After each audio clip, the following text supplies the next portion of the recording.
Yo Atlas speaking, and welcome to part 5 of What If I Was Reincarnated in the World of One Piece with zero knowledge of the series. Let the tale begin. Chapter 111. Mariehua, Pangaea Castle. Within a large and bright room with sunlight shining through the large windows, 5 elderly-looking men were seen to be sitting down on the comfy-looking couches. Although it initially didn't seem much, if one takes a closer look at the scene, one would notice just how intense the atmosphere was. The war has begun. One elderly-looking man stated calmly. The execution of Gold Ace, along with the Whitebeard's death. Sengoku is a smart man. If all goes according to his plan, the Marines will gain more control over the sea, and this may result in the potential abolition of the 7 Warlord system. Good and bad at the same time. Another elder carried on after taking a sip of tea. The balance must be maintained. If the Whitebeard fleet was to fall today, then there must be another force to fill in the gap. The elder with glasses, who was wearing a white haori unlike the other elders, who were wearing black suits and ties, spoke up. Sengoku thought well in regards to bringing an end to the great age of pirates, however, failed to account how Whitebeard will behave. If everything goes according to our calculation, this war will lead to another surge of pirates. Lowering the cup of tea he was holding, the 4th elder placed a newspaper on the table. Apart from the war itself, there lie 2 more matters that we must discuss of. Lowering his gaze onto the newspaper, the 4th elder opened his mouth in serious demeanor. First is the re-emergence of rubber fruit, or should I say, human fruit, model. Nika? The newspaper that the 4th elder placed was on the 8th page.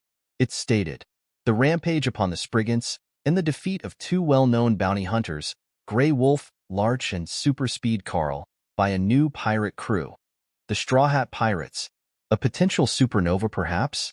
Recognizing the deed, the Marines decided to raise the threat level of Monkey D. Luffy, the captain of these newborn pirates. Below the context, there lied a bounty poster of one very familiar individual, Straw Hat Luffy.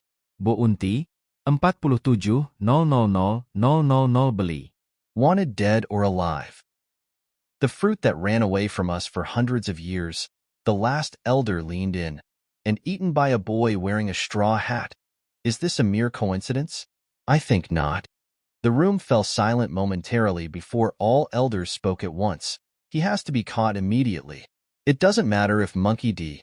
Luffy is the grandson of Garp. We shall send Cypher Pole Aegis Zero and take this matter without anyone being aware. If that fruit will never come into our hands, our next best option is to lock up its user.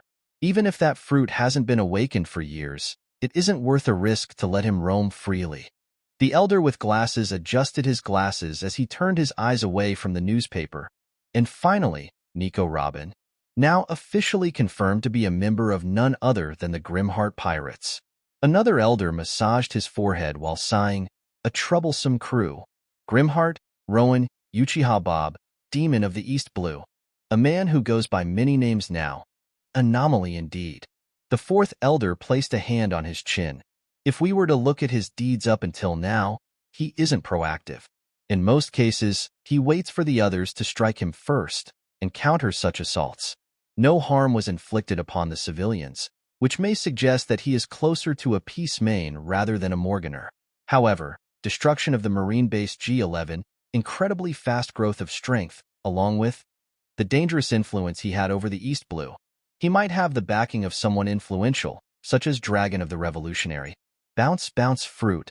To think it was capable of this much? Another elder sighed. A fruit known to be quite underwhelming. This fruit is said to bounce from one individual to another very frequently, due to the fact that most of its users end up having themselves killed with the strange ability of bounce. Much of its mechanisms are not understood, and we didn't know that this fruit was able to affect the Logia fruit users like Crocodile. He is proving to be quite a threat. Let us not stray away from the topic. The 1st elder tapped his fingers on the table. According to the report from Down, he and his crew are in the Impel Down at the current moment. This is probably the best opportunity we will find to attain Nico Robin. The 2nd elder shook his head. The problem lies in time. By the time we assemble the necessary force, they will be long gone. Hold on. Don't tell me, the 1st elder nodded. Grimheart freed Jinbei as well? Based on this information, it is likely that they will head to Marineford in order to rescue Gold Ace from his execution. If so, we shall position the agents at some distance away from the island. When they begin to flee from exhaustion, our force will interfere and seize Nico Robin, as well as recapture Grimheart and the rest of his crew. The elder with glasses followed up. All 5 elders nodded in agreement. Let us proceed accordingly. Impel down, Level 4 Blazing Hell. Within the astoundingly hot environment of Level 4, Magellan was seen to be standing with his arms crossed and his eyes shadowed. It seemed as if he was waiting for something. From behind the bars, one man was watching Magellan with his fists clenched in frustration. Damn it, to think I am stuck in this jail. And there's still so many more treasures for me to exploit. The man was none other than Mad Treasure, who was previously delivered by Marshal Teach Blackbeard. Mad Treasure, with his jailer uniform on, was seen with many wounds and dried blood all over his body due to the tortures he received since his arrival. And just before, those who defeated Magellan and his goons, if I am not wrong, Mad Treasure gritted his teeth. As he remembered the faces that he saw from the bounty posters, they gotta be Grimheart's tools. Fuck, where's Psycho P and Naomi when I need them for once? Even with piling anger within him, there was nothing that Mad Treasure could do. With Magellan right in front of him and the horrific environment taking his strength away, Mad Treasure simply sat down and continued to swear within his mind. But at the next moment, within Mad Treasure, even the thoughts had to stop.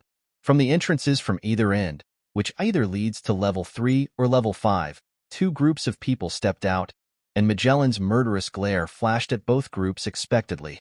The atmosphere of the room began to get intense as both groups came to a stop with Magellan standing in the middle. One group consisted of none other than Marshal Teach the Blackbeard and his crew. On the opposite side, the other group, Grimheart Rowan, his crew, and allies, were seen to be standing by with neutral expressions. You must be Magellan. A gruff voice was heard from Teach, as his face morphed into an amused grin. Zayaha, you've been hiding here, I see. I thought you decided to run away out of cowardice, you know? Blackbeard. Magellan gritted his teeth as the poison began to bubble around him. The cause of Hannibal's death? Jinbei watched the scene with a cold sweat. Blackbeard, the one responsible for the arrest of Ace, as well as Magellan, the notorious chief warden of the Impel Down. This isn't good, Rowan-san. We have to quickly bypass them and reach Marineford before Ace's execution. Rowan's eyes narrowed as his eyes glanced over Teach and Magellan impassively. Rolling his right shoulder with his left hand on top of it, Rowan began to take steps forward and approach their foes. Ah, so you are the Grimheart that's been giving the Marines many troubles. Zaha, I've heard some about you. From Ace. Noticing Rowan's approach, Teach's grin widened as the wisps of darkness began to emanate from his body. All of you parasites of this world shall no longer be allowed to live. Simultaneously, the concentrated poison began to enlarge and form into a shape of a gigantic demon, with Magellan embedded within. Dan's eyes widened upon sighting the majestic view of Magellan's transformation. Damn, he wasn't going all out last time? Nami's unconscious gulp was heard from the back. Right off from the bet, the Grimheart pirates and Nami, who encountered Magellan just some time ago, knew that the current poison secreted by Magellan was much more dangerous than the previous one. One indication was that the floor underneath Magellan was quickly being overwhelmed by the uncontrollable poison. This was Kinjite, Magellan's forbidden poison. In contrast to his crew, without any hint of surprise, shock, or fear, Rowan continued to walk daringly, with the veins popping out from his clenched right fist. Your hockey is quite strong, perhaps stronger than Ace. However, does it matter? Unlike me, who attained the power of darkness itself, you have a power as silly as a bounce. Zihahaha, the moment you decided to show up here, your loss was guaranteed, Grimheart. Teach stated confidently, although his eyes were locked onto Magellan's horrifying form with a slight uncertainty within his gaze. Nonetheless, the wave of darkness expanded and creeped out from Teach, with the intention to lash out against both Rowan and Magellan. Venom Demon. Judgment of Hell. Magellan made a motion of slamming each of his fists to either end, intending to strike the Grimheart pirates and the Blackbeard pirates at once. Mimicking his motion, the Venom Demon's poison arms began to travel towards Rowan and Teach. Zeaha, dark matter. Teach placed his palms toward the direction in which the Venom Demon's fist was approaching, and subsequently, the wisps of darkness around him immediately clustered into a dense black ball in front of him. Much to Magellan's surprise, the poison arm of the Venom Demon was attracted by the black ball, before completely breaking off from the shoulder of the Venom Demon. The gravitational force exerted by the black ball was simply astounding. Meanwhile, bounce and armament hockey emission. One should be enough, Rowan stated as the Venom Demon's other fist was traveling towards him. Bounce is weak? Ha, that's gotta be the funniest thing I've ever heard for a while. Rowan blasted his right fist forward, Juggernaut blast. In the next moment, the whole floor collapsed.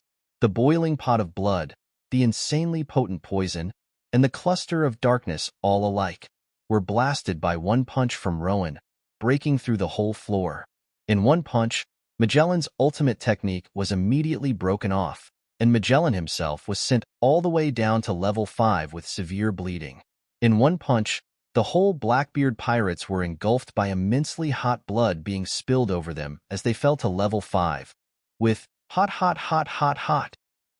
Teach's painful screech resounding throughout the whole area as most of level 4 collapsed onto level 5, bringing unbelievable destruction upon the impel down. Only few sections of the floor of the level 4 stayed intact, including the platform where Rowan, his crew, and his allies were standing onto. Help. I don't want to die here. With the cold environment of level 5 and the hot substances of level 4 mixed all alike, the prisoners all began to cry in desperation. The screams were heard everywhere, and with the huge volume of steam and dust covering the view, the whole scene resembled that of hell. What the fuck, Captain? Cavendish slowly opened his mouth in stupefaction. Just what happened to you during the days behind the cell? Rowan gazed at the bottom with a cold look within his eyes, which were glowing in purple and amber colors. His right hand seemed to be encased in the black-colored substance that was crackling madly. It was none other than the manifestation of Conqueror's Haki, which was the ability granted by his eye. After a millisecond passed, the glows on his eyes and the manifestation on his hand faded before anyone could notice.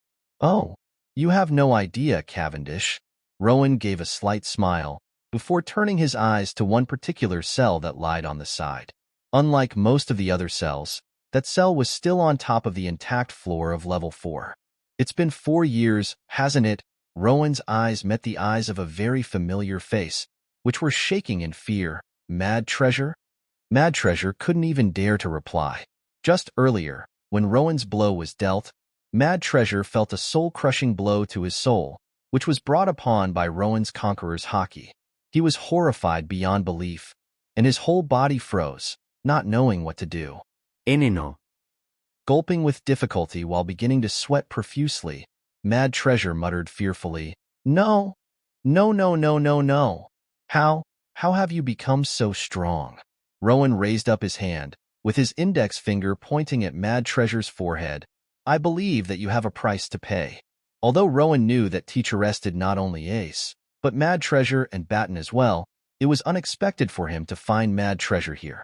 However, regardless of such fact, the very event that led to the deaths of his first crew, it was time to end it once and for all.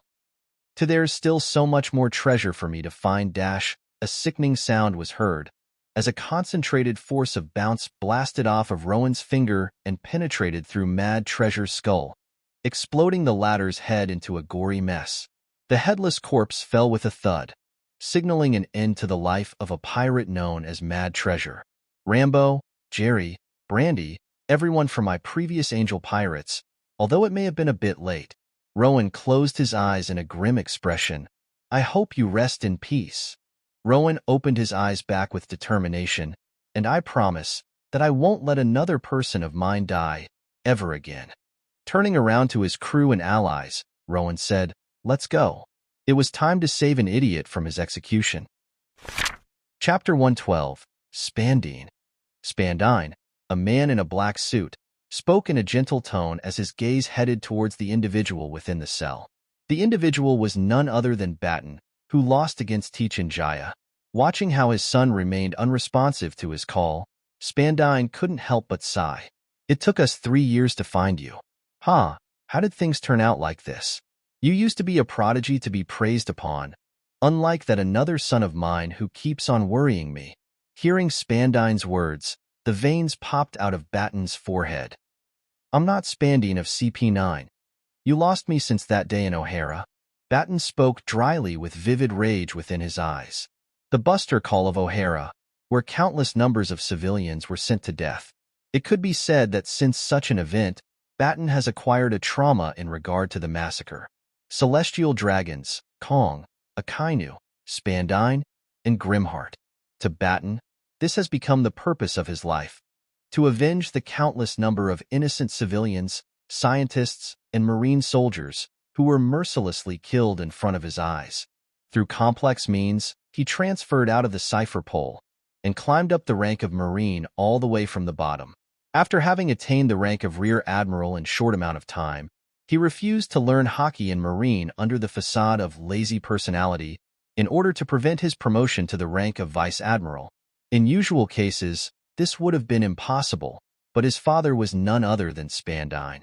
It was ironic, for he who cut his ties with his own father used his father's name without any care.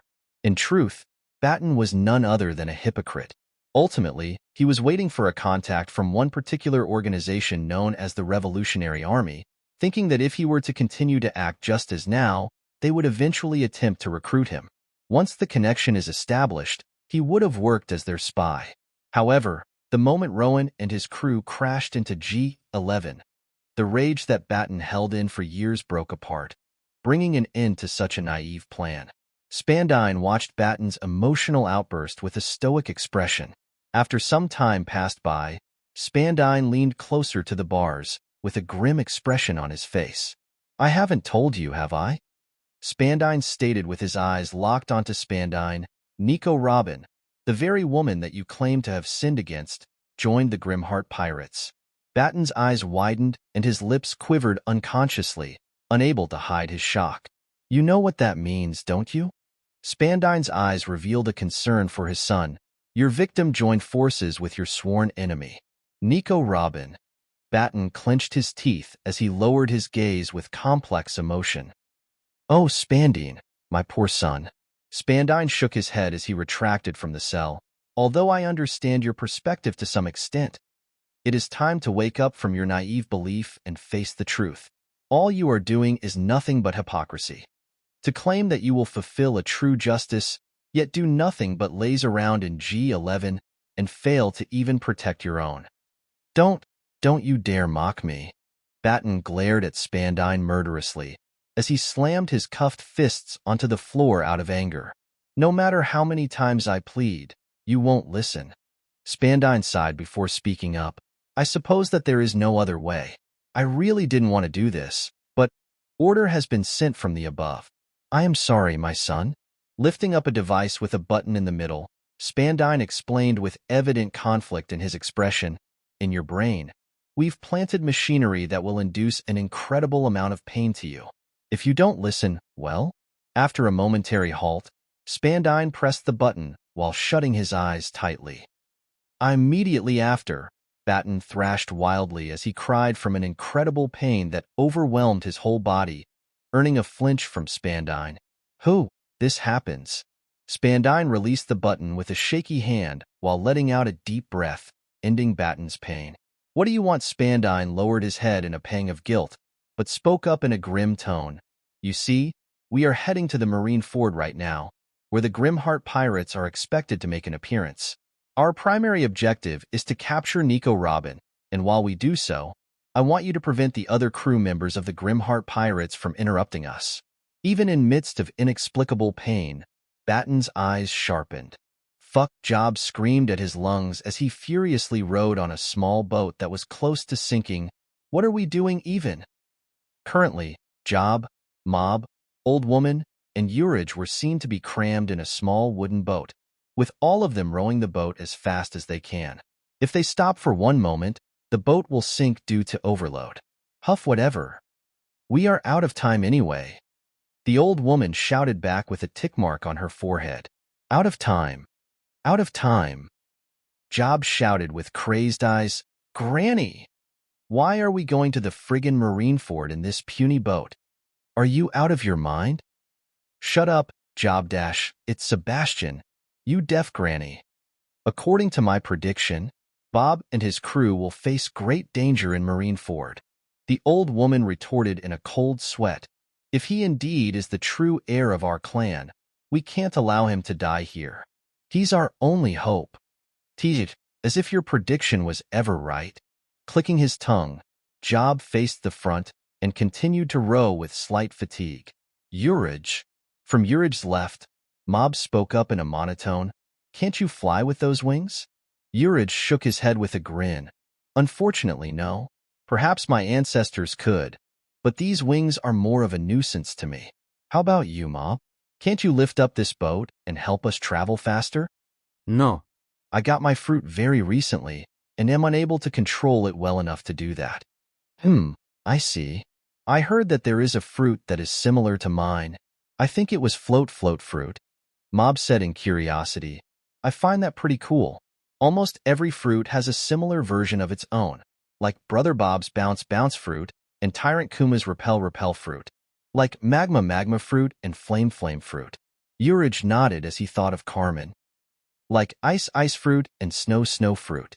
Mob carried on in monotone. Like glint fruit and rumble fruit. Urage stated as he thought of. Enel. Like ton fruit and kilo fruit.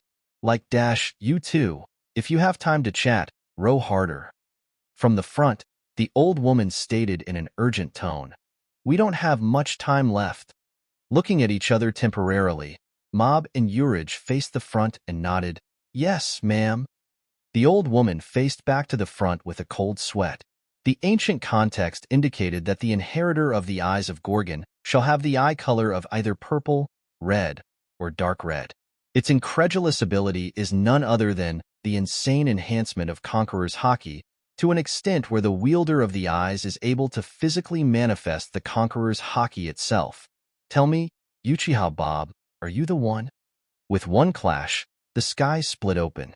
Why are you blocking me, red hair? One humongous individual with large horns on his fearful visage roared. He was none other than the strongest creature of the world, Kaido of the Beast. The red-haired man with one arm, red hair Shanks, glared back at Kaido with his crushing Conqueror's Haki dominating the whole area around the two. Although if seen closely, his grip on the sword was shaking from Kaido's incredible strength. Currently, the two of them were seen to be standing on top of a notably small island, which was rapidly getting destroyed by the clash between two of the four emperors. The ship belonging to the Red Hair Pirates, Red Force, lied at one end of the island, with the crew members of each emperor spectating the fight with cautiousness. On the other end of the island, one man covered in black, with large black wings attached to his back, King the Wildfire of the Beast Pirates, was standing by. This war isn't meant for you to participate. You shall not cross. Kaido. Shanks simply stated as his sword met against Kaido's spiky mace-like weapon, known as Hasaikai. The whole area shook as the black lightning, the infusion of Conqueror's Haki, crackled wildly. To others' amazement, their weapons did not touch, but were repelling one another, indicating the use of the emission of armament Haki. Kaido's face revealed a slight interest upon seeing how Shanks is capable of going toe-to-toe with him. Shanks frowned as Kaido's blow began to become stronger. Fine then. With Kaido's statement, the clash between the two ended as Shanks was sent skidding back. I will give up on the idea of going to the Marineford. However, in exchange for that, Kaido grinned savagely as he lifted up his Hasaikai once more. Satisfy me, red hair. Wurrororo. Shanks's eyes narrowed as he swung his sword again, and Kaido just now might have seemed to be out of character. From manga, Kaido is more intelligent than what he gives. He probably decided to retreat during his clash against Shanks to avoid the guaranteed huge loss whether he wins or not. However, I decided to alter the event here, because Kaido's first appearance was literally him trying to commit suicide. I felt that he should be more brash and unafraid in this situation. The Dragon Man isn't retreating, but having some fun. And do you know what that means? Red Hair Pirates versus Kaido and King. If Shanks come to Marineford, Kaido will follow. Shanks can't come to the Marineford. Near Marineford, a floating ship? Jinbei muttered in disbelief as he repeatedly turned his head left and right, amazed by the capability of Prominence, which was carrying off the Grimheart pirates, Nami, and Jinbei at an incredible speed. On the front of the deck, Rowan was seen to be staring off far away, with the purple cape draped around his shoulder. As everyone aboard the Prominence too readied themselves and stood by in serious demeanor, Robin opened her mouth. Two prominent threats that we must be aware of are Sengoku the Buddha and Garp the hero. Rowan nodded, as he remembered the ferociousness of Garp. Interestingly enough, the reason why Sengoku is known to be called the Buddha is unknown. I personally speculate that he may have consumed a devil fruit according to his known feats, but the Marines have been great at concealing such information. Robin momentarily halted to take a breath, before continuing, after them, there are 3 admirals, with Akiji being one of them. Akainu or Sakazuki, known to possess the ability of magma fruit, and Kizaru or Borsalino, known to possess the ability of glint fruit. Robin frowned upon remembering Sakazuki's horrendous deeds on O'Hara's destruction. Glint? Light itself? Dan stated in a cold sweat, traveling at the speed of light grants an infinite mass. Is it possible to defeat Kizarf even? Karina shook her head with her arms crossed. That's probably not the case. Traveling at light speed is something that is beyond the ability of human cognition. He likely has to pinpoint the position in which he is going to travel at and stop before making an attack. Robin nodded in agreement. That's the most likely. After all, according to the intel, Kizarth cannot outdo Akainu, who is known to be very strong even in Admiral standard. And finally, the warlords. Crocodile is dead, Blackbeard betrayed, Pirate Empress isn't present, and Jinbe is with us. Currently, there should be 4 of them in the Marineford. Don Quixote da Flamingo the Joker, Bartolomeu Kuma the Tyrant, Gecko Moria the King of Depths, and Hawk-Eye Dracul Mihawk, the strongest swordsman in the world. Cavendish laughed. Gwaha! I can already imagine just how chaotic the war is going to be. Rowan placed a hand under his chin in thought. Jinbei opened his mouth with evident worry for the Whitebeard pirates. The only ones who can match the 3 admirals, apart from Whitebeard-san himself, is Marco-san. Maybe Jozu-san and Vista-san can as well, but I cannot guarantee. There are many other strong individuals within the Whitebeard pirates, but the situation doesn't seem good. If so, we should be as sneaky as possible. It shouldn't be us bulldozing our way to Ace from the back, but our involvement should begin with freeing Ace. Dan suggested with confidence in his tone. Since Prominence is capable of flying high above, how about we hide behind the clouds and drop right onto Ace's execution platform? With Captain's Fruit ability, we can trigger the instant collapse of the whole platform, and when dust rises Dan turned to Karina, who lit up in realization. Karina teleports Ace onto Prominence, and we free Ace from the sea stone cuff that he is going to be wearing for sure. Rowan turned to Nami, who too was standing by with a mix of seriousness and nervousness. Sorry to trouble you again, Nami, but I think we will have to leave that role to you. Nami made a shaky grin. Of course. When it comes to picking, leave it to your favorite cat burglar. Your favorite? Karina's eyes narrowed, to which Nami simply snorted. We are going in with Kaboom. Rowan continued as he swept his gaze through his friends. Start off by freeing Ace. Rowan stated with a dangerous gleam in his eyes. Then, we make a mess of the whole Marineford. Helping the Whitebeard pirates at their crucial moment is our first step in gaining a stable foundation in the new world. The members of the Grimheart pirates nodded with determination. They were ready to return the humiliations that they faced few days ago in G8. Ever since Rowan was arrested, they realized that in order to be of help to Rowan, they had to get stronger. Don't worry, Rowan. Karina thought as she flipped the knife in her hand, up and down. We are no longer the same as we were few days ago. One instance was Dan's enhancement of his reflex through the use of electricity. Although they were not able to improve their strengths in such a short amount of time, through the exploration of many creative means to use their abilities, they made a vast improvement in their capabilities, even Robin. And in terms of Farrell, it can be said that he finally mastered the very technique that he was yearning for, the very reason why he's been putting himself under the harsh exercise routine for the past 3 years. Silently watching the solidarity of the Grimheart pirates, Jinbei couldn't help but be amazed. It's as if I'm watching the rise, Jinbei thought within himself, of a new emperor, the successor of the Whitebeard himself. Hold on, what am I thinking? Jinbei shook his head frantically all of a sudden, earning confused looks from the others. Nevertheless, the domineering prominence continued to fly at a rapid pace towards the Marine Ford, with the Marine and the Whitebeard pirates unaware. Chapter 113. Marine Ford. The entirety of Marine Ford, at this moment, was in a chaos.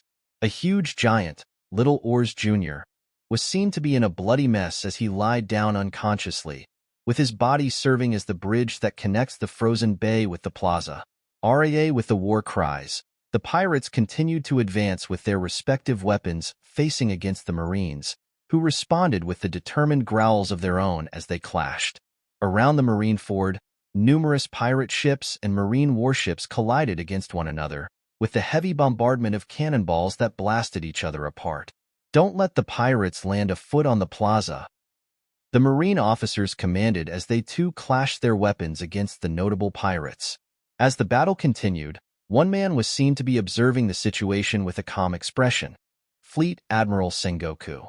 And across Sengoku at a far distance away, a man with a huge body frame was glaring back at Sengoku with a grin on his face. He was no one other than Edward Newgate, the Whitebeard. You haven't changed, Whitebeard, Sengoku muttered to himself. Was it that you managed to figure out my plan to corner the pirates by providing the pathway, or was it simply by an instinct?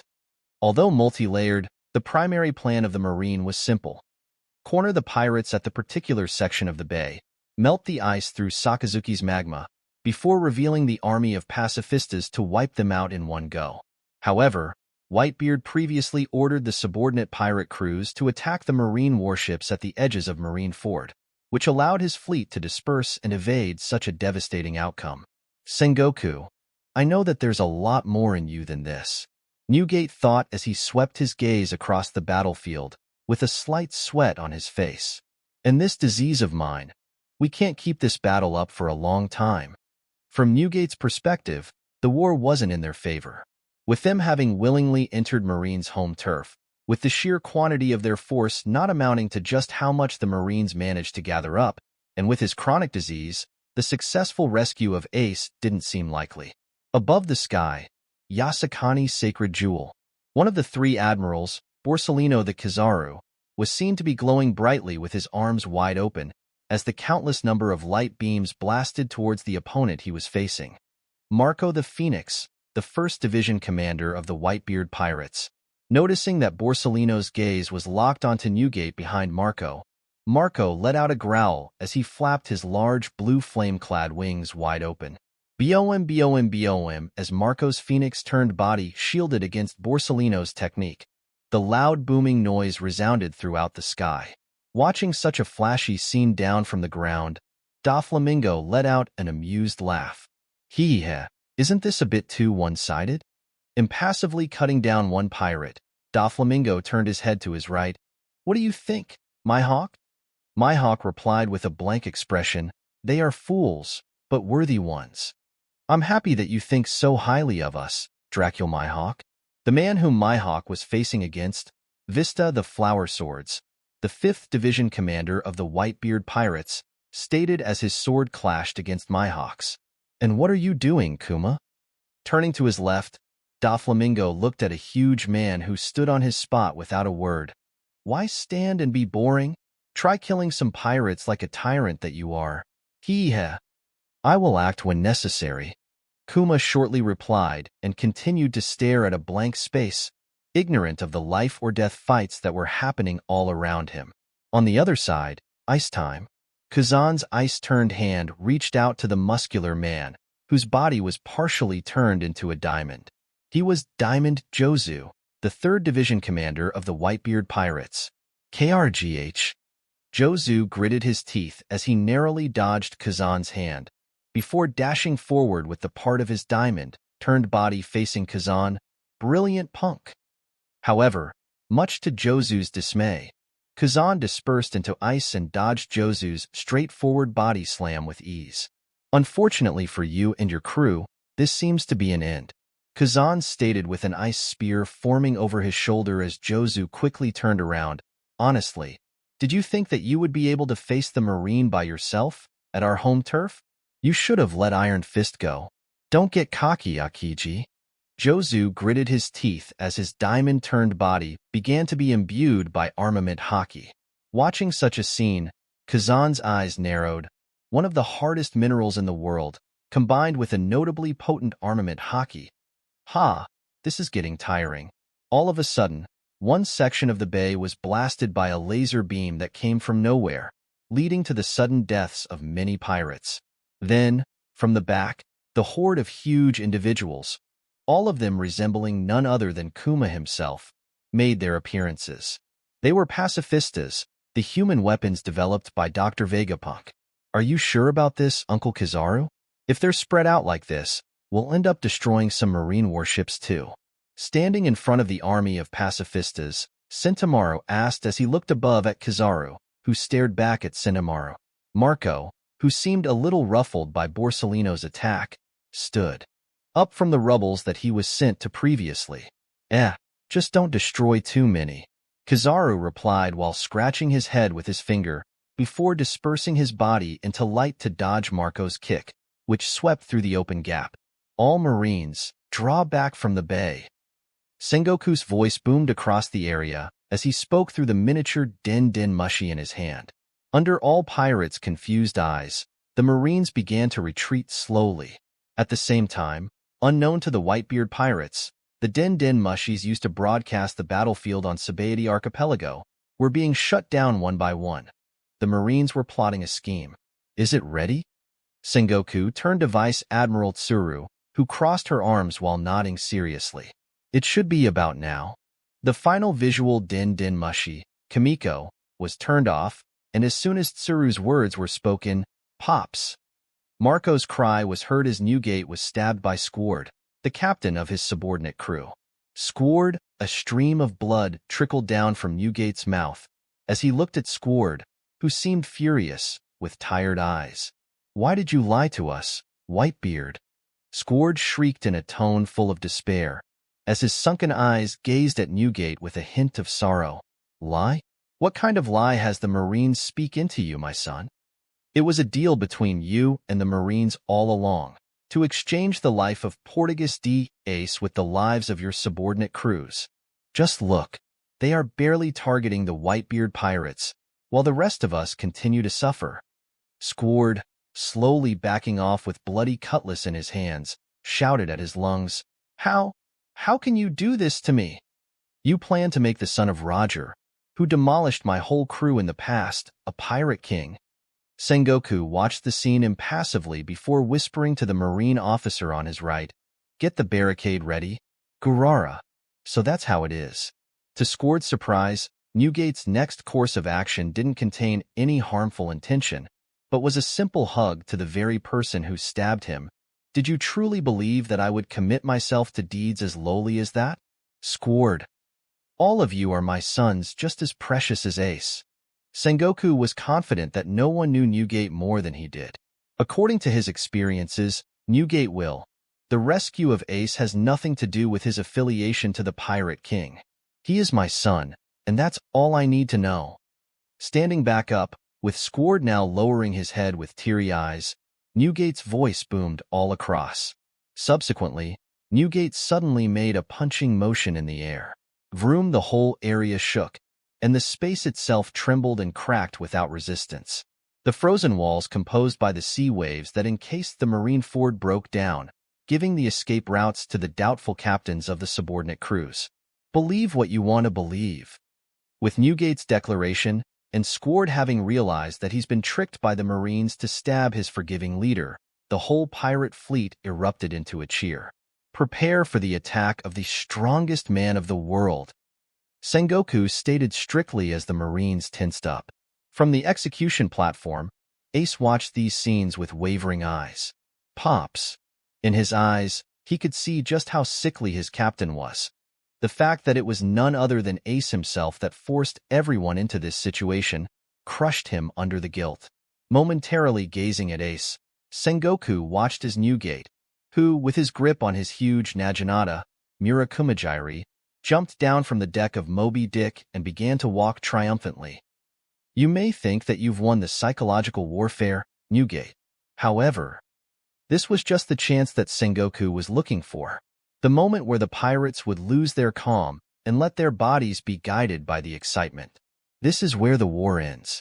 Under Sengoku's signal, the barricade suddenly rose, leaving the pirates no way out except for the gap provided by the fallen Oars Jr. They found themselves cornered.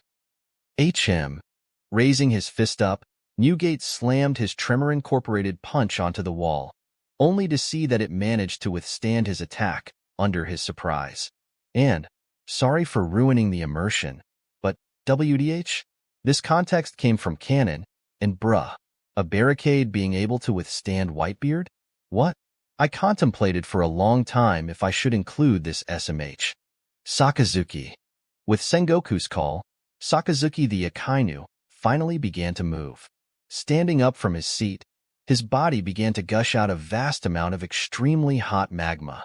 Don't tell me Marco widened his eyes upon realization as his eyes gazed at the trapped Whitebeard pirates. However, you've let your guard down? Borsellino made a sudden appearance on Marco's side with a bright flash, before slamming a blindly fast kick onto Marco and sending the latter crashing onto the horde of pirates. It wasn't as difficult as we feared, Kazan stated with Jozu's body entirely frozen on his back. Your endurance is incredible, but that's about it, Diamond Jozu. All I had to do was to freeze you little by little. Damn it, help Pops to get out of there. The members belonging to the subordinate crews of the Whitebeard pirates attempted to break through the Marines from the edges of the Marine fort, upon citing the situation that the Whitebeard pirates were within, but to no avail. Whitebeard grimaced as he assessed the situation around him. A little bit more. If we can withstand Magma Brat's attack, we can bring up the hidden paddle ship and enter the plaza. He glanced at Oars Jr., since Oars seems to be conscious still. Raising both fists, which were encased by a huge mass of magma, up in the air, Sakazuki's attack began. Meteor Volcano. The pirates found the hopes dropping as the large clusters of magma were blasted up into the air, before beginning to descend onto them, who were cornered atop of the frozen bay, with frightening accuracy. Perfect. Everything is set as to how it should have been. Sengoku accessed the situation, before raising up the mini Den Mushi close to his mouth. And now, we will begin the execution of... Sengoku's voice boomed out simultaneously. Portuguese D. Ace. Newgate tightly gripped onto his Naginata, as he looked back and forth between the magmas on the sky and the blades that were on Ace's neck with troubled eyes. You think I won't be able to stop? Newgate suddenly fell onto one knee with his whole body shaking uncontrollably. He was covering his mouth with his free hand, in an attempt to hide the blood that was threatening to spill. Pops. The pirates simultaneously shouted in disbelief, and at the same time, the executioners lifted their execution blades up. The sudden turn of events brought despair to the Whitebeard fleet. Although Marco desperately flew towards the execution platform, he was quickly interfered by Borsellino and Kazan, and the frozen Jozu was carefully being held by a couple of pirates. With 3 admirals adamantly blocking the way, as well as Sengoku and Garp who were yet to join the battle, the pirates instinctively knew that Ace's execution wasn't preventable by them alone. Ace. Vista gritted his teeth as he furiously slashed his sword against Mihawk, who impassively returned Vista's techniques with his own. Everyone. Ace lowered his head, knowing that there was no way out of this. I'm sorry for bringing you into this. Goodbye. The time seemed to slow down in Sengoku's eyes, as the time he has been waiting for was about to unfold in front of him. With this, the great age of pirates is finally over. Sengoku's glasses flashed as he gazed at Newgate coldly.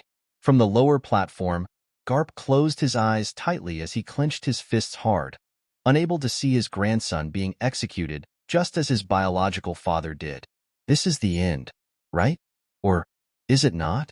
Zoom, thud, thud. The executioners fell down all of a sudden with bleeding holes on their heads, causing Sengoku's eyes to widen. What? Sengoku's eyes widened at the sudden turn of the event.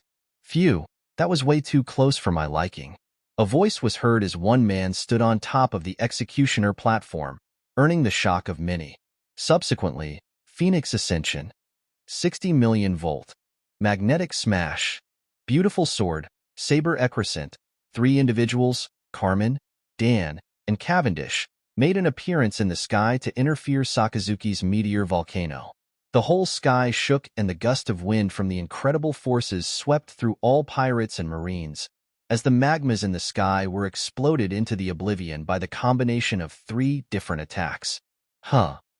Surprised that he was still alive, Ace lifted his back up and sighted the familiar jolly mark that was engraved on the jacket of one man who was standing before Sengoku.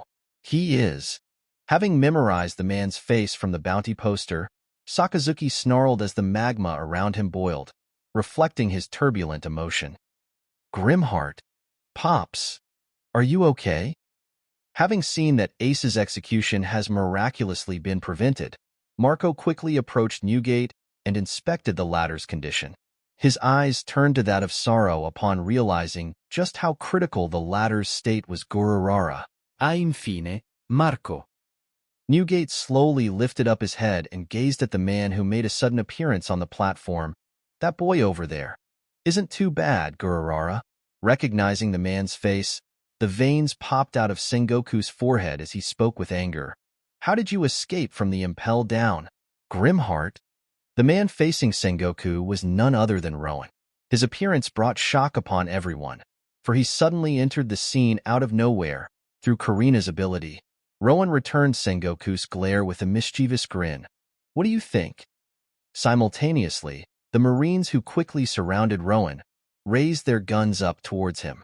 Magellan, if Grimheart is here, it means that he, calming himself down, Sengoku felt himself surprised by sensing a potent haki within Rowan. Recognizing the latter as a dangerous foe, Sengoku transformed into a huge, golden-colored, and Buddha-like figure that towered over Rowan. Rowan was a factor that Sengoku had to get rid of as fast as possible. Although the bounty of 850 million belly was previously made to attract the eyes of the bounty hunters, Sengoku could tell right off from the bet that Rowan's threat level far surpassed such bounty. Rowan. Ace muttered in disbelief. He isn't blind? Garp commented in a shaky tone. If looked closely, a slight glimmer of hope could be seen within his eyes. Kazan's expression became stoic. His haki. Just what happened to him? It's as if it's been doubled in potency and amount. Giant golden humanoid. Probably mythical Zoan. Unfazed by Sengoku's fearsome transformation, Rowan inspected the latter's features impassively. Sengoku gritted his teeth as he threw his giant arm towards Rowan. In an attempt to grab the latter, however, the bounce force suddenly exploded from the soles of Rowan's feet, bringing upon the destruction of the execution platform. Everyone momentarily halted their vicious battle with stupefied expressions on their faces. Along with the collapsing segments that originally constituted the execution platform, Rowan, Ace, Sengoku, and the others who were standing on top of it all fell without an exception. Now, with the cloud of dust rising from the site of destruction, everyone in this war could feel it, the change in the tide of the battle. Chapter 114. The whole execution platform collapsed and the dust rose, covering the view of the scene. Watching the situation, Newgate stood back up and nodded to his men, who nodded back in realization before quickly running towards the back. It's fine. Without a key, Portuguese Ace can't be freed. Sakazuki's gruff voice boomed across the area. Don't falter, and simply focus on the eradication of the Whitebeard pirates. Within the cloud of dust, a faint flash of purple could be seen. When the dust finally cleared, Rowan was standing without any harm inflicted upon him, with Ace having disappeared miraculously. Garp's eyes widened upon such a sight. but closed his eyes tight in a relief and turned his head away from Rowan, as if trying to ignore the latter. Ace, where did protagonist Ace go? Sengoku, who too was standing right in front of Rowan in his gigantic golden Buddha form, shouted with a vivid urgency within his tone. Disregarding Sengoku's heated glare towards him, Rowan quickly swept his gaze around the battlefield, assessing the current situation. Sengoku, Garp, Akainu, Kizaru, Akiji, Mihawk, Kuma, Doflamingo, and Moria. Rowan quickly rolled his brain in a span of a second. Mihawk occupied, Kuma not interested in fighting, and Garp? He seems to be quite emotional. Is he related to Ace in any way? As he was shifting his eyes back onto Sengoku, his eyes briefly met with Newgate's. Although it was the first time they've met, Rowan could see what Newgate intended to do. Whitebeard handles Sengoku. If so, Akainu for me. Meanwhile, Sengoku was seen to be staring up towards the sky with a realization. I see. So that's how. Rowan's eyes sharpened upon sighting Sengoku's behavior. Nami, Jinbe, and Ace were above at the prominence, with the former trying to free the latter. If they are exposed to any form of harm, it may result in a detrimental circumstance. But that was his crew's job to do. As for him, the moment he arrived at the marine ford, he only had one job to do: destruction. Hypersense. When Sengoku lowered his head to face Rowan once more, Rowan's eyes were brilliantly glowing in amber color, causing Sengoku's eyes to narrow in caution. His eyes are not giving Rowan any chance to do whatever he was about to do. Sengoku raised his palm up and blasted an incredible force wave. Boom! Rowan quickly bounced himself upward and managed to avoid Sengoku's attack before it reached him. Fleet Admiral is indeed a Fleet Admiral. Rowan thought as he saw the demolition of the ground that he was standing on seconds ago. And to think Whitebeard is in such a state. A sickness, it seems. In the worst-case scenario, I might have to face Garp and Akainu at once. High up in the air, Rowan didn't bother to utilize the bounce force to keep himself floating in the air. As he was free-falling headfirst, he finished the assessment of the situation around him. Garp's dilemma is probably the best opportunity that he will find. Before Garp decides to join the fight, Rowan has to defeat Sakazuki. This meant that he can't hold back, for this war required Rowan's near-maximum output from the start. Through the absurdly enhanced use of observation haki, hypersense, I am able to see the inner components of my body. I am aware of them. If so, it was an idea that Rowan thought of during his stay in the Impel Down. What if his whole body, not only the external section, but every single component from the top of his head all the way to the tip of his foot, becomes imbued by the application of the emission of armament haki? Through this application of armament haki that Rowan named Flow, his body became resilient enough to handle slight modification. Under the watch of everyone, the steam began to emit from Rowan's body as he continued to fall. Ba-bump! A faint sound of heart beating was heard in Sengoku's ears. Rowan landed back onto the ground gently. What are you about to do now, Grimheart? Ba-bump! The sound of heart beating within Rowan began to get louder and louder as it continued to boom over and over. The increased flow of blood, by applying the very force of bounce on my heart. Rowan grinned as his body lightened up in a golden aura, indicating the use of the advanced armament haki, emission, increased stroke volume, increased uptake and gas exchange of oxygen and carbon dioxide, enhanced capabilities of muscles, the boosted functions of the body through the increased contractility of the heart. What better technique is there than this to match my title? Grimheart. Rowan's skin, which was already covered in the black hardening and the golden emission of the armament haki, became engulfed in white steam. BABUMP. Noticing the shift in the atmosphere, Kazan turned himself to ice and rapidly flew towards Rowan with the intention to freeze the latter. He could tell that Rowan was an anomaly that the Marine had to get rid of as quickly as possible. However, having predicted Kazan's assault ages ago, Rowan's amber-colored eyes directly looked at Kazan with impassive eyes, which induced a surprise from the latter as he continued to approach the former. I got read by him? Kazan then remembered Rowan's final strike back in G8. At the next moment, boom, Kazan was suddenly blasted down with immense force, causing him to cough out a slight amount of blood.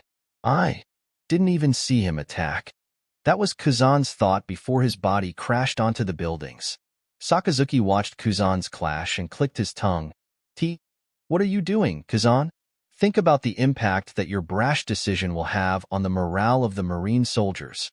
Rowan took a deep breath in with closed eyes, before his eyes abruptly opened and he vanished. Juggernaut? In the next moment, Rowan suddenly appeared right in front of Sakazuki, who frowned in annoyance as he quickly condensed a mass of magma onto his right arm. Great eruption! Sakazuki roared as he jumped backward while slamming his fist forward towards Rowan. However, at the same time, Sakazuki's eyes widened in surprise as he witnessed Rowan's fist crackling in black electricity-like energy. Many pirates and marines around the two of them began to fall, for they were crushed under the highly concentrated Conqueror's haki of Rowan. Infusion of Conqueror's haki? A brat like him?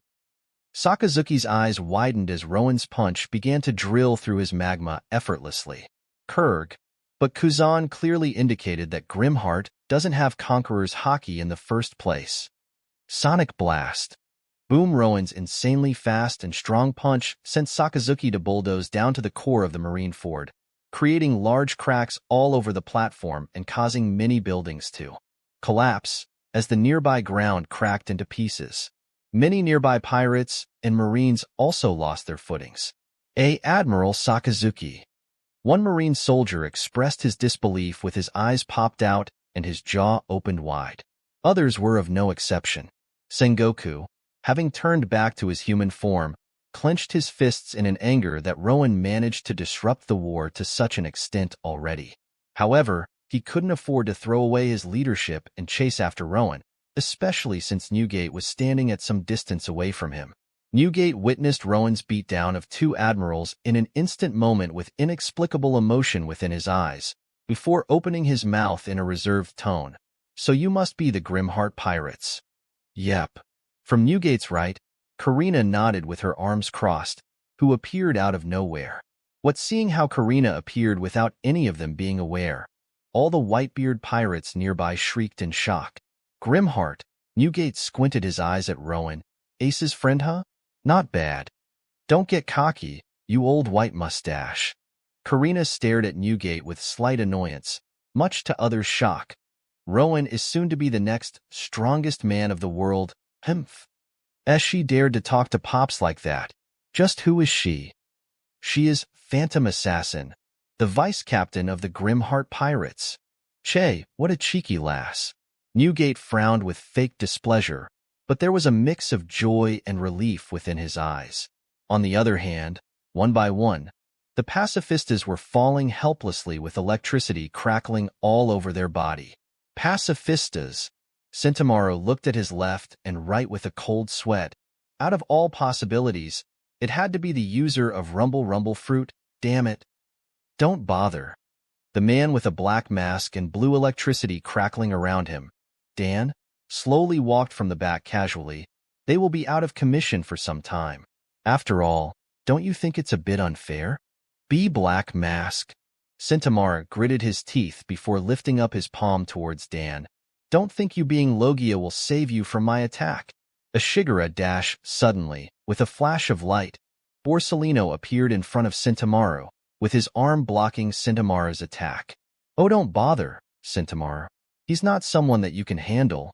Leave him to me, Kizaru said lazily, as Dan lowered his body in caution. Swoosh, quickly turning a part of his body into the light to dodge a hockey-imbued knife that suddenly appeared with a purple flash. Kizaru lazily gazed at a far distance, where Karina was staring back at him. Oh! Don't you dare forget me, Kizaru. From the top, Marco came crashing down onto Borsellino with his arms sprouted into flame-like wings, to which Borsellino dodged by turning his body into a flash of light. Reforming his body from Marco's back, Borsellino scratched his head. 1 versus 3? Oh my, that's a bit unfair, is it? Although Karina was more of a mediator who oversees the overall situation of the Grimheart pirates and acts when necessary, Dan didn't bother to say that out loud. I mean, you are literally the light. So, Dan grinned. hiding his nervousness. "We gotta get rid of you first." Dan couldn't believe it. He was actually going against one of the 3 admirals, who are known to be the strongest forces within the Marine. From the other side, Doflamingo watched such a scene with a wide grin on his face. He was truly enjoying the sudden twist in the war. "Hey, now this is unexpected," Doflamingo muttered before swiping his arm and generating the sharp and hard strings. Those strings clashed against the sword belonging to the handsome-looking man with long blonde hair, Cavendish. "Gwahaha, you must be shocked by the handsomeness of my face." "Oh, how pitiful." Cavendish winked as he clashed against yet another string produced by Doflamingo. "And I was wondering why no one was paying attention to lonely me. Glad to see that someone came to play along. Hey." Doflamingo twitched his right hand in an attempt to attach his strings onto Cavendish's spine and gain the control of the latter's body. However, Cavendish dashed towards Doflamingo at a speed where his strings couldn't keep up. Not bad." Doflamingo's grin widened as he raised his hand up and quickly sent forth a string that attached itself to the cloud above, before floating up to narrowly dodge Cavendish's attack. Subsequently, he swiped his other hand downward towards Cavendish. 5 color strings. 5 sharp strings flew towards Cavendish at rapid pace. "Beautiful sword." Vent rose. Cavendish spun and slashed through the strings. Doflamingo's strings were cut in a single strike, and Cavendish grinned back at Doflamingo with confidence within his eyes. "Gwahaha, praise me. Seems like my beautiful sword, Durandal, is sharper than your measly strings, Joker." With the veins popping out of his forehead, Doflamingo chuckled darkly. "I would have been disappointed if you weren't even capable of doing this much." And on the wall at some distance away, "I've let my guard down there, didn't I?" Kazan stood back up and wiped a trail of blood on his mouth, and gazed at 2 individuals who were standing in front of him.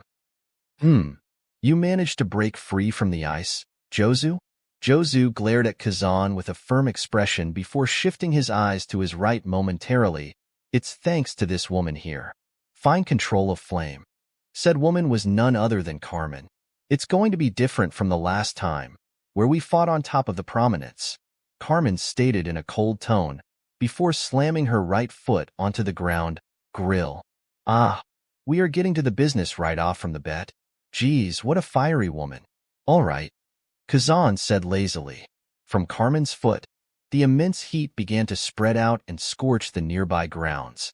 Jozu immediately moved away from the site to prevent his feet from being roasted.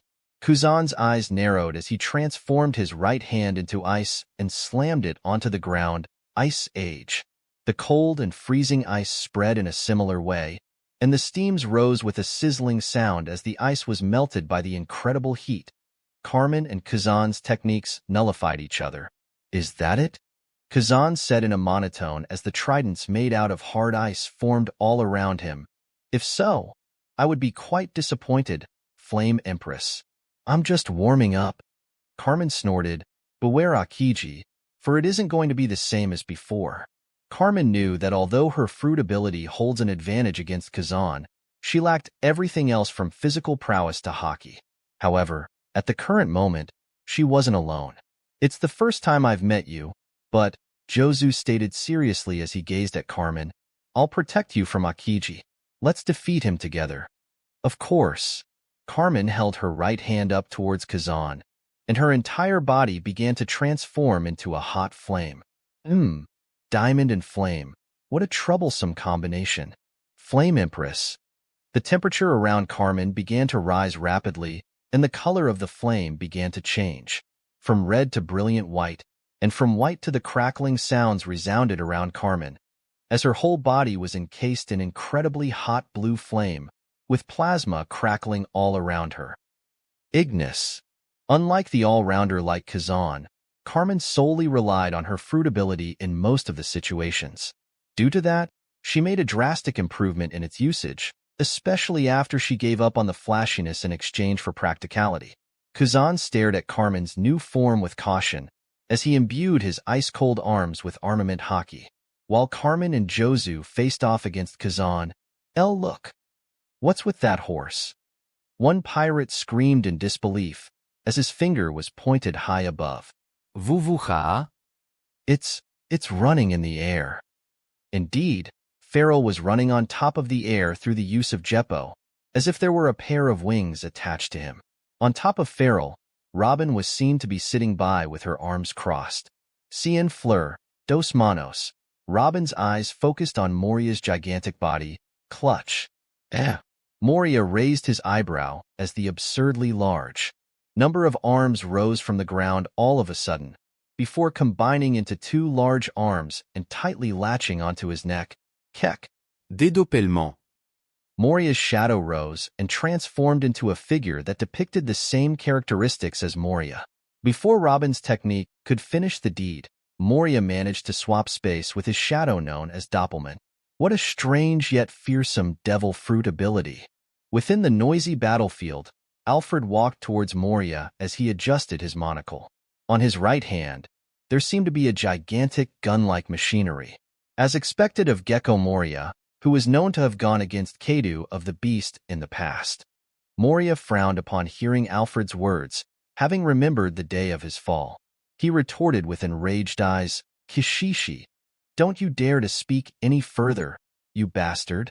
Then, Alfred's gentle expression suddenly distorted into a crazed grin. Fine by me, bastard. He raised the gigantic gun he was holding as his arms were imbued in armament hockey, before pressing the trigger. 3 reject, 20 impact, and 5 flame dials. Go to hell. From the gun, an orange-colored laser blast exploded out and collided against Moria, while Robin retracted her arms before it was caught in the fire. Ah!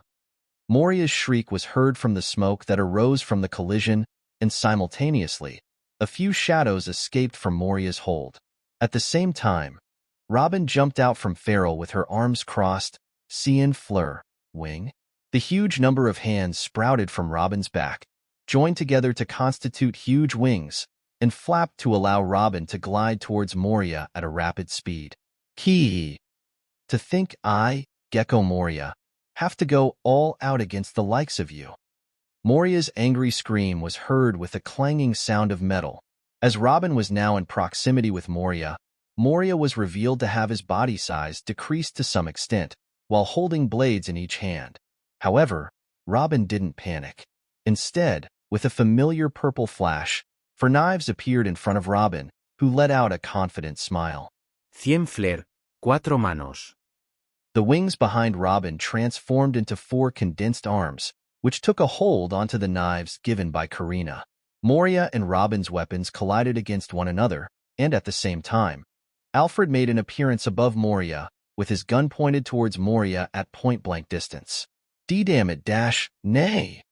As the large noise resounded from the clash against them, Pharaoh began to ascend up into the sky, with the intention to retrieve Ace from the prominence. Shoot that horse down. One Marine soldier cried as he shot towards Pharaoh multiple times, only to see that it hasn't even gone close to hitting the latter. Don't waste your ammo on that, you idiot. Focus on the others. As the chaotic circumstance ensued, Rowan watched the gigantic hole that his strike created with caution, as Sakazuki walked out of it with his hat, marine justice coat, and red shirt shredded apart. There was a visible purple-colored wound on his chest. Sakazuki seemed to be furious beyond belief, with his eyes reeking of bloodlust. Pirates. Sneaky as always, huh? Sakazuki growled. He coated himself with armament hockey at the last moment. Rowan thought as he smirked towards Sakazuki, What? You couldn't even react against that? If so, let me show you something faster. Rowan bent his legs slightly, causing Sakazuki to grit his teeth as his arms were coated by black-colored hardening and brown-orange-colored emission of armament hockey, while the huge mass of magma bubbled behind him.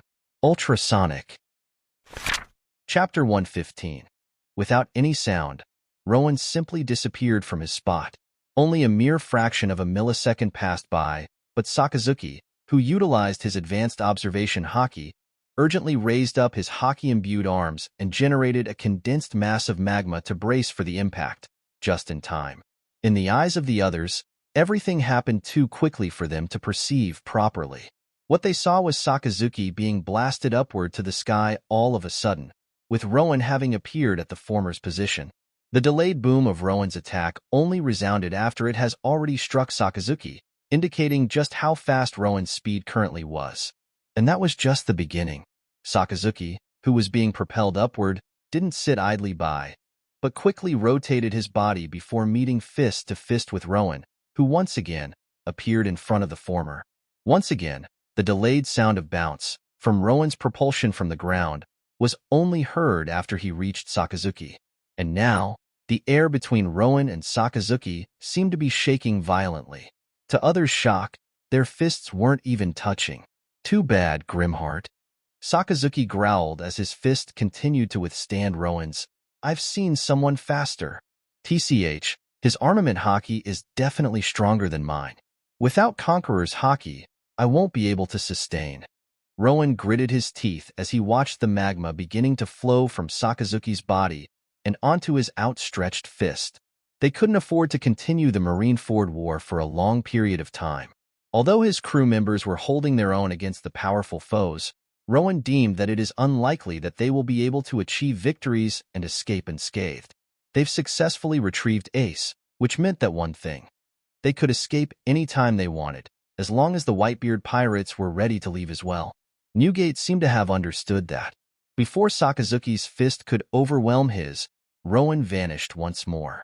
Right after, Sakazuki, having foreseen the following event, enveloped his right arm with a gigantic mass of magma before rotating his body to swipe it all around himself, and at the next moment, the concentrated magma was splattered by the countless number of explosive blasts, which happened at an incredible pace that they seemed to have all occurred simultaneously. The noises from the blasts only caught up after the attacks have been dealt with. Strength, speed, endurance, variability, reflex. Sakazuki calmly assessed Rowan's capability and frowned in displeasure. Balanced one, eh? Quickly shifting his gaze downward after a brief flash of red in his eyes, Sakazuki sent forth a huge mass of magma that seemed to have formed the shape of a hound. Hound Blaze. Sonic Blast. Sakazuki's magma has been splattered by Rowan's insanely quick punch, which was imbued by the black lightning of Conqueror's haki infusion. As their attacks canceled each other's, both of them landed back on the ground. Let's up the game, Akainu, Rowan stated as his gaze briefly shifted to Garp, who seemed to be contemplating if he should join or not. Sakazuki was enough to deal with. Through the use of advanced observation haki, Sakazuki felt a chill down his spine. Rowan's following attack was going to be on a scale different from the previous ones. The awakened ability of Magma Fruit, forget it.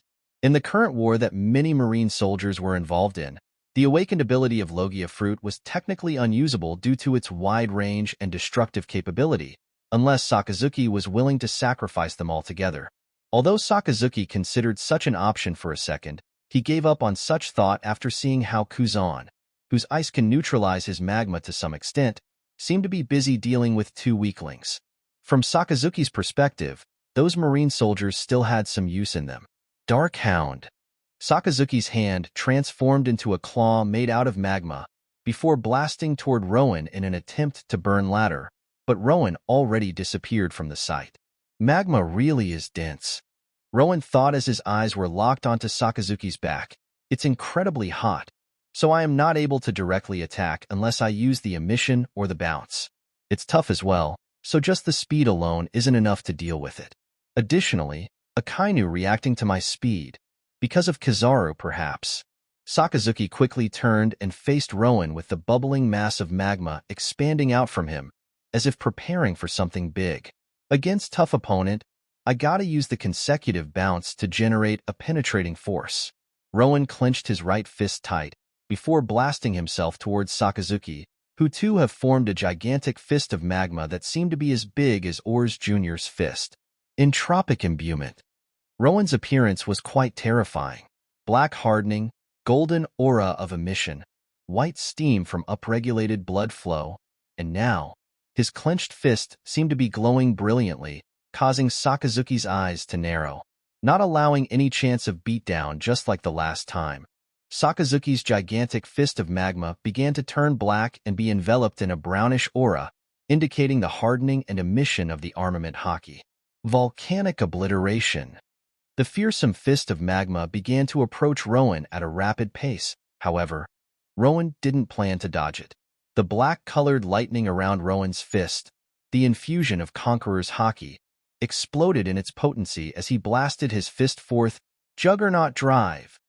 The struggle between Rowan and Sakazuki was incredibly intense. Everyone in proximity was blasted back by the remnants of magma that splattered and the gushes of compressed air. A slight smirk was formed on Sakazuki's face as he realized that Rowan's technique didn't seem to be as strong as his, until Sakazuki's eyes widened as another wave of force, just as strong as the previous one, impacted his technique. Why? Did you fail to foresee this future, Akainu? Rowan grinned with his amber-colored eyes adamantly staring at Sakazuki. Rowan's punch continued to push its way through Sakazuki's gigantic fist of magma and close the gap produced by the clash between the emissions of armament Haki.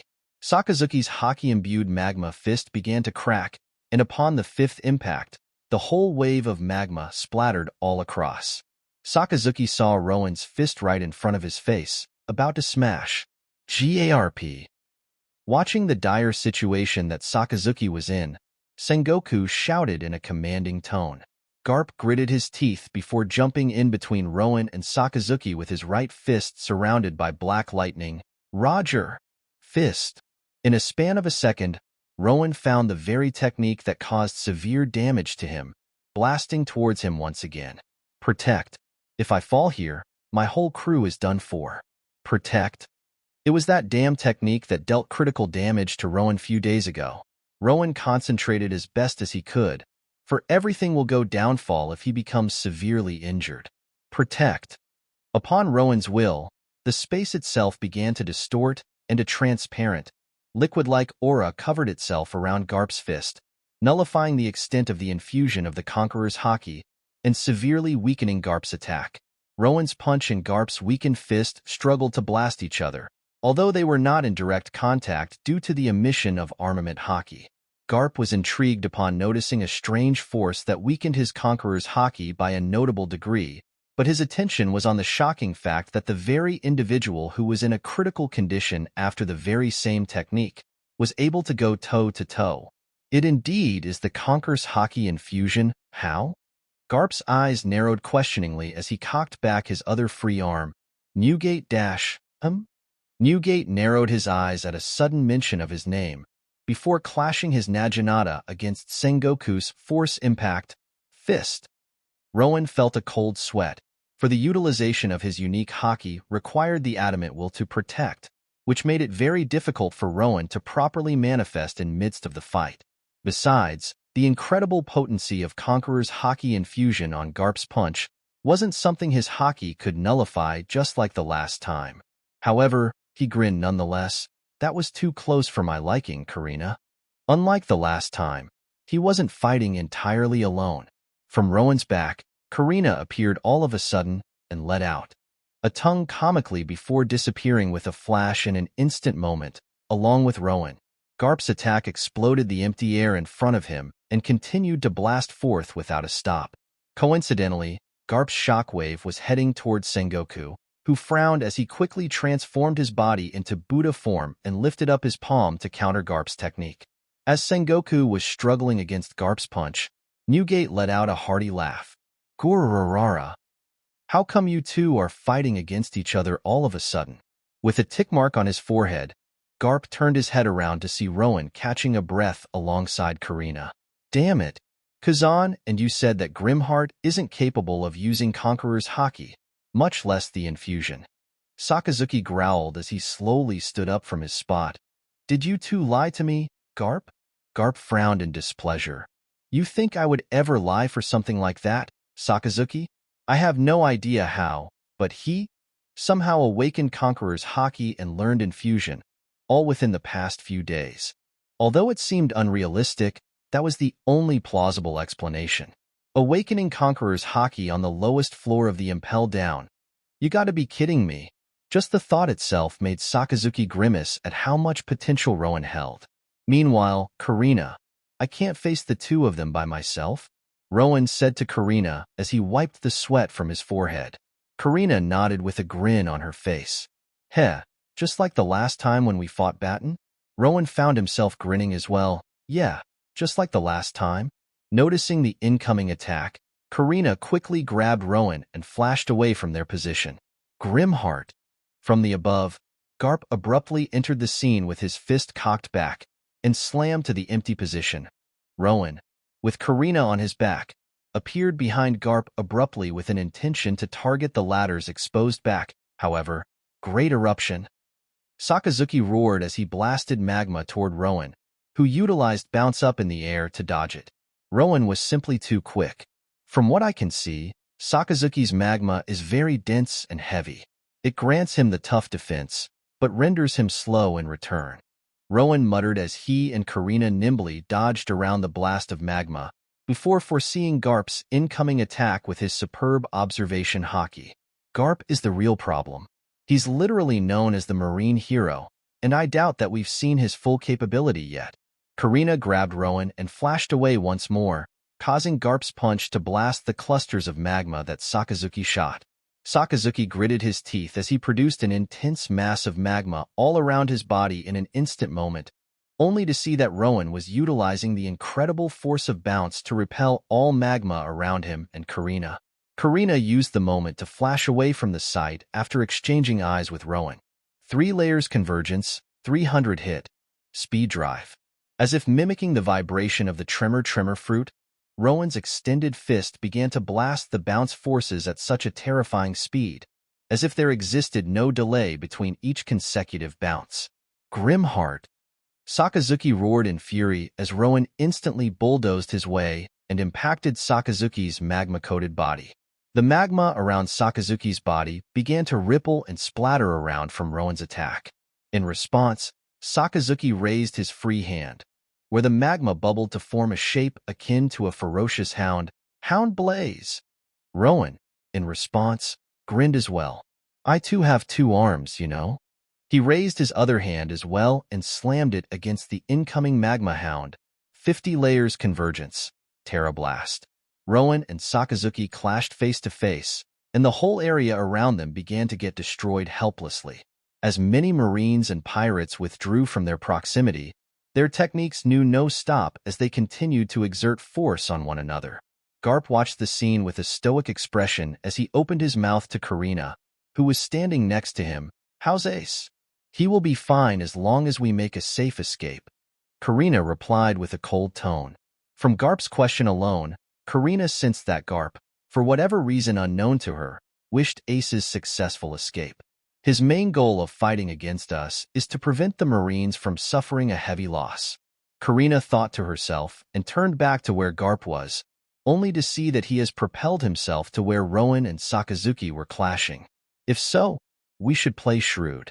If these two continue to fight like unbound bulls, Garp grimaced as he gazed at numerous Marine soldiers nearby who failed to withdraw. The weak will suffer. Garp quickly interrupted Rowan and Sakazuki with an incredibly powerful fist of his own, demolishing the magma and subduing the consecutive bounce forces.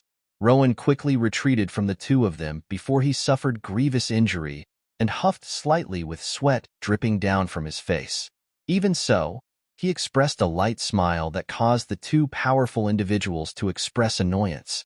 At the next moment, the incredibly large iceberg that was lifted up by Jozu appeared on top of Garp, Sakazuki, and many other Marine soldiers with a purple flash. And to many shock, another iceberg of a similar size appeared and piled up on top of the previous one. Karina, while huffing heavily in exhaustion, teleported back to Rowan's side. Are you all right, Karina? Rowan muttered as he momentarily gazed at Karina with concern in his eyes. She overexerted herself already. Karina nodded as she raised up her hand and wiped the sweat from her forehead. Garp frowned as he faced the incredibly large icebergs dropping onto him. I can't afford to dodge that, can I? Due to the impact of Rowan and Sakazuki's clash, many Marine soldiers weren't able to move out of the sight. Garp had no choice but to confront the icebergs head-on. While huffing slightly and frowning as the injury dealt by Rowan's initial attack stung, Sakazuki was about to unleash his technique to burn the falling icebergs, but halted upon noticing Garp's stance. Seems like there's no need for me to act. Rowan's eyes sharpened as he felt a chill down his spine. There's something stronger than that Newgate fist thing he used? Watch and learn, bounce brat. Garp's fist began to crackle in black lightning as the red emission around his arm began to expand domineeringly, much to Rowan's shock. Expansion just like his other punches, and emission of armament hockey? No, it's similar, but at the same time, different. The flow of armament is more concentrated and unidirectional, as if its goal is internal destruction. The potent and unique application of armament hockey by Garp baffled Rowan, who observed such a scene with his amber-colored eyes. Expansion along with the internal destruction. Is that the variation from the simple emission of the armament hockey? Just how much hockey would I need to recreate that technique? The highly concentrated Conqueror's hockey around Garp shook the very air itself. As all the attention was gathered upon him, Garp blasted his punch forth, Zebek fist. What could be said? All that was present in everyone's eyes at the next moment was the whole sky bursting open as the icebergs have been disintegrated into nothing. The incredibly loud noise thundered across the whole sky. From the sheer force, the clouds instantly condensed into liquids and poured over the marine fort as the heavy rain, before it abruptly halted and revealed the bright sun. Much to Moria's dismay, and at the same time, Rowan couldn't help but curse his prominence, which the Grimheart pirates kept hidden, has revealed its glorious view. You gotta be fucking kidding me. Karina slouched her posture in an exaggerated fashion. Even worse, Nami could be seen to be standing on the deck with Rowan's eyes. Leaving Cocoyasi without her or Nojiko, and leaving first in Alabasta, the purpose of all those actions was to ensure that the world doesn't notice his close ties with them. If Nami's bond with him is revealed, its consequences will be beyond what Twin Cats pirates are capable of handling. Besides, his crew member, Prominence, was about to get attacked. That's when Rowan noticed Sakazuki, whose eyes narrowed toward Prominence. Meteor volcano. Thank you. Ace muttered in a hoarse voice as the cuff opened with a clicking sound, finally freeing him from it. Nami smiled, but her eyes wavered as the hole in the sky clearly showcased the devastating battlefield at the marine fort. What's going on? The intense air pressure just now burst open the whole sky. At this rate, Nami gazed at the battlefield with keen eyes, before grabbing onto the steering wheel of Prominence with one of her hands. I can see why Nami-san is called Cat Burglar. Jinbe smiled, before turning to Ace with a serious face. Ace-san, we owe a big one to Rowan-san and his crew. Indeed, Jinbe, we do. Ace nodded with a complicated expression. Ace reminisced upon that night in Nanohana, where he had the chance to speak with Rowan. I truly owe a big one to Rowan. Taking a deep breath, he stood back up with a usual grin back onto his face. I'm going down. How about you, Jinbe? Jinbe nodded with an evident determination. Of course. Nay. At the next moment, Farrell dashed through the dense clouds and landed onto the deck of the floating Prominence and puffed out the steam from his nostrils. Farrell was ready to carry Ace and Jinbe to the marine fort below, only to see the bombardments of magma approaching Prominence rapidly. I knew it. Nami shrieked comically as she began to turn the steering wheel of Prominence, trying to tilt the ship just in time to dodge Sakazuki's attacks. Never mind. Ace muttered as he faced the clusters of magma. Rolling his shoulders, Ace gazed at Farrell with a grin. Yo, Farrell, can you catch me when I am falling? Farrell tilted his head in confusion, but nodded nonetheless. I trust in you. Ace gave a thumbs up before jumping straight down from Prominence toward the rapidly approaching clusters of magma, much to Nami and Farrell's shock. Nay. With widened eyes, Farrell signaled Jinbe to get on top of his back. Right after Jinbe complied, Farrell began to sprint down toward Ace, who was Tekken BOM, destroying all clusters of magma with furious punches as he was free-falling from the sky. Chapter 116, Meteor Volcano. Upon hearing Sakazuki's declaration, Rowan immediately propelled himself upward to prevent Sakazuki's attacks from reaching Prominence, however, was prevented by Garp, who appeared in front of Rowan and slammed a fist into his abdomen. Kurg! Rowan was sent blasting back down to the plaza. With vivid exhaustion, Karina readied her stance to teleport to prominence to evade Sakazuki's attacks from reaching the ship, however, halted upon sighting Ace. Tekken. Ace's voice boomed across as the numerous clusters of magma were effectively destroyed by Ace's furious punches. BOM, BOM, BOM, BOM, BOM. Ace the Whitebeard fleet all cried out in joy simultaneously. Gururara, seems like your plan has failed, Sengoku. Newgate grinned as he and Sengoku clashed once again. Sengoku frowned. It isn't over yet, Whitebeard. If Ace was to be freed, I'll have your head at the very least. Boom as the collision between two leaders caused the surrounding area to crack and tremble furiously. Feral, with Jinbe riding on top of him, quickly flew and caught Ace in midst of his free fall. Good job, you guys. Rowan muttered in relief. It seemed that while Ace smashed most of the magma clusters, Nami steered the ship to evade a few that managed to bypass. Phoenix Brand. Marco's feet, which were transformed to phoenix talons, attempted to slam onto Borislino, but the latter transformed his body into light and created a gap in the middle, effectively evading Marco's technique. Subsequently, Dan zapped behind Borsalino with his fist crackling in electricity, 30 million volt. Numb. Oh, how scary, Borsalino stated in a unique tone as he casually dodged Dan's punch with ease, before pointing his index and middle finger, which were glowing brilliantly, towards Dan's exposed head. Amaterasu. Undying Thistle. Dan's eyes widened as Marco quickly intercepted Borsalino's beam of light with his blue-colored flame wings. Yo newbie, wake up. As Borsalino's attack ceased, Marco spoke to Dan, who nodded with a cold sweat. Then before they could register, Borsalino suddenly flashed to Dan's back, much to Dan and Marco's dismay. Ama no Murakumo sword. From Borsalino's right hand, a long sword of light appeared, and without any hesitation, Borsalino swung the sword toward Dan with the intention to end the latter's life. 100 million volt. Zap cannon. Dan urgently condensed lightning between his palms and blasted it forth, preventing Borsalino's attack once more, just in time. Then, Borsalino, Dan, and Marco flashed from place to place at an incredible pace, deflecting each other's attacks for a countless number of times. Sacred Yada Mirror. In midst of their insanely rapid clash, Borsalino shot a wide beam of light that reflected all around the marine ford, before heading towards Dan and Marco's exposed backs. Dan gritted his teeth as he quickly turned around and saw Borsalino's sword about to slash through him. Too slow, Borsalino's sword slashed through Dan's midriff, causing the latter to puke out blood while falling down from the air. TCH newbie. Transforming into his Zoan form, Marco quickly flapped his wings and caught Dan before the latter crashed onto the ground.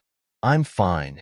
Momentarily touching the warm blood that spilled out from his wound, Dan wiped the blood from his mouth and stated with a determined voice. Dan's whole body began to crackle in intense electricity as he clenched his fists fight and crouched his body with his feet on Marco's back. Max 120 million volt. Boost. The countless number of nerves within Dan's body began to glow in blue before he flashed toward Borsalino at an incredible speed. Borsalino parried Dan's furious punches with his light sword, before his body glowed in bright yellow. Yasakani's Sacred Jewel. Undying Thistle. Expanding his wings, Marco blocked Borsalino's attacks once more. Zapping upwards from Marco's behind, Dan locked his eyes onto Borsalino as he quickly flipped out a bullet from his pocket. 100 million volt. Railgun. Boom! The bullet, now imbued in armament hockey, blasted forth toward Borsalino, who managed to tilt his head at the last moment and dodge just in time. The building behind Borsalino exploded from the potency of Dan's attack, causing Borsalino to raise his eyebrow in interest. Oh, how powerful! Borsalino scratched his head casually. But you seem a little exhausted already. Indeed, unlike Borsalino and Marco, Dan was already sweating and huffing, with the evident wound in the middle. Damn it! There's so much gap between them and me. Dan took a deep breath and readied himself for Borsalino's next move, only to find full metal mass impact. Ace crashing down from the sky onto Borsalino, who, for the first time, expressed a surprise on his face. Ace! Dan couldn't help but exclaim in a mix of joy and relief as he gazed at Ace. Really? I've got no idea how I should pay back to Rowan and y'all. Ace grinned as he bumped his fists together. But first, let's deal with that yellow monkey. Oh! Borsellino stood back up within the cloud of dust and wiped the trail of blood on his chin. Protagonist, Ace. I suppose I shall be the one to execute your execution then. Meanwhile, ice block, pheasant beak. Carmen's eyes narrowed as she saw a large ice pheasant traveling toward her. It's the very same attack that defended against the combined force of Dan and me last time. Heat ball. From the tip of Carmen's finger, an immensely hot ball of flame around the size of a baseball condensed before it crashed against the ice pheasant. The loud noise of ice melting was heard as the ice pheasant helplessly sublimated into steam before it could reach Carmen. Brilliant! Immediately after, Jozu rushed toward Kazan with his diamond, transformed part of body facing the latter. Punk! Kazan transformed his body into ice and dodged Jozu's attack in the same way as the last time, but the latter didn't seem to be done yet. Jumping upward with his eyes locked onto Kazan, whose body turned back to normal form, Jozu joined his hockey-imbued arms together as they transformed into diamond, before slamming them down. Octagon hammer. Ice block, shield. Kazan formed an ice shield in front of him and quickly hardened it with his armament hockey as well. The diamond and ice collided against one another, but if seen closely, the cracks were being formed on the ice shield. Additionally, Ignis, heat bullet. The small and dense ball of flame impacted the ice shield, causing it to lose all strength and crack into pieces by Jozu's attack. Kazan found his eyes bloodshot as Jozu's fists impacted his abdomen and turned his body into ice once more to prevent further injury. Ignis, Carmen's predatory gaze locked onto Kazan as she held her arms wide open. Hell's Kitchen. From the blue flame that enveloped her body, the countless figures of knives made by the blue flame shot out toward Kazan. I want to go sleep already. Kazan sighed with tired eyes as he wiped the trail of blood from his mouth. Ice block, partisan. Similarly, the countless ice tridents formed around Kazan before flying and clashing against Carmen's flames. One by one, as they clashed against one another, the ice trident melted, as Carmen's flames continued to bulldoze their way toward Kazan. However, the production of ice tridents around Kazan didn't know when to stop, and the new ones replaced the ones that already melted, effectively blocking Carmen's attacks. Now, as Carmen's flames finally died down, the whole area was covered with the vast amount of steam. He's up to something. His ice before that woman's arrival wasn't as fragile as now. Jozu swiftly jumped back, having felt that Kazan was about to unleash something that was different than his previous attacks. Your flame has gotten much scarier, Flame Empress, Kazan stated with his hands in his pocket. But just like the last time, you don't bother to think for once. The temperature began to drop drastically. Huge volume of steam and sudden decrease in temperature. What would happen? Condensation. One drop of water plopped down from the steam right above them before the heavy amount of rain poured over the three and the other individuals in proximity. And now, Kazan lowered his hand onto the ground. Carmen, having realized what Kazan was about to do, was about to shoot forth another ball of flame toward him with the intention to interrupt, but it was too late. Ice Age. The whole line of water, which extended all the way from the surface that Kazan's hand was touching, all the way to the water that soaked Carmen and Jozu, instantly froze. Finally, from Kazan's hand, a sharp ice saber has condensed from a thin air. It's time to Arabesque Brick Fist. A force wave which is transmitted through the water vapor in the air by Jinbe, who was seen to be right above Kazan, blasted toward the latter. Jinbe, are you sure about this? Kazan stated in a cold tone as he quickly retreated from the site to avoid the impact. The force wave spread out and weakened the ice that enveloped the surrounding. Jinbe landed in the middle of the ice-coated area. He glared at Kazan without any hint of fear. I am indebted to Whitebeard-san, and now, Rowan-san as well. I won't allow you to touch them or their crew members. At the same time, The ice that froze Carmen began to sublimate back into steam at a rapid pace, causing Kazan to sigh. Don't you think you are underestimating me too much, Akiji? Carmen scowled as the air around her began to vibrate from immense heat, and the surrounding ice melted into boiling water, which effectively freed Jozu as well. Guh, what a shame. Jozu frowned upon realizing that he has been frozen twice, as half of his body became transformed into a diamond once more. You guys are annoying, you know that? Kazan's eyes sharpened as he prepared for the neck attack. At some distance away, Cavendish and Doflamingo were having a furious clash against each other. Fulbright. From Doflamingo's hands, 5 sharp strings shot forth toward Cavendish, who parried them with rapid slashes with his sword before rushing towards the former. Doflamingo's hockey-imbued strings and Cavendish's similarly hockey-imbued sword clashed, before Cavendish broke the struggle with incredibly fast strikes. At the next moment, Cavendish jumped upward and spun in midair as he swung his sword in exquisite fashion. Beautiful sword. Swan Lake. 5 color strings.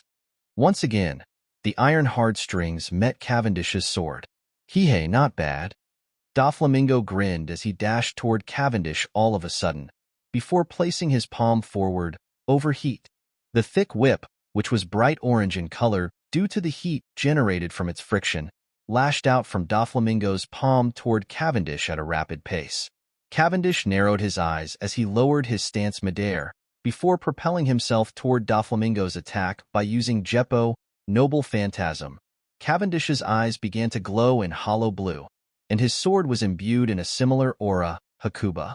At the next moment, Doflamingo found his eyes widened as the thick whip was cut in half in an instant, with Cavendish now standing behind Doflamingo. Then, a light gash appeared on top of Doflamingo's exposed top, and a slight amount of blood dripped down. Interesting. Doflamingo's grin died down as he turned back to face Cavendish, with the veins popping out of his forehead. Cavendish quickly readied his stance once more as Doflamingo raised his hands up. Seems like you are finally getting serious. Cavendish's grin began to widen into a creepy fashion, akin to Hakuba's smile. Serious? Hey. You speak a lot for a weakling, pirate prince. From Doflamingo's sides, an incredible number of strings began to rise from the ground and combine together to form 2 large threads. Simultaneously, the tips of those threads became imbued in armament hockey. Weakling? It seems that your sunglasses are preventing you from the proper assessment of your situation. Cavendish's grip on his sword tightened. Behold, the defeat of Doflamingo, the heavenly demon, by the hands of Cavendish, the White Knight. Gwahaha, I will be bombarded with the countless number of journalists every day. What a pity, for it seems that I will cause many hearts of women to skip a beat once again. Doflamingo wasn't planning to participate in this war seriously, however. Cavendish's taunt seemed to be doing its job quite well. Hey, it seems that someone is in need of being woken up from his delusions. Doflamingo, with the veins popping out of his forehead, growled as his hands twitched. A giant ship that has the same appearance as the wrecked Moby Dick revealed itself from the depths of water in the middle of the bay. Sengoku's eyes widened as he clashed his palm against Newgate's Naginata. Gurara, here it is. Newgate grinned before speaking out loud. All of you, get onto the ship. Let's get out of here. Yeah, listening to Newgate's command, all the pirates cheered as they began to cluster toward the huge ship. Fools! Sakazuki snarled as the magma bubbled around him with the intention to demolish the pirates at once, however, was quickly intercepted by Rowan. Your guard is down, Akainu. Bounce art. 9th stance Wetchuk. BOM. Sakazuki's head rang as it was abruptly shaken by powerful blasts of Rowan's kick. In a span of a second, Sakazuki vomited blood as he fell on his knee. Subsequently, Rowan quickly leaned back to barely dodge Garp's ferocious punch and spoke in a low tone. Is it all right to treat Luffy's friend like this? Mind break. Garp's fist momentarily stopped. Luffy? How do you know him? Just as I figured. There is no way that the name Monkey D is a mere coincidence. They are related for sure.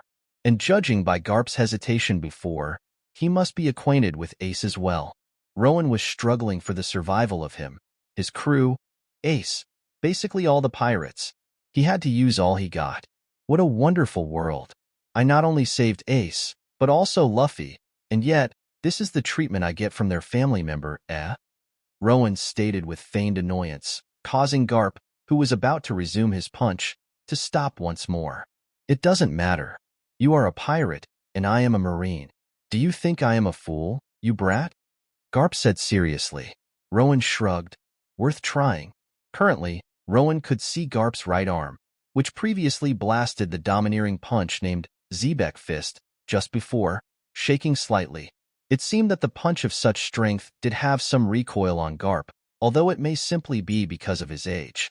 As for Sakazuki, Rowan's previous blows on him seemed to have quite an impact, as he frowned while bringing up his hand onto his wounded chest. His eyes seemed unfocused as well, due to Rowan's kick just now. Ha! Who am I to judge when I'm in worse condition than them? Rowan felt the huge amount of fatigue building up within him, especially with his haki draining at a rapid rate.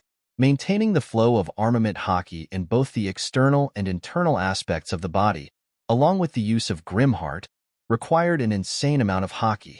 He would still be able to go toe-to-toe against Sakazuki without the full-body armament and Grimheart, but will severely fall behind Garp's prowess. If the fight gets dragged on for too long, Rowan would be forced to bring out his trump card, the manifestation of Conqueror's haki, which is likely to alarm the re-emergence of Vasilia to the world government.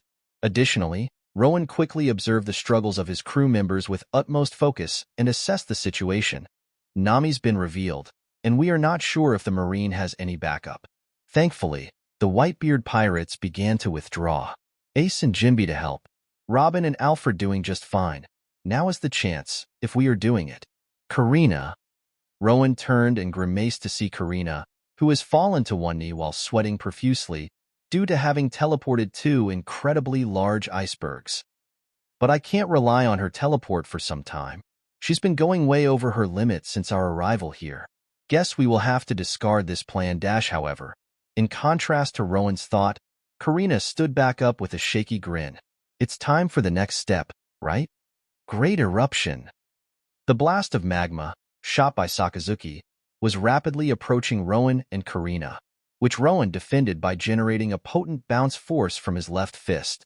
While doing so, Rowan, whose eyes were expressing a sense of amazement, was still facing Karina.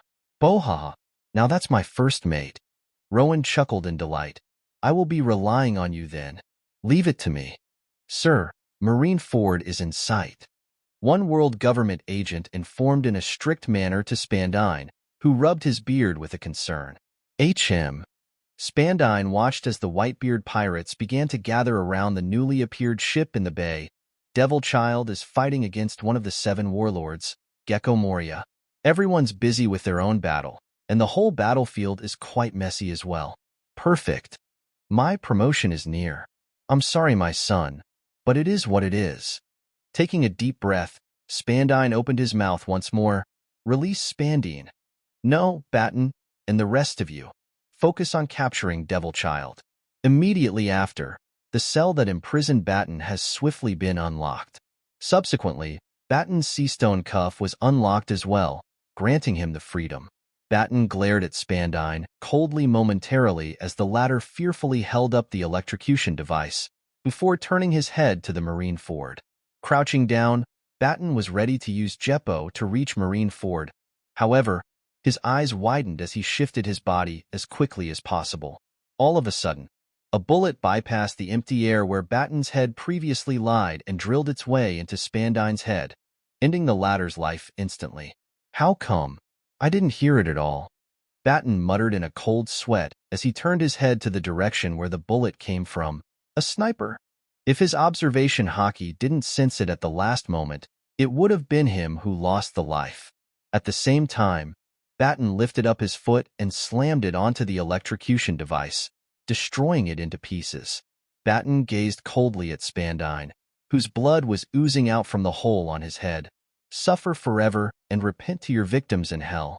He didn't seem to hold any attachment to Spandine as a father. What's going on? Sir Spandine. The world government agents shouted in shock as they turned their heads to their left and right, trying to identify the cause. At far distance away, on a small boat where 4 people were sitting by, one man, Job or Sebastian, was seen to be holding a sniper gun with lazy expression, with a cigarette on his mouth. "Ha, we really have done it." The old woman spoke with underlying worry in her tone.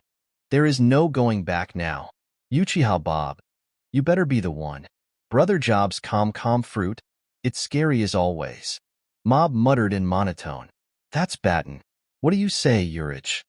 Although bothered by Mob calling him Job, Job turned his head to Urich and asked. Urich's grin widened. Although he was grinning, he seemed to be furious beyond belief. He stood up slowly as his eyes locked onto Baton, who stared back at him from a far distance away. "Sahaha, I'll bust his head open." Urich growled as he clenched his fists. Chapter 117. As the world government ships and the small boat containing 4 people made appearance nearby the marine ford, "Gramps, let me ask you one thing," Rowan stated casually, causing Garp to raise his eyebrow. "Are you sure that you can leave your soldiers hanging like that?" Narrowing his eyes, thinking that Rowan is up to something, Garp opened his mouth in a stoic expression. "Just what are you up to, Grimheart brat? Watch." Rowan raised his right foot slightly, before crashing it onto the platform he was standing on. The plaza that Rowan was standing on broke into pieces. Wait, what's going on? Most of the Marine soldiers, who were scattered around the plaza, fell to the frozen bay below or within the crevices created by Rowan's blast. Those remaining on top of a stable platform provide an aid to the fallen comrades. One Marine officer shouted as he reached his hand out to one man who was struggling to prevent himself from falling between the cracks. Thankfully, they weren't attacked by the pirates, who were focusing on the escape. "This is what it is, Marine hero." Rowan spoke coolly.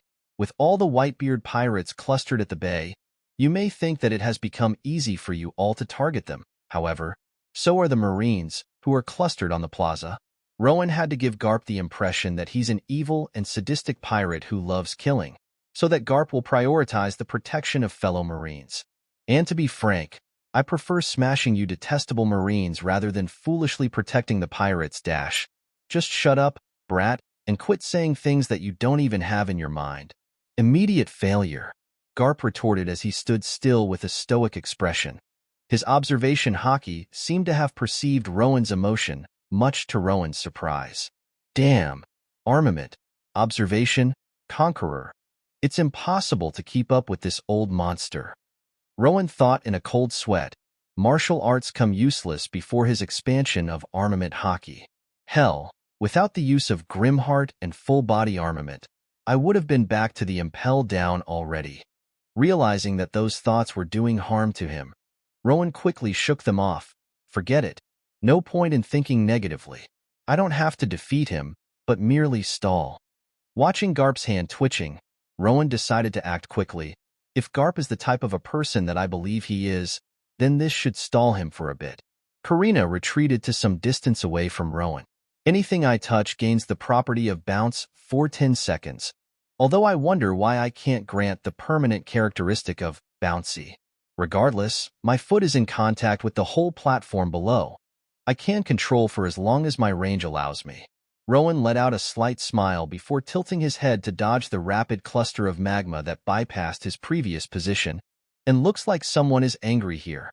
Sakazuki glared at Rowan heatedly, as his eyes contained nothing but a blood lust. "Too bad you can't go all out here, Akainu?" Rowan said as the countless number of debris from the platform bounced up and began to rotate at an incredible pace. "Well, I can." Those debris lightened up in bright orange as the friction heated them up. Sakazuki charged up another fist of magma and blasted toward Rowan without any words, however. Entropy blast. Meteor shower. Upon Rowan's command, those heated debris shot out toward Garp, Sakazuki, and many fallen Marine soldiers at an incredible speed. "Fucking despicable scum of a bitch."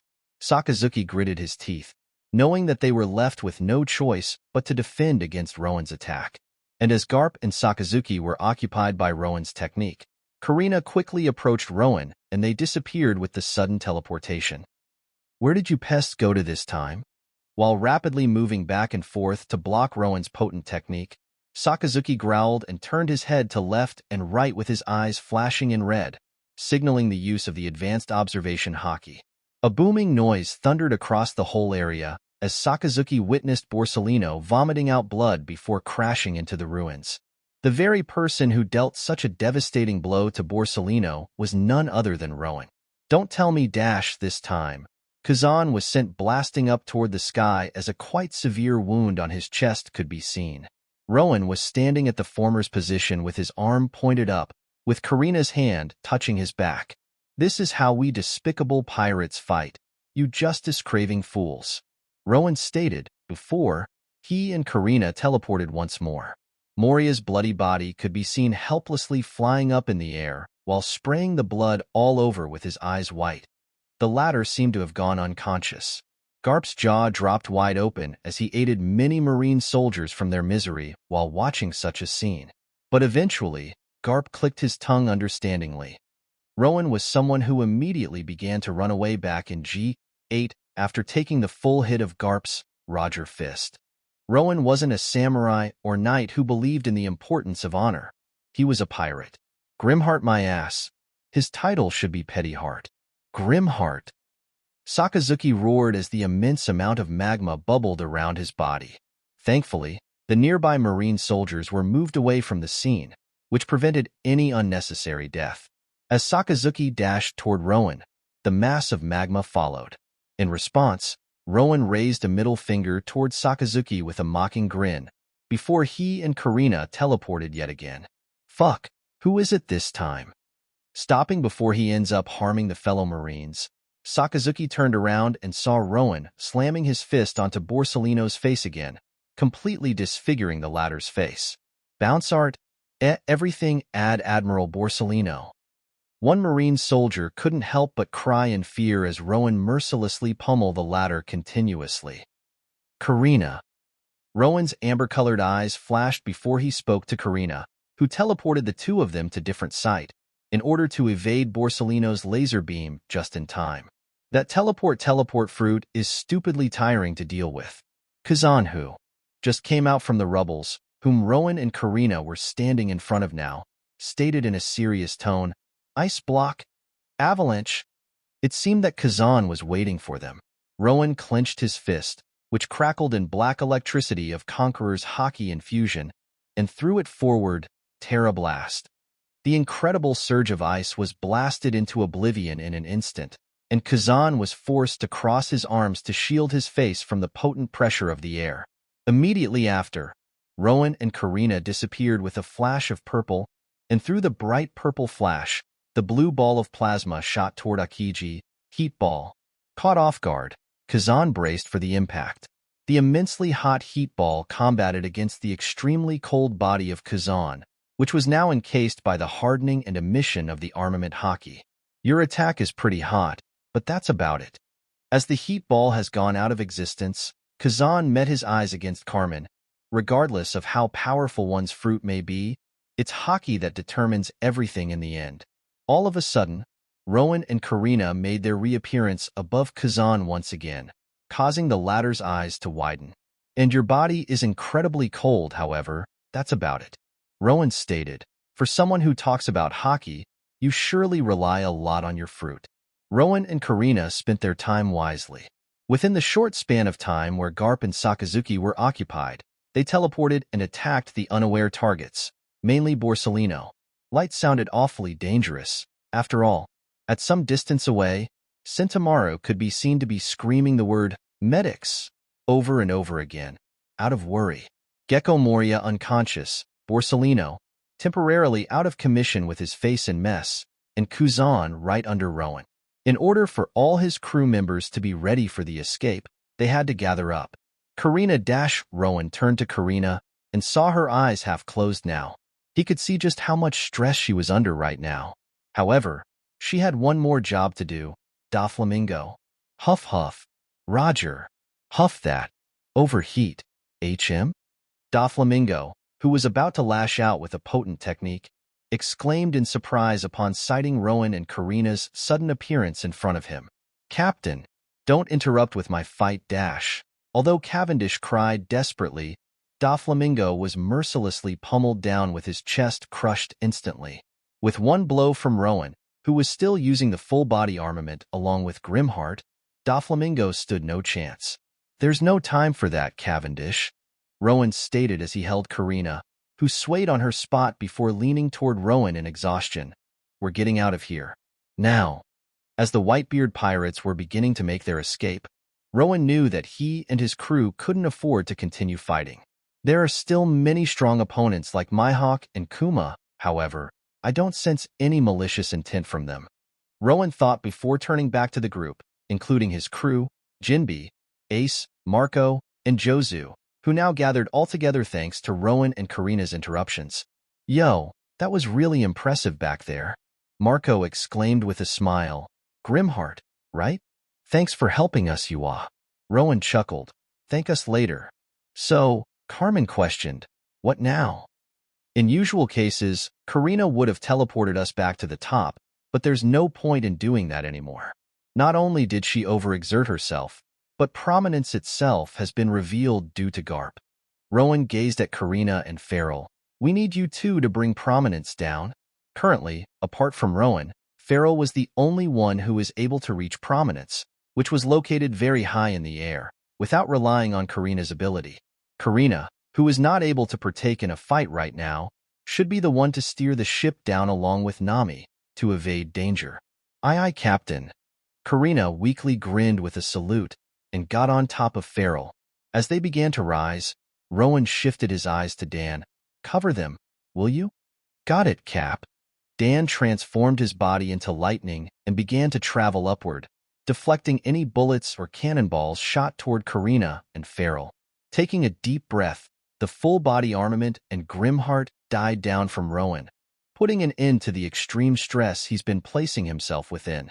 Shortness of breath due to the sudden decrease in the blood flow, along with the momentary weakening of muscles. "I might have fainted from the lack of oxygen in my brain if I used it for any longer." Rowan momentarily swayed as he felt his body becoming weak all of a sudden, but kept his body upright by using his fruit ability to bounce himself off of the air. And now, Rowan and the rest sighted Garp and Sakazuki approaching them. "Be careful, guys," Rowan stated calmly as his breathing finally began to return to him. "One wrong step, and we are screwed. Don't let them damage prominence." "Fuck. It feels like we are doing everything," Carmen bickered in fatigue, to which Ace, Marco, and Jozu scratched their heads sheepishly. Boom Newgate huffed as he slammed his Naginata on the ground below. "Gururara. I've got no regret in dying anymore, with my goal here achieved." Newgate gazed at the paddle ship at the bay, where the Whitebeard pirates were crying out to him, "Pops! Pops, we're ready." Come. Newgate felt a smile forming on his face as the blood trickled down from his mouth. "Whitebeard," Sengoku muttered. Although he's the fleet admiral, strategist, and leader who commands and keeps his head cool at all times, seeing his old foe reaching his end made him feel something. Was it sympathy or respect for the man whom he's been fighting for his whole life? Nonetheless, Sengoku too ceased his attack on Newgate. "After all, Sengoku, don't you think Ace deserves better than just dying as Roger's son?" Newgate's eyes shifted to Ace, who joined forces with Rowan, his crew, Marco, and Jozu to match Garp and Sakazuki. "The end of the great age of pirates? You are a fool, Sengoku. Dreams never end." Sengoku's eyes became bloodshot in fury. "Are you saying that all those unjust actions that you pirates did onto the innocents are fine to go over? Whitebeard, you pirate fools have no idea how many people suffer every day. And many of those people who suffer choose to become pirates." Newgate's grip on his Naginata tightened as he felt his vision getting hazy. Corrupt marines who are worse than the pirates, the world government that strives for the total control of the world, along with the lawless Morganian pirates. Sengoku, you can't place the blame solely on the pirates. The ideal in which the world government, the celestial dragons, and the five elders hold absolute control against the ideal of the absolute freedom, Gururara, Let's see who wins this time. Absolute control? You must mean absolute order. Sengoku gritted his teeth, and absolute freedom. More like absolute chaos. Their ideal is far too dangerous. Whitebeard, no matter what you say, pirates will always be nothing more than the scums. In truth, most of the pirates are those Morganians as the world government likes to classify. The corrupt Marines usually tend to become the pirates themselves. The Marine may be under the world government as of the current moment, but our goal, to bring the justice onto this world, has always been pure. Gururara, you didn't change, Sengoku. I'm glad, my eternal foe. Newgate let out hearty laughter, before speaking out in a loud voice. All and every member of the Whitebeard fleet, listen. For this is my one and final order to all of you. Pops, what are you talking about? One pirate shouted in disbelief. Tightly grabbing onto the embedded Naginata to support his weight, Newgate carried on, escape from the Marine Ford successfully, along with the Grimheart pirates. Sengoku gritted his teeth before he too shouted, "Attention to all Marines! Do not let a single pirate escape. Cooperate with the world government to achieve the means."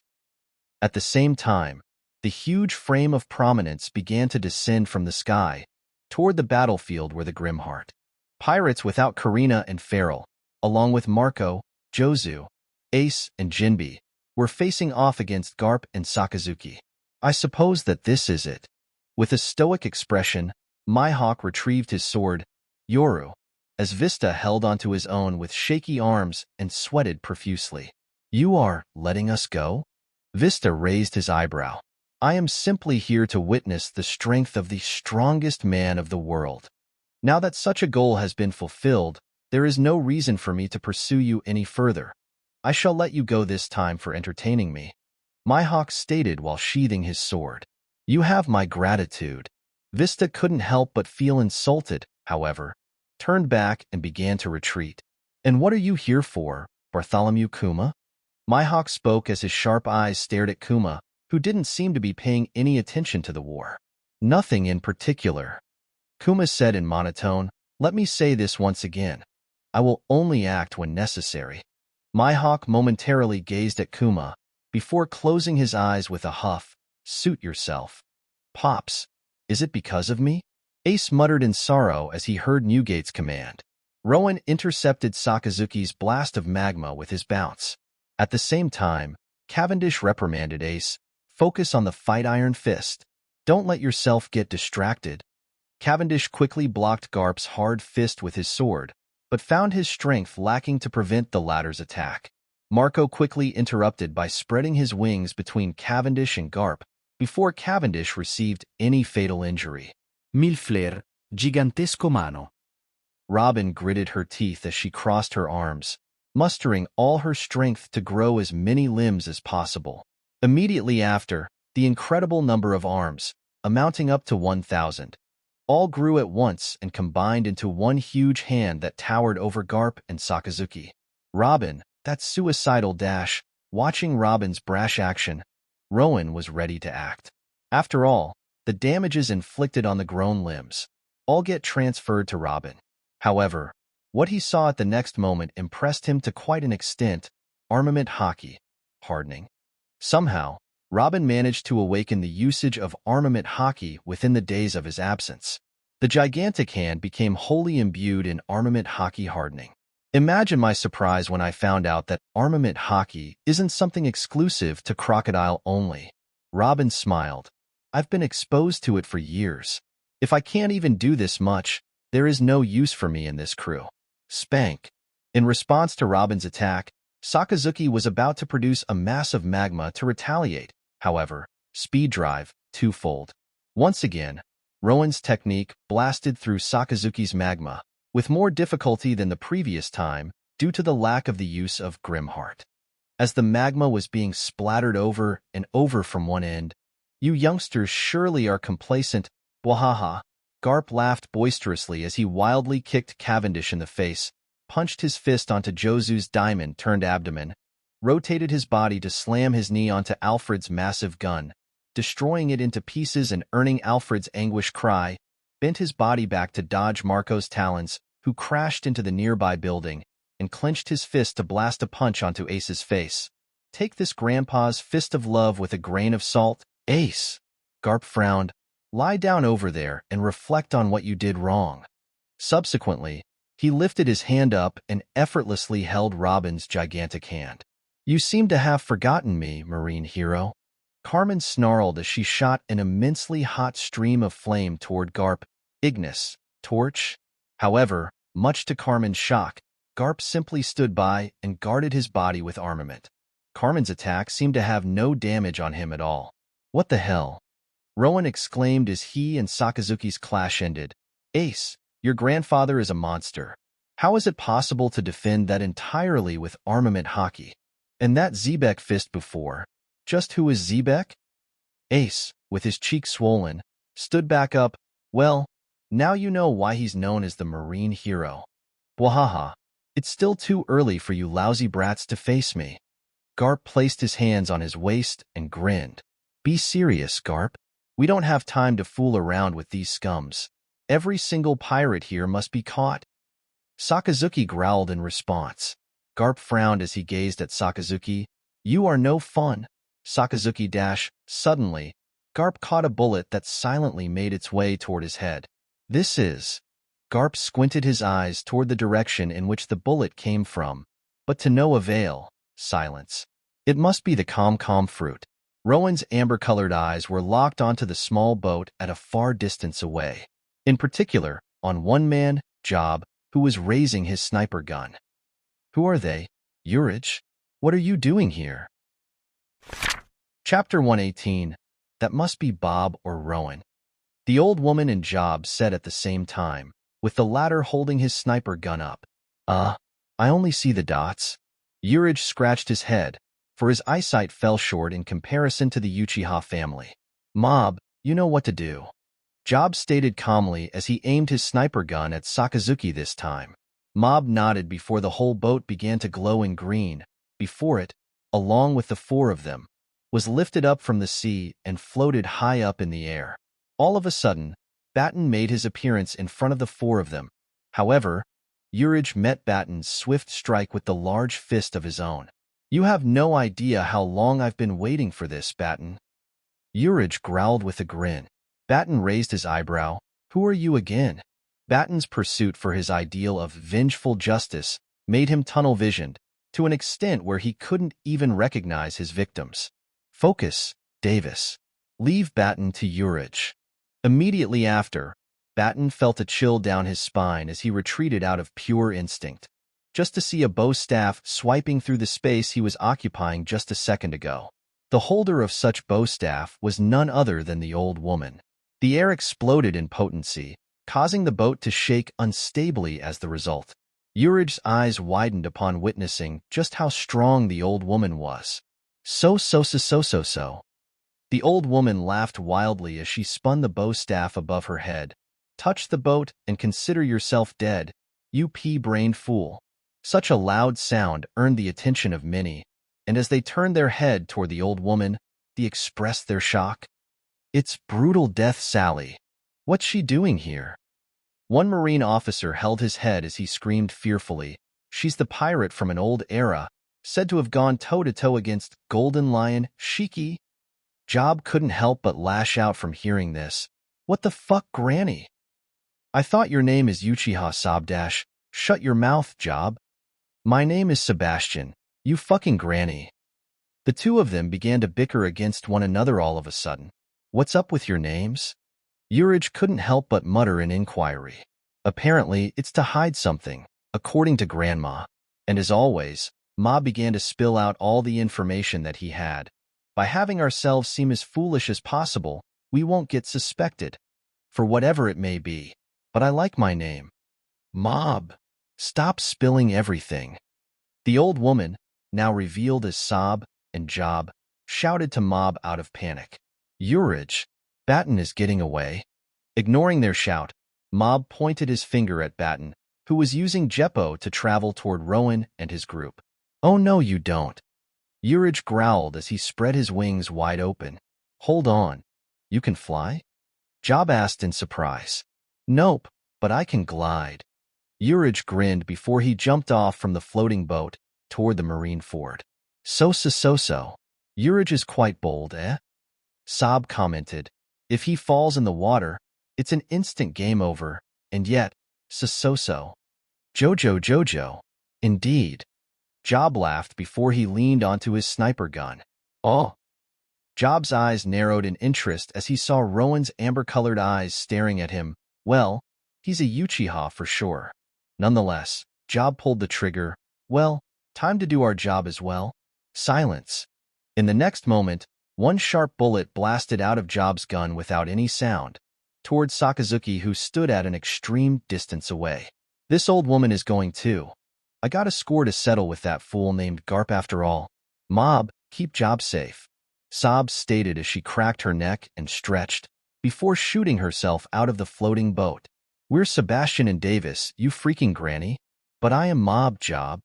On the other side, Sakazuki managed to sense the bullet shot by Job and defended it by imbuing armament haki on his arm, as his other fist, encased in magma, collided against Rowan once again. Your strike isn't as strong as before, Grimheart, Sakazuki stated in gruff tone as his face began to morph into a cruel smile. Reaching an end already? Rowan retreated and rolled his shoulder momentarily. More like you aren't worthy of my full strength, doggy boy. Sakazuki's whole face turned red upon hearing Rowan's taunt. Rowan did understand Sakazuki's point of view, for he wasn't utilizing any haki at the current moment against Sakazuki. However, there was a reason for that. There was literally prominence which was descending down from the sky. His strength was meant to be spent when it was truly needed, such as if Sakazuki decided to target prominence rather than him. Immediately after, Rowan bounced himself from the ground to dodge the cluster of magma that impacted upon his previous position. Tough, eh?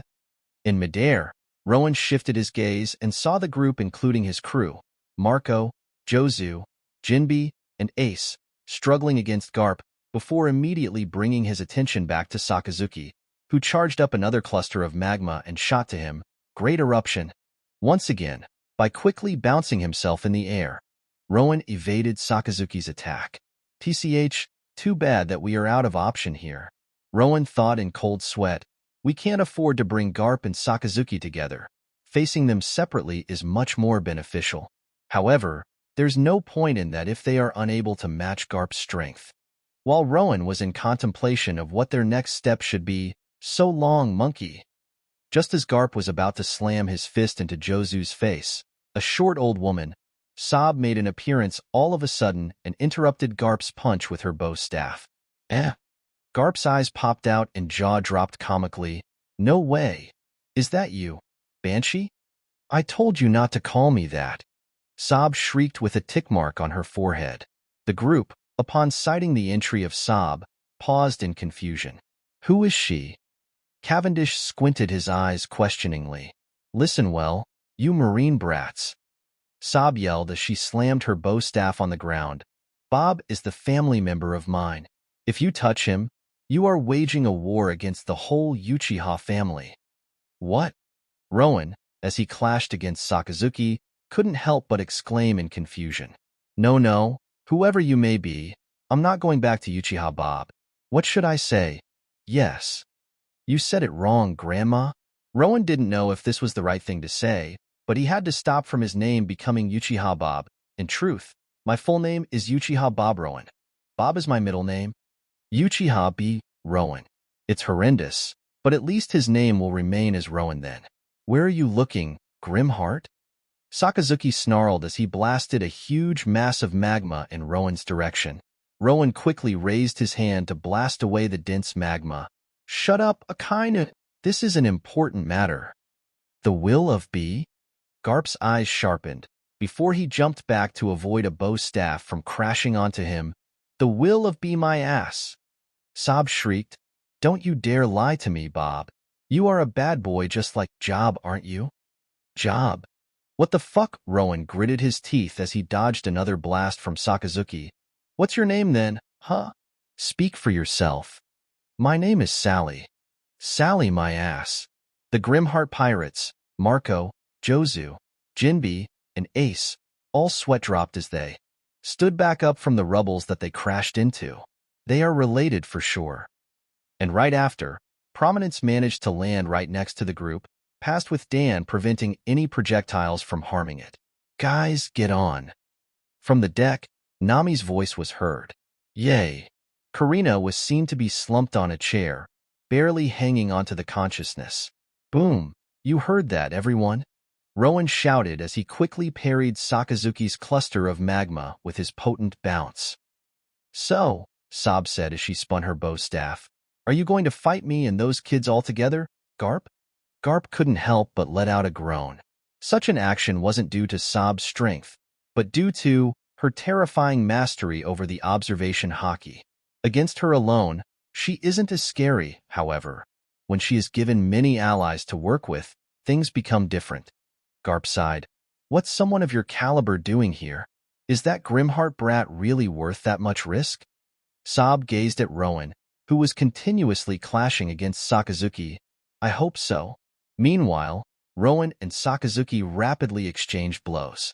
Rowan blasted the platform Sakazuki was standing on, in order to cause him to lose his footing. Subsequently, Sonic Step. Rowan instantly vanished and appeared behind Sakazuki, before drilling through the latter's magma-coated back. Sakazuki was sent blasting away from the Prominence, and landed back on the ground, skidding while he did so. Hellhound. Right after, the hot and dense blast of magma was shot toward Rowan. Juggernaut Blast. Rowan's bounce-enforced punch managed to block Sakazuki's dense magma, without any use of haki. Now, as the huge amount of hot magma surrounded them and the surrounding atmosphere has become drastically hot, do you really think you can escape from here? Sakazuki stated in a cold tone. Rowan couldn't help but tighten his expression in caution, knowing that Sakazuki managed to cool his head. Something big is coming up. Thanks to your shrewd act previously, Grimheart, all Marine soldiers made their retreat from the plaza now. With those pirates clustered at the bay, and no one other than the potent individuals remaining up on the plaza, there's no need for me to hold back. The plaza that Sakazuki was standing on top of began to bend upward, as if about to explode.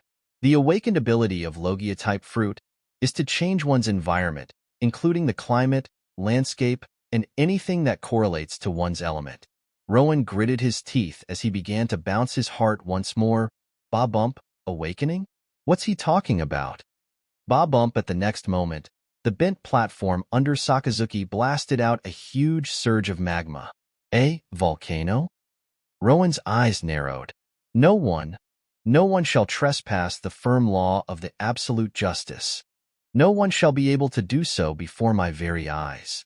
Under Sakazuki's command, the incredible amount of magma in the sky began to condense onto Sakazuki's raised hand, forming an incredibly hot and resilient fist of magma. Subsequently, it was coated with armament haki, hardening, and emission. From a far distance away, Rowan could already feel the emanating heat. Grimheart. Rowan's body became engulfed in steam, along with the hardening and golden emission of armament haki. Infusion. Rowan's right fist began to crackle wildly in black lightning, entropic imbuement, followed by the brilliant glow, indicating an immense heat. Your ship, all your crew members, and you, Grimheart, all of you shall perish at once. Sakazuki dashed toward Rowan, with the intention to blast all of them at once. Volcanic Hound. Execution. Sakazuki's armament haki emission that covered his incredibly dense fist of magma morphed into a shape that resembled a hound, generating a frightening view. Rowan could feel just how dense Sakazuki's attack is. He had to utilize his strongest in order to overcome it. 50 layers, 100 hit. Upon noticing Rowan's stance, Garp's eyes widened in recognition. Sakazuki, get out of there. Garp personally witnessed the might of Rowan's strongest attack before. Now, coupled with his temporarily boosted physique and Conqueror's haki infusion, not only will Rowan's attack result in Sakazuki being severely wounded, but also bring the demolition of the Marine fort. Garp was about to step in immediately, but was prevented by Sob, who smacked her bow staff to stop Garp's propulsion off of the ground. Banshee. Garp glared at Sob heatedly. If you interrupted Bob just now, he would have lost. Sob grinned. But alas, here I am. As Garp was blocked by Sob, Rowan blasted his ferocious punch forth, terraforming. A few days ago, his body was unable to handle the recoil of this technique, and frankly, he still wouldn't have been able to if he didn't develop Grim Heart and the flow of the armament hockey that temporarily increased his physical resilience. 3 times. When used with Grim Heart, Rowan could use terraforming 3 times before his arm became completely wrecked. At the next moment, as 2 techniques collided in the middle, nothing but a brilliant flash of white was seen as the incredible combustion between the 2 occurred. No sound could be heard initially, for the pitch of the noise was beyond what a human being could hear. And now, the incredible noise thundered as the position in which Sakazuki was standing on, and all the way to the area behind him, was instantly blasted into the oblivion. And that was just the beginning. Sakazuki couldn't understand what was going on. The moment he clashed against Rowan's punch, all he's been feeling was an incredible pain as the whole world around him exploded consecutively. Sakazuki! Garp shouted as he quickly dashed off to the projectile named Sakazuki, whose body was in a process of becoming a mincemeat, not even realizing that Sob's bow staff didn't dare to stop him this time. And with each blast generated by Rowan's technique, the already damaged Marineford was in process of destruction. When it finally ended, 1/4 of Marineford disappeared without a trace. Thankfully for the Marine, Vice Admiral Tsuru saw this beforehand and evacuated the Marine soldiers away from the site. No one except for Sakazuki received the blow. As Sakazuki was sent blasting back and drilling into the countless number of buildings, Rowan fell to his knee while sweating profusely. His right arm shook violently in stress as he huffed uncontrollably. The use of Grimheart ceased, and all hockey retracted back into Rowan. Bob. From some distance away, Sob's voice was heard, "Get onto your ship and escape right now." However, Rowan couldn't muster enough strength to stand up and get on prominence. Cavendish and Alfred immediately came to Rowan's aid to help the latter up. "Do as she said," Rowan ordered in midst of his shortness of breath, knowing that now was the best chance that they got. "Got it, Captain." Immediately after, Rowan, his crew, Marco, Jozu, Jinbe, Ace, and Sob as well, all got on the deck of Prominence. Past now, as Dan resupplied the energy to the Prominence, "Hold on, everyone," and Nami steered the steering wheel. Prominence began to move upward, getting ready for another flight. Rowan was lying down on the deck in exhaustion. "Did we escape successfully?" All of a sudden, Cavendish's voice boomed out, causing Rowan and Dan's faces to pale immediately. Cavendish, and just as Cavendish said so, less, endless stall. Prominence stopped in the middle of the sky, right above the Marineford. In the middle of the Marineford, Smoker's cigars dropped out of his mouth. "I should have stayed in the Logue town." Fuck. Sighing, Smoker turned to his left and gazed at Hina and Shu, whose faces were pale as their bodies trembled uncontrollably. And just what is wrong with them? Chapter 119.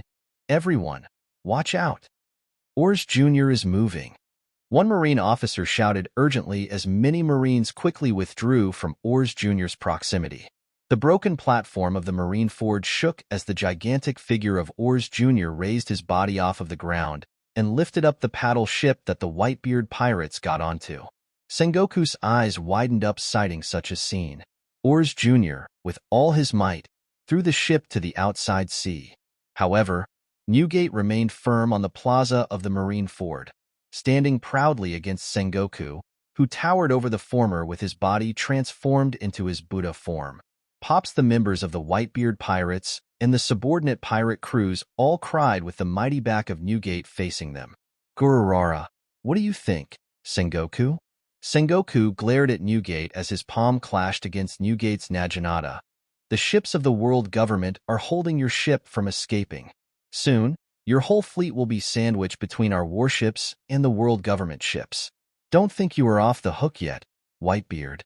However, Sengoku's attention was on the flying ship in the sky, Prominence, Grimheart.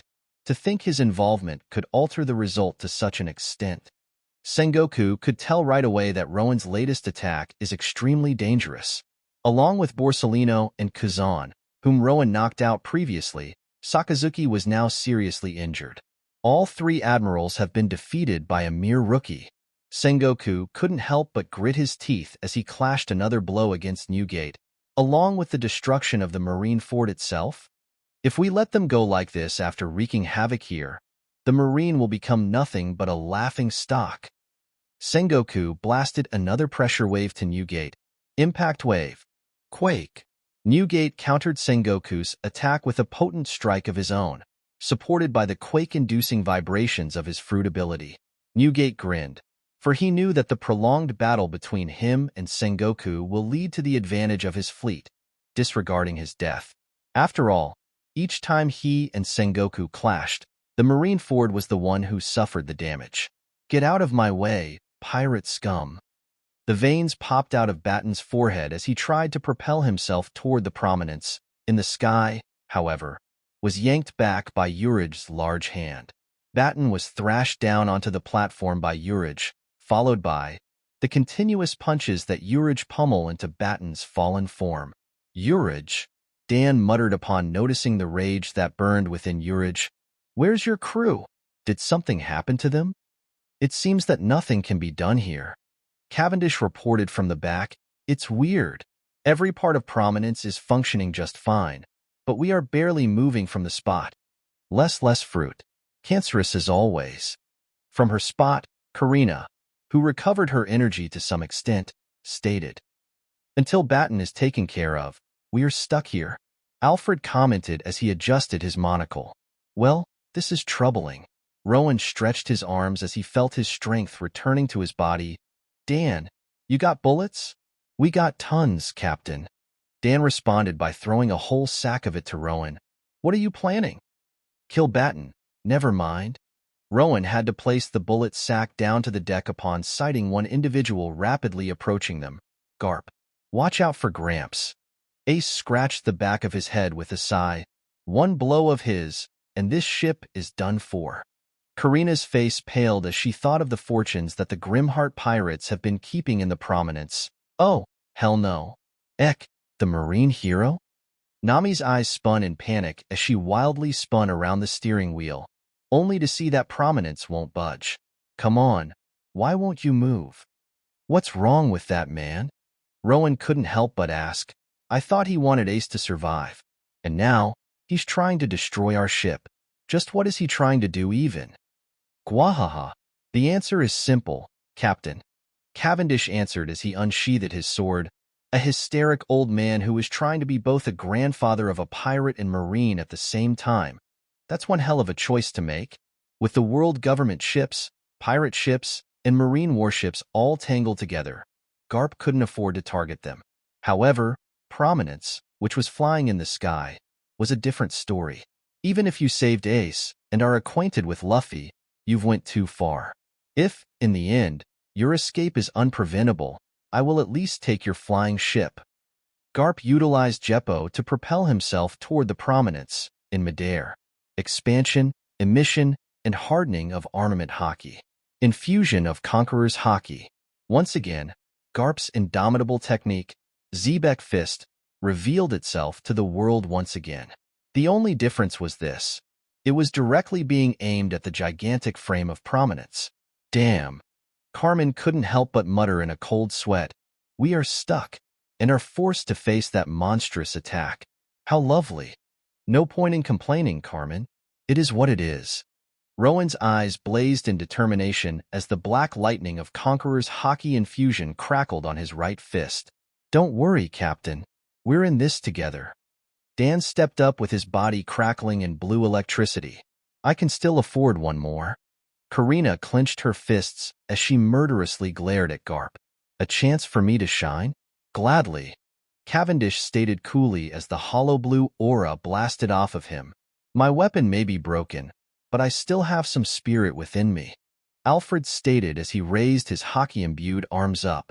Nay. Farrell stomped his feet ferociously. Mil flair, gigantesco mano.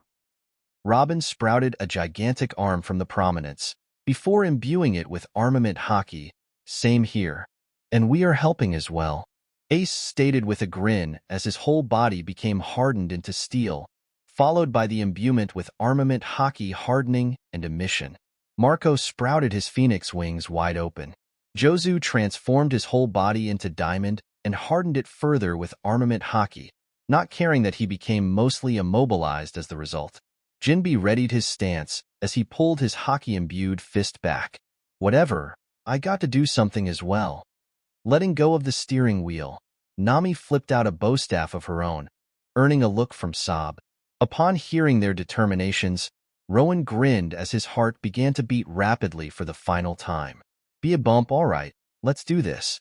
It's all or nothing, eh? With Rowan's words being a cue, the people on top of Prominence began to unleash their attacks. Flash Style, Starry Night, Max 120 million volt, Electromagnetic Impact, Ignis, Hellblaze, Noble Phantasm, Gallant Durandal, Butler Smash, Nay, Spank, Full Metal, Bull Blitz, Phoenix Inferno, Black Diamond, Cabochon Body, Fishman Karate Secret Technique, Vagabond Drill, Staff Slam. All the attacks converged into one and swirled as one overwhelming force that rapidly propelled toward Garp, who blasted the punch of his own Zebek Fist. The incredible clash between Garp's attack and the joint forces of Rowan's group occurred. However, to the shock of everyone, even with the combination of all those techniques, Garp seemed to be winning the clash. And now, ultrasonic. Rowan vanished from the Prominence, toward Garp, who was pushing his way against the joint forces of his friend's attacks, with his fist cocked back. Protect. On top of his prepared right fist, a thin, transparent layer of substance was added. Expansion. In order to match that punch, I have to mirror it. The golden emission that is surrounded by Rowan's unique haki began to expand to a tremendous size, matching Garp's technique. Due to such a grand expenditure of haki, Rowan felt his whole body screaming in pain and his eyelids beginning to drop down. Nevertheless, he had a job to do. In remembrance of my greatest teacher, Monkey D. Garp. Upon making his appearance right in front of Garp, Rowan slammed his fist onto Garp's terraforming Garp fist. With the bright flash that initially occurred at an incredible scale, Garp's strongest punch began to collapse as the collision between two conquerors' haki infusion caused the black lightning to crackle all around and split the whole sky open. Garp gritted his teeth to all his might, but was continuously pushed back by Rowan, whose attack was supported by his group. Grimheart. Rowan. Garp shouted at his lungs. Listen, old man. Rowan responded with heavy fatigue in his tone. Take a tour in the sea and cool your head a bit, will you? Garp was sent blasting down to the sea below.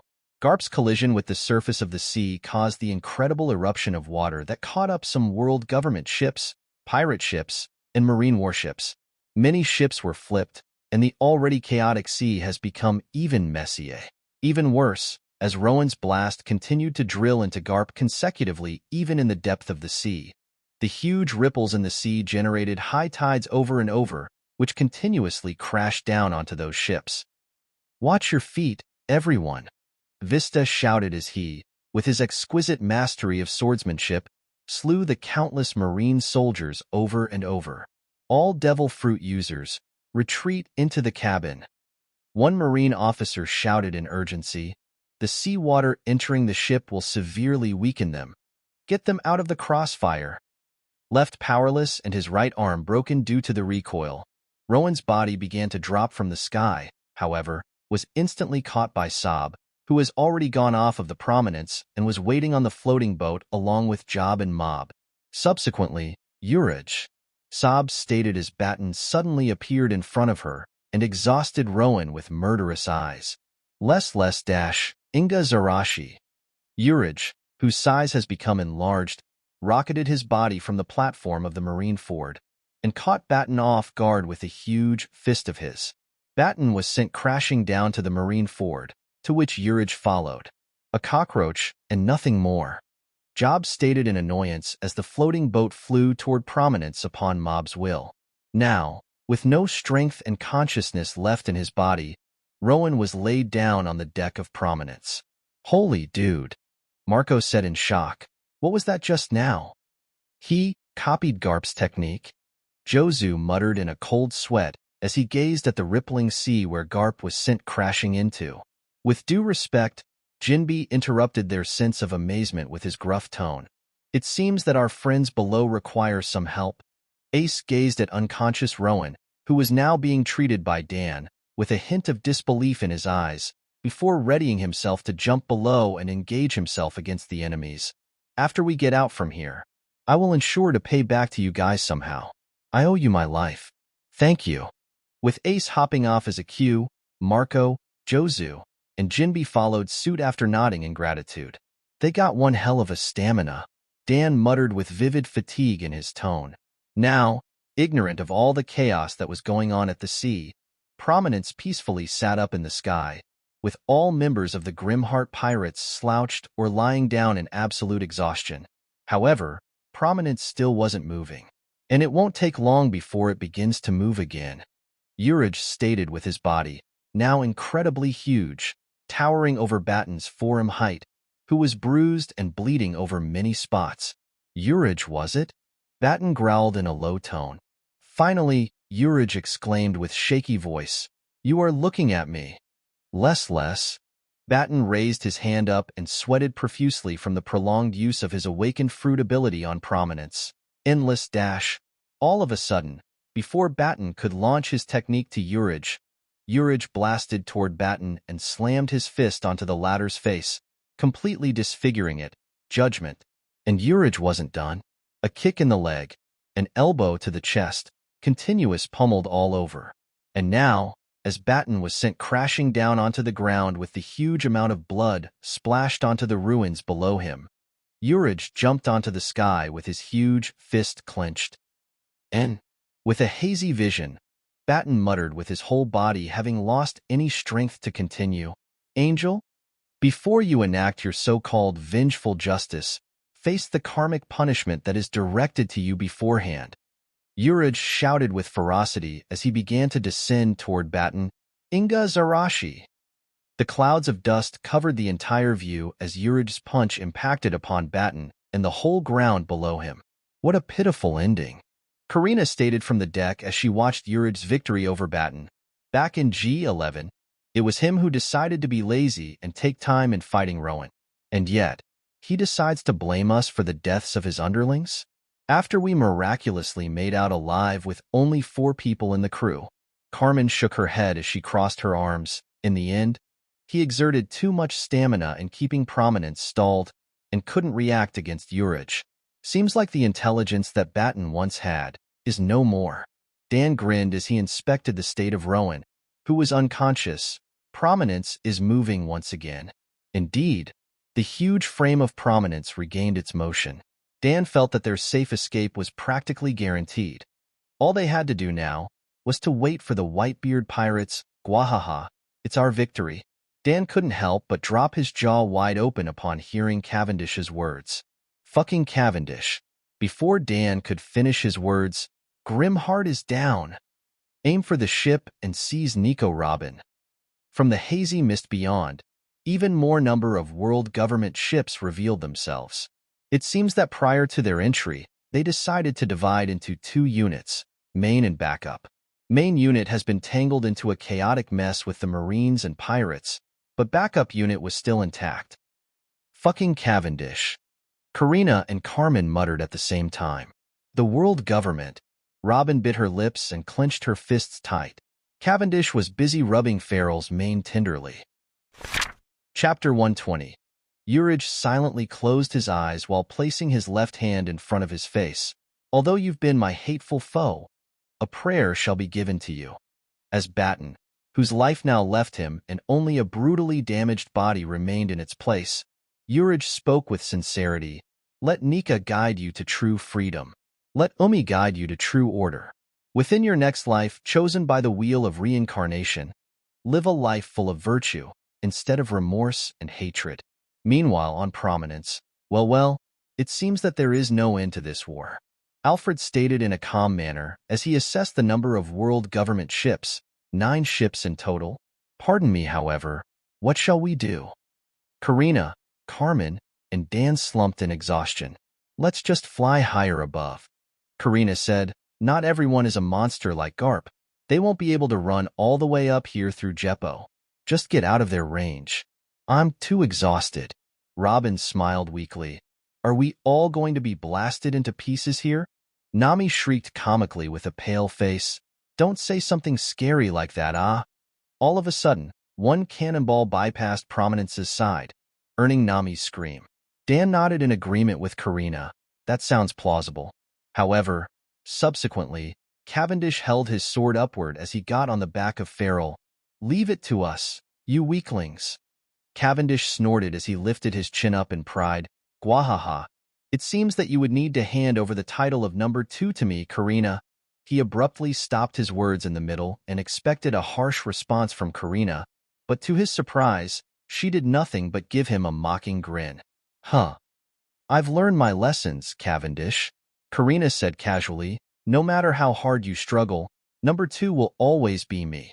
No point in engaging myself in a childish dispute. Cavendish grew a tick mark on his forehead, and the grip on his sword trembled upon hearing Karina's taunt. Wait, you guys. And before Dan could stop them, nay. Farrell vigorously cried before running down to the world government ships with Cavendish on his back. From the side, Nami's sweat dropped. He surely is eccentric, huh? Indeed, Mademoiselle Nami. Alfred nodded before reaching into his inner pocket. Carmen squinted her eyes. They are going to need some help. Those ships are packed with the world government agents. Hearing Carmen's words, Job flipped up his sniper gun. Leave it to us. Well, I suppose it's time for some workout. Sob grinned as she twirled her bow staff skillfully. I barely got any against Garp just before. I will help as well. Mob stated in a monotone before his body floated up with a green aura around him. Right after, the noise of one ship exploding boomed forth, before, Gwahahaha. Cry in fear. Fear and be mesmerized by the glorious appearance of Cavendish the White Knight and his dashing friend, Farrell. Nay, he's just one man. Attack him. Gwahaha. Useless. You guys really are something else. Job chuckled upon sighting Cavendish and Farrell, who were wreaking havoc against the whole backup unit of the world government, before aiming his gun toward one agent. Silence. Without any sound, that agent fell down lifelessly with a bleeding hold on his head, shocking many nearby agents. Where the hell are you brats looking at? Sob shrieked as she slammed her bow staff wildly at multiple agents at once, sending them flying as if she was playing baseball. I'm sorry, but you guys started this. Mob said in a monotone as he pointed his finger at one world government ship, Lift. All of a sudden, the ship was encased in the green aura, before to many shock, the whole frame began to float miraculously. Sandwich. In misery to many agents, such ship crashed down onto another ship, causing them to break at once. Are reporting to Surveyed requesting for a permission to withdraw. Shut up and retreat. We're not dying here. No way in hell. Within a short span of time, the combined force of Cavendish, Farrell, Mob, Job, and Sob managed to defeat the whole 9 ships by themselves. Cavendish leaned down to Farrell and whispered, with this, my bounty will be higher than Karina, Dan, and Flame Birdie, right? Farrell shook his head sideways and stood proudly. Nay. What? You are saying that your bounty is going to be higher. Back on the Prominence, Job retracted his gun back. It seems like there's only the weak ones left on the backup unit. Carmen snorted. Talk about a drastic difference. The main unit over there seems much more capable. Interesting. Dan rubbed his chin. So the cowards remained behind while the daring ones stepped forward. All of a sudden, an incredible quake that shook the whole area occurred, which caused the Grimheart pirates, Nami, Uchiha family, and Urage to turn their attention to the source. Edward Newgate the Whitebeard. Down to the sea below Prominence, the pirates of the Whitebeard fleet were desperately crying out for Newgate as they continued to fight against the Marine and world government agents. Ace wildly traveled from ship to ship as he attempted to return to the plaza and come to Newgate's aid. Too slow. Ace, grab onto my leg. Marco shouted to Ace as he flipped his wings urgently, however. Don't you dare interfere. Marco, Ace. Newgate's voice boomed in midst of his incredibly potent attack, causing them to stop in midst of track, not knowing what to do. Ace watched helplessly as he saw Newgate, who was vomiting a gallon of blood as his body shook violently. However, at the next moment, both Ace and Marco's eyes widened in horror as Newgate's incredible quake was somehow subdued without causing extraordinary damage to the marine fort. Zeha-ha-ha. The whole Grimheart pirate froze with sharpened eyes, for they recognized the laugh, except for Cavendish and Farrell, who were busy dealing with the whole world government backup unit by themselves. Blackbeard, pretty funny. Sobs stated as her eyes locked onto Teach. He's been a warlord for what, a week? And he's already betrayed the Marine? Teach! Ace screamed at his lung in anguish as he saw Blackbeard, Marshal D. Teach, having revealed himself in the middle of the Marine fort. His right hand, covered by the wisps of darkness, was on Newgate's quake-inducing fist, and somehow nullified the might of the former's fruitability. The only difference in terms of appearance was that Teach now had an eye patch over his left eye, due to Rowan's attack back in the impel down. The situation is getting worse and worse for the Marines. Urich, as he was carried by mob to prominence, stated as he landed on the deck, "Greeting, friends. We finally met once again." Karina nodded with her arms crossed. "Back to you, Urich. We've got our inquiries, but let's talk later." Meanwhile, good. Teach exclaimed in delight. "The situation has gone even better than what I hoped for, thanks to that despicable Grimheart." As Teach fearlessly stood in the middle of the battlefield, Sengoku was seen to be huffing in fatigue. "Blackbeard." Sengoku snarled as his still gigantic Buddha-like body towered over Teach. "Blast. I've been too occupied with the battle against Whitebeard." Sengoku thought as he looked to his left and right, and widened his eyes upon sighting that the whole nearby Marine soldiers and officers have fallen. Damn it all. F Fleet Admiral Sengoku. One Marine soldier whispered as the sword was piercing through his chest from the back. "Now this is life." From the soldier's back, Shiryu, the previous head jailer of the Impel Down, grinned murderously. "I'm sorry, Sengoku. The Impel Down was too small to contain me." Sengoku glared at Shiryu, and the appearance of Shiryu of the Rain was just the beginning. Van Augur, Jesus Burgess, Lafitte, Doc Q, San Juan Wolf, Vasco Shot, Katarina Devon, and Avalo Pizarro. The combined force of the original Blackbeard pirates and the previous prisoners of the Impel Down Level 6 revealed themselves. Too many things to touch upon. Whitebeard, his crew, Grimheart pirates, Blackbeard pirates, start evacuating and halt this war? Sengoku thought grimly as he assessed the current circumstance.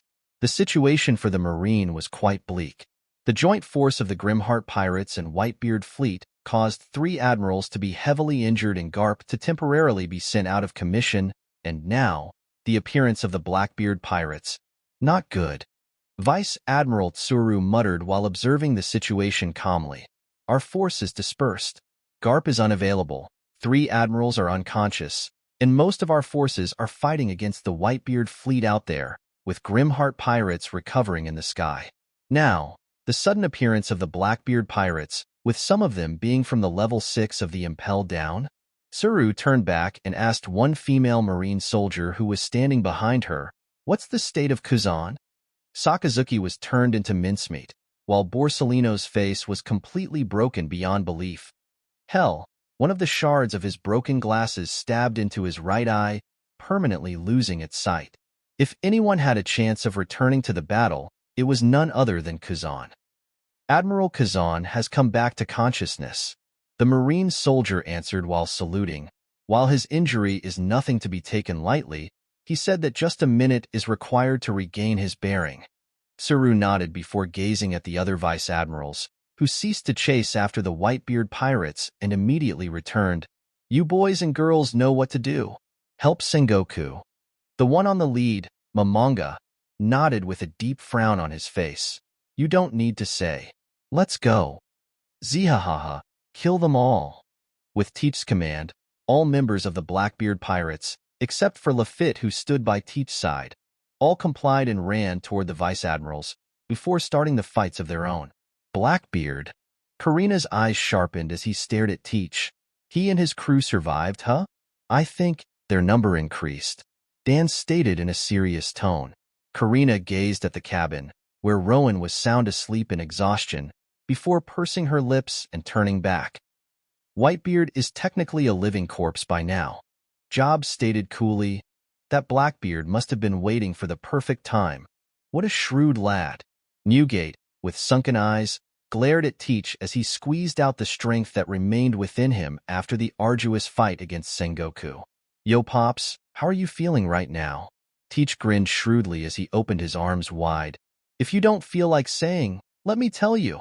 You look awful, Whitebeard. Zehahaha. You are the only scum that I would never call my son? Newgate made a weak grin. Where have you? Lost your eye, Teach? It surely befits you. That filthy Grimheart will pay the price for this. Teach barked as he placed his hand on top of his eye patch. Calming himself down, Teach grinned once more as he snapped his finger, to which Lafitte turned on the visual din mushy to the Sabaody archipelago that he somehow stole from a nearby marine soldier. Sengoku felt the world crashing down as the visual din mushy was turned on. No, the worst that I've been fearing for. Heh, surprised. Sengoku? Teach raised his eyebrow with a despicable grin. Trust me, this is just the beginning of what you are about to see. Back on the prominence, which now flew freely around under Dan's control and dodged the occasional cannonballs with ease. Blackbeard pirates, HM.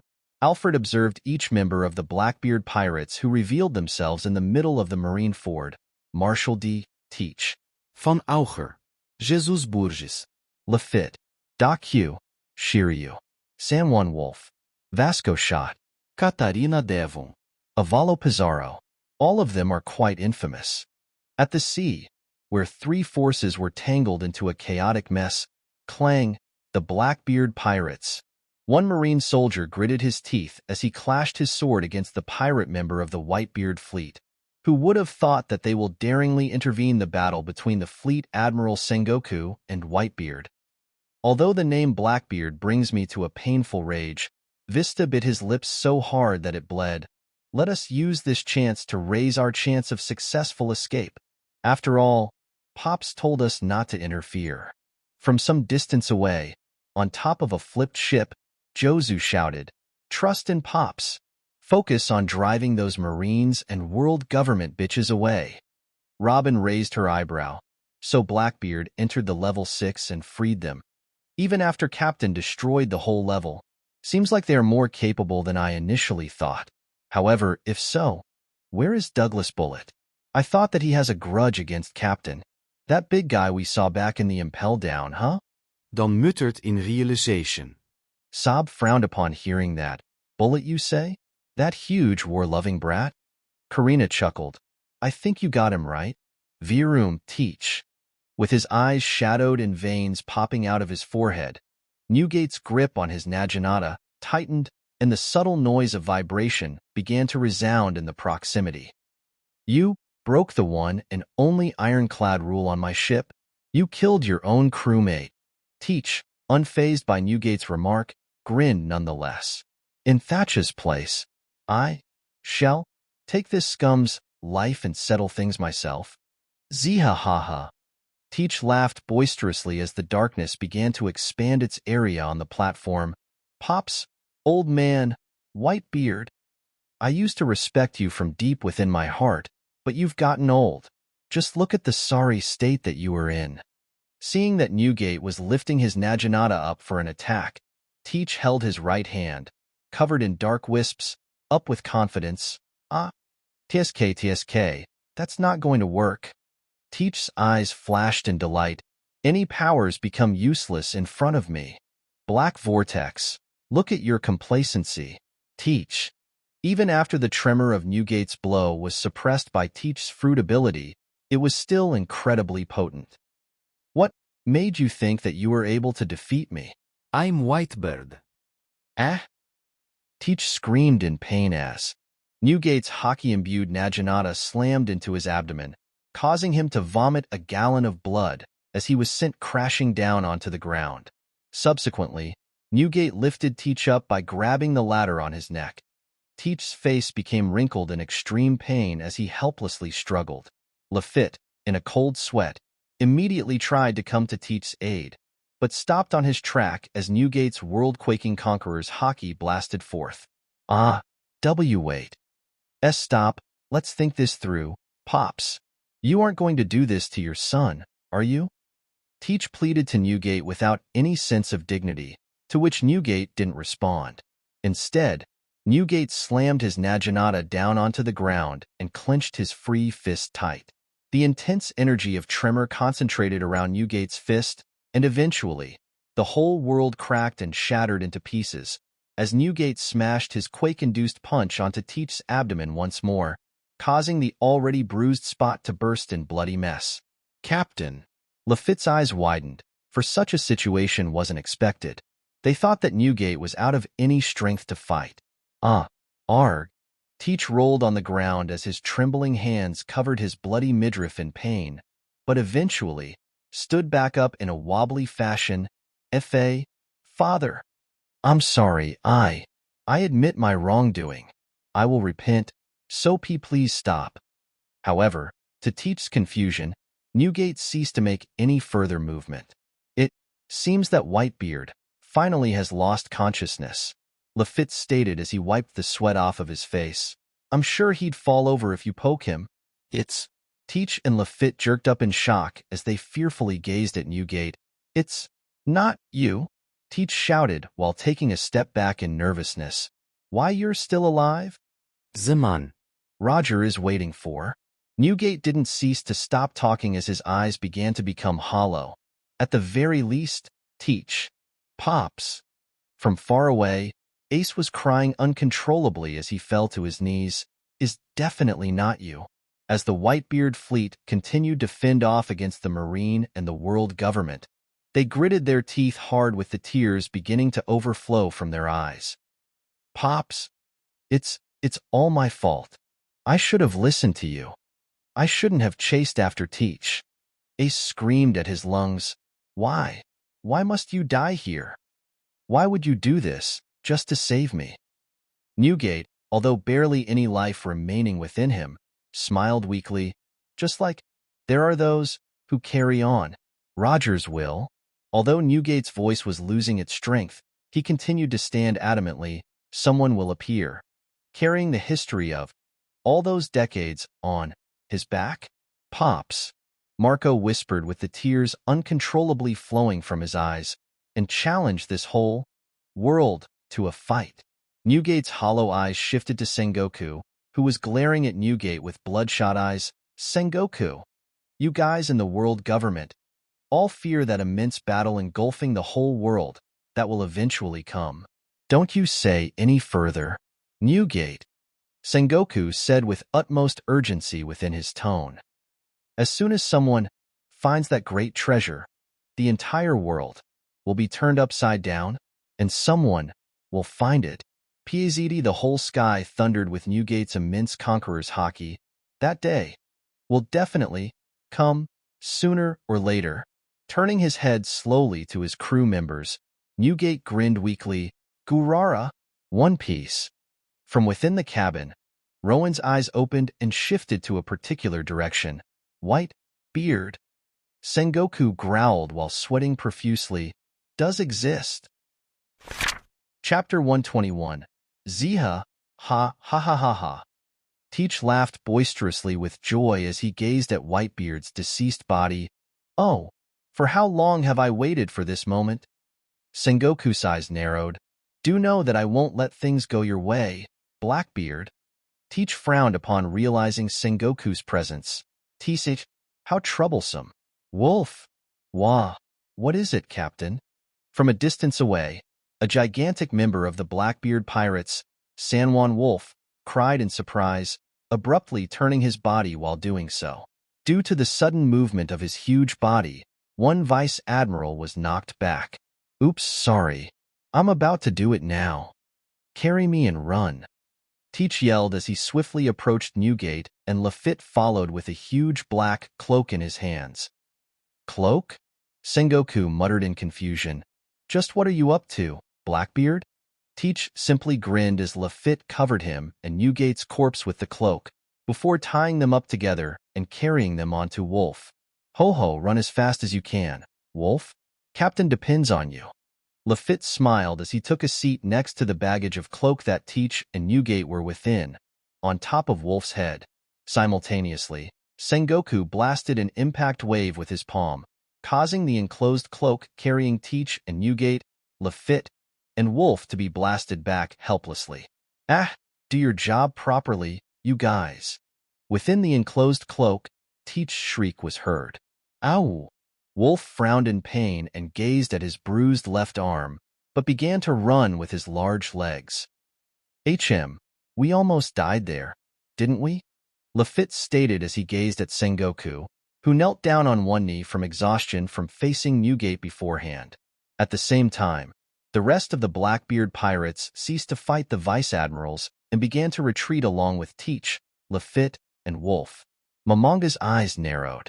Chase them. We can't let them escape. Strawberry, another vice-admiral, barked in anger. Why, of course. The group of vice-admirals all leapt at once, chasing after the cornered Blackbeard pirates. Subsequently, Sengoku muttered in realization as he stood back up wobbly. Cloak, darkness.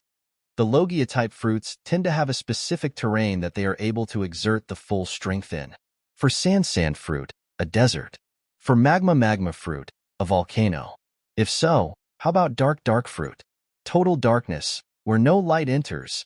Just like what's going on in that cloak right now. However, Sengoku couldn't figure out any further as to why Teach would create such an environment for the dead body of Newgate. Sengoku. From Sengoku's right, Tsuru quickly approached with a serious expression. We got too many casualties. If we stop the war now and focus on treating them, many more can survive. Sengoku, with a stoic expression, locked his eyes onto the Blackbeard pirates. Tsuru sighed. There's no point in continuing this, Fleet Admiral Sengoku. The entry of the Grimheart pirates messed everything up. All three admirals and Garp, our greatest forces aside from you, were defeated by Grimheart himself.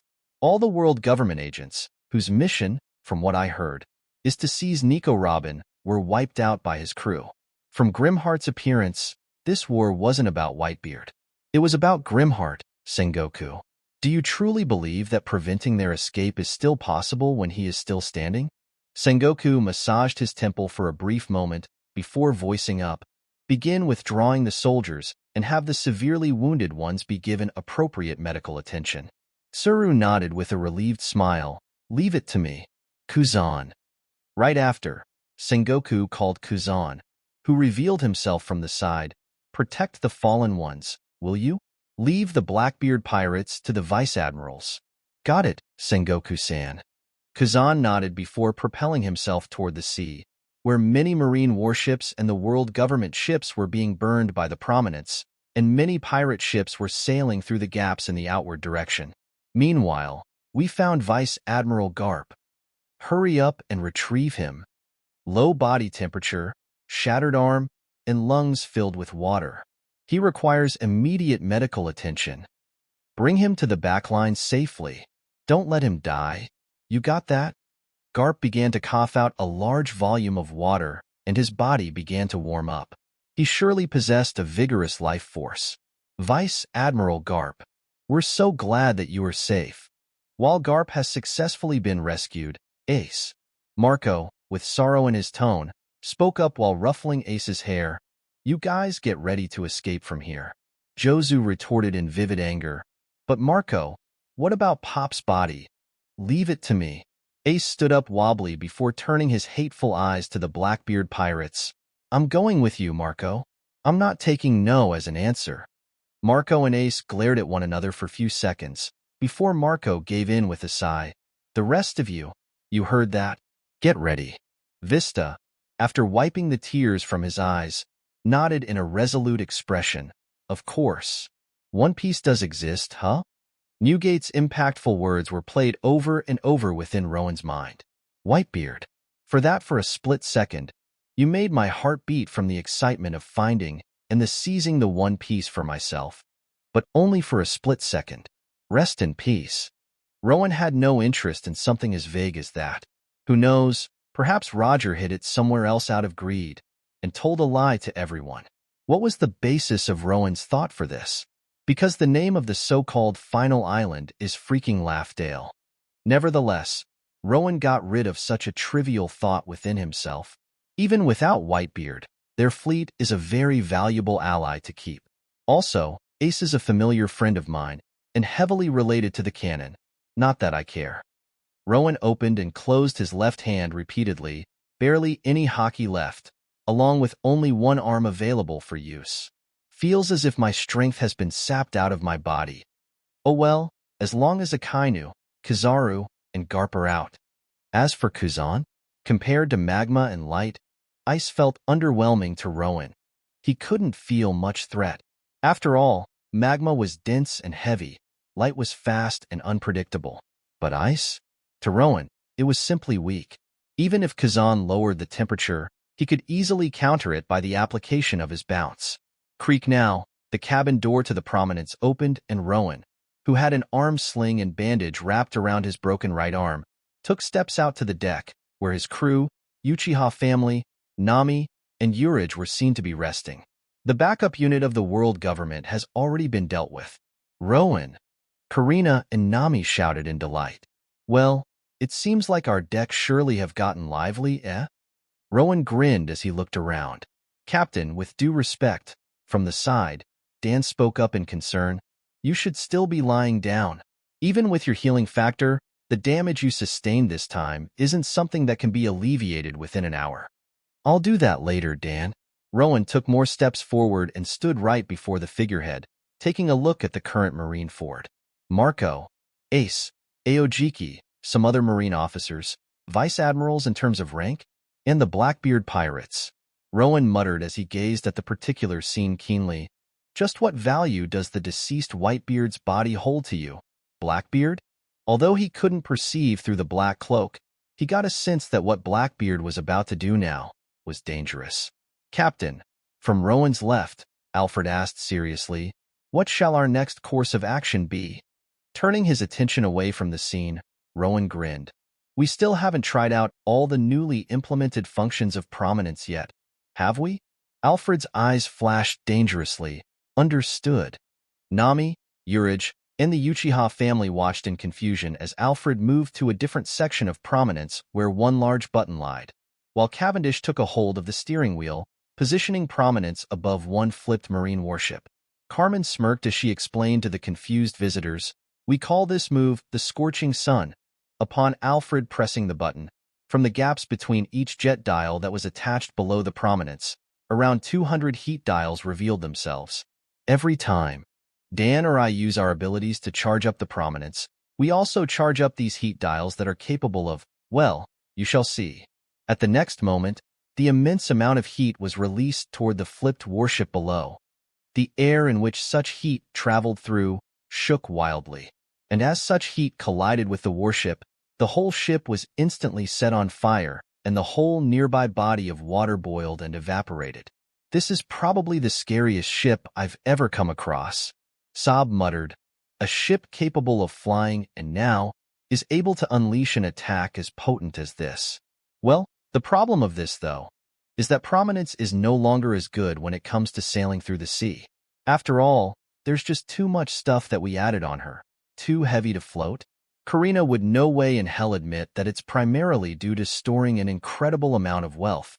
Nevertheless, the Prominence, through Cavendish's control, gracefully flew on top of the Marine warships and the world government ships, successfully setting them on fire. Jump into the sea. The Whitebeard fleet was initially confused by the sudden ignition of fire on the ships of their foes, but came to cheer loudly as they sighted Prominence, who flew domineeringly and left a trail of fire as she did so. Hurry! Use this chance to quickly escape from these Marines and world government agents' grasps. Rakuyo, the 7th Division commander of the Whitebeard pirates, ordered as they began to jump back to the still available ships of theirs to sail away from the chaotic sea. Don't let this opening provided by the Grimheart pirates pass by, Jozu commanded in a gruff tone as he lifted up one burning marine warship by himself, causing many to drop their jaws in shock. Subsequently, Jozu threw it toward the enemies right in front of them, who were rendered immobilized by fear. Them, along with the now broken ships, sank altogether, providing a gap for the paddle ship to make its way through. Everyone, sail out. As Vista stated, he turned back to see Marco, Ace, Kazan, and the Blackbeard pirates clashing against one another for Newgate's corpse.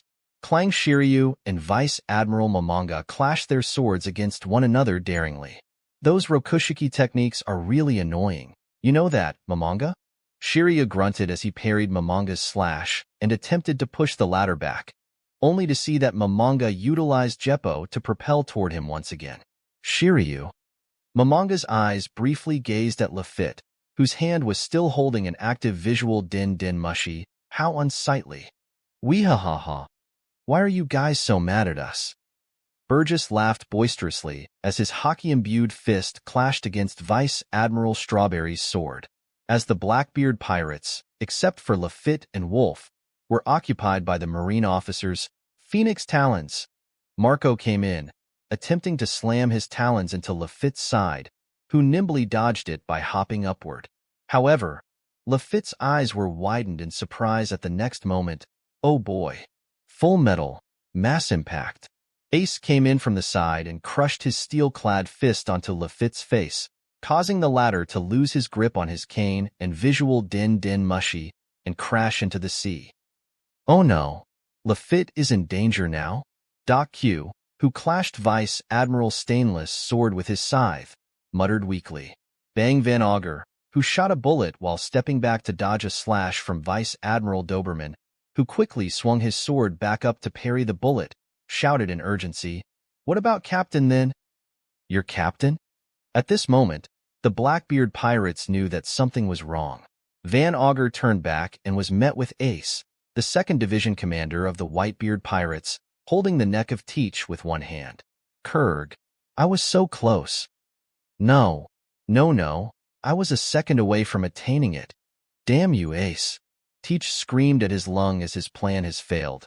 He did not manage to attain the power of Tremor Fruit in time. Marco, while flapping his huge flame wings up and down, was holding onto Newgate's deceased body carefully. "We got no idea what you were saying, Teach, but in Pop's stead, I will end your life." Marcos shouted, "Ace." "We got no time for that. We achieved our goal, so let's escape before it's too late." Marco wasn't aware that Sengoku was planning to withdraw, but nonetheless, he was still right. Staying in Marineford for a long period of time will only further endanger them and their crew. Kek. Teach reached out his darkness-clad right hand to Ace in an attempt to stop the latter, however. "Do you think I'm going to fall for the same trick twice?" Ace growled with the veins popping out from his forehead as he grabbed onto Teach's wrist with his free hand, before crushing it. "Ah! It's only your hands that have the nullifying effect. As long as they don't touch me, it's fine. Isn't it, Teach?" Ace's eyes flashed murderously as his conqueror's hockey blasted forth. "You are like a cockroach, Teach. No matter what I did to you last time, you somehow survived, perhaps due to that weird body composition of yours, eh? And if so, I will at least take your hand." At the next moment, a gory moment occurred, where Ace, without any hesitation, brutally ripped out Teach's right hand from his arm. Fuck Van Auger cursed in a cold sweat as he hurriedly ran to Teach. From afar, Rowan witnessed such a scene with a chuckle. "Damn, that's brutal." Nami shivered on Rowan's right. "Why are you smiling, Rowan?" Karina snorted. "You've been more brutal before. Admit it." Chapter 122. Teach watched with disbelief as his right hand was flying up in the air, brutally ripped off of his arm. The gallon of blood from his arm sprayed out wildly, and all that Teach could see with his one functioning eye was nothing but red. Teach screamed in unbearable pain. His incredibly loud shriek boomed across the whole area, earning Minnie's attention. Captain Van Auger, Jesus Burgess, and Doc Hughes shouted in panic. Ace, we have to go.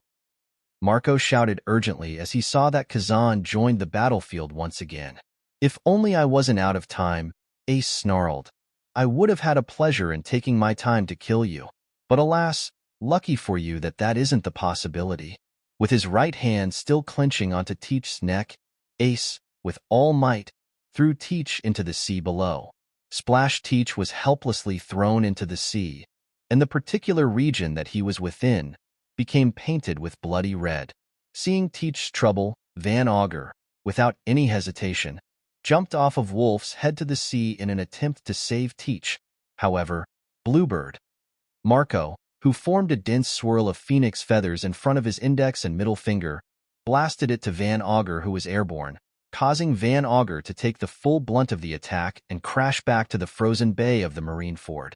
Using that gap of time as a chance, Ace quickly jumped up and grabbed Marco's leg. Ha! Let's go, Marco. Ace took a deep breath as he gazed at Newgate's dead body, which Marco was holding. Marco, as he flapped his huge flame wings to carry them back to the paddle ship carrying the Whitebeard pirates, looked back at the part of the sea where Teach fell into. If he survives that, whatever.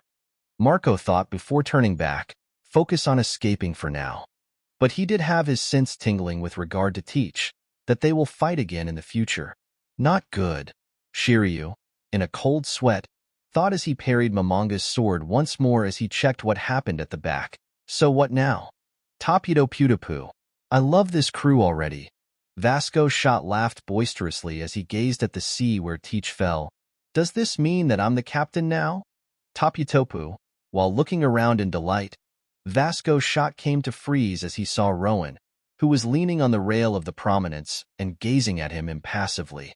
Subconsciously, his body trembled in fear as his laugh ceased, and he turned his gaze back to his front, where the Vice Admiral Yamakaji's giant sword was heading toward him. In contrast to the dangerous situation he was within, Vasco Shot's expression loosened in relief. Toputopu, I'd rather face thousands of these blades than that grim heart. Comically jumping to the side to dodge the slash, Vasco Shot spun the pistols in his hands before grasping them skillfully and shooting the bullets to Yamakaji, who used his giant sword as a leverage to rotate and dodge them. Then, from the depth of water, Lafitte revealed himself as he carried the unconscious Teach by his arm. Watching their reemergence, San Juan Wolf reached his hand out and allowed them to make their way back onto his head. Simultaneously, Van Auger, who was bruised on the chest and had his glasses broken, too made his way back to the group swiftly. Huff. Wolf. Huff. Flip that marine warship. We're. Huff. Escaping by using that. Lafitte gave out an order in Teach's stead, to which Wolf nodded slowly and complied. As the Blackbeard pirates found themselves in a tough situation, Ice Block, Pheasant Beak, Kazan's huge ice pheasant came into the existence and began to fly toward the Whitebeard pirates. However, Undying Thistle. Marco quickly intervened Kazan's attack before it could destroy the ship. Boom, Marco. Jozu, with teary eyes, grinned as he saw Newgate's dead body with Marco and Ace. Kazan, who saw the ships of the Whitebeard fleet drifting by, decided not to chase any further. It's been a tiring war, eh? Marco, landing on the deck, said with a vivid fatigue in his tone. Seems like we're all out finally. Let's retreat. With his order, the Whitebeard pirates' paddle ship, along with the remaining ships of the subordinate crews, all began to sail to the opposite direction from the marine fort, leaving the Marines, world government agents, and Blackbeard pirates on their own. Staring at the dead body of Newgate, which was now lied down on the deck, Ace suddenly bowed down with his head touching the deck. Pops, thank you for everything. Please rest in peace, for if there is someone who will carry on Roger's will, we will be the ones to carry your will. Following Ace's suit, all other members of the Whitebeard pirates all bowed out of respect and gratitude. Thank you, Pops. Now, having stood back up and with white cloth covering Newgate's corpse, Vista, with his swords finally sheathed, asked, What shall our next course of action be, Captain? Marco's eyes widened upon hearing Vista's words. Turning to his left and right, He saw the fellow crew members smiling in approval. Marco, Captain. Jozu grinned. Tell us what to do, in Pop's stead. Marco felt his fists tightening. Calming himself down, he spoke up in shaky tone. 2 things. First, we protect Pop's territories. Second, we hunt for Pop's fruit before anyone else can get it. Aye aye.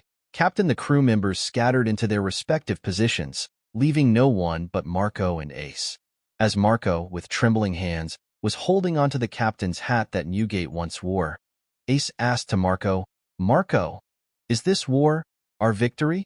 Marco, with tired smile on his face, shook his head in negative as he pointed up.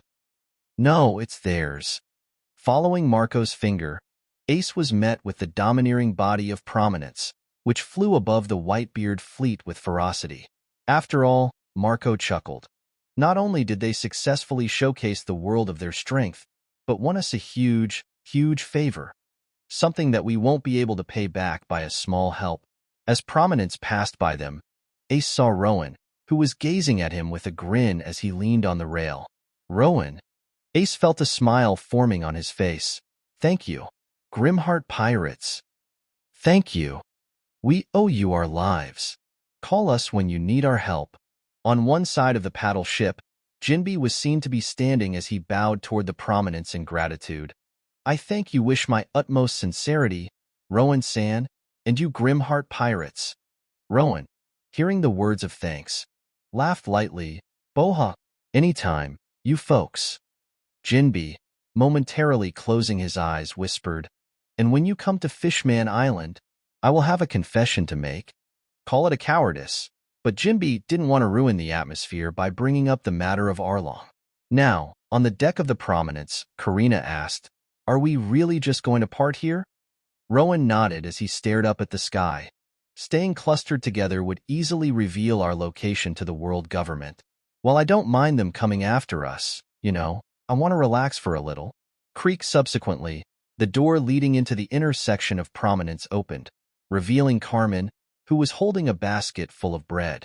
Who's hungry? Carmen, with a smirk, wiggled the basket, to which everyone within the ship immediately ran toward with a delight. Me, ugh.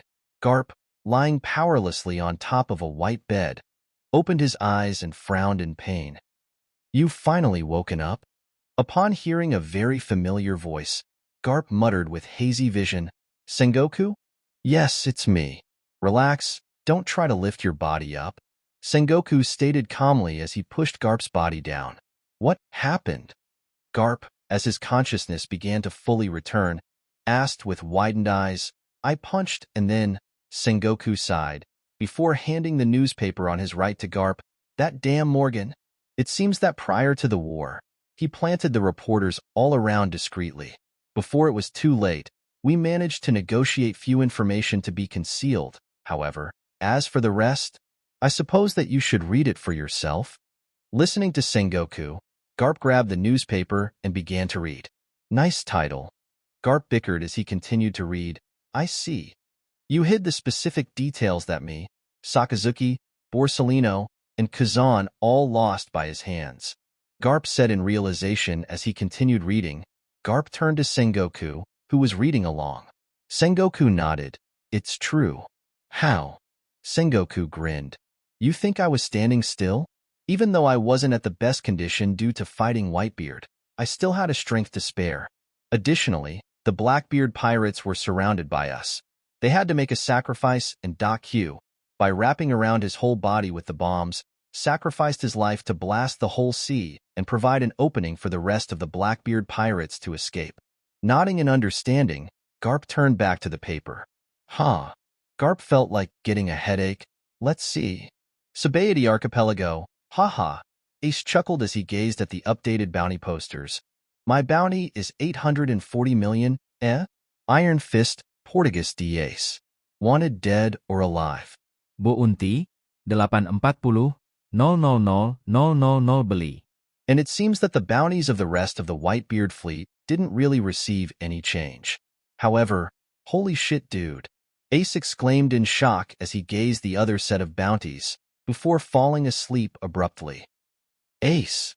All of a sudden, one member of the Neo-Whitebeard pirates, also known as the Phoenix Pirates now, entered the ship. What? I totally wasn't sleeping at all. Ace jolted up with his eyes opened as wide as possible. Captain says that we're leaving to the Fishman Island now.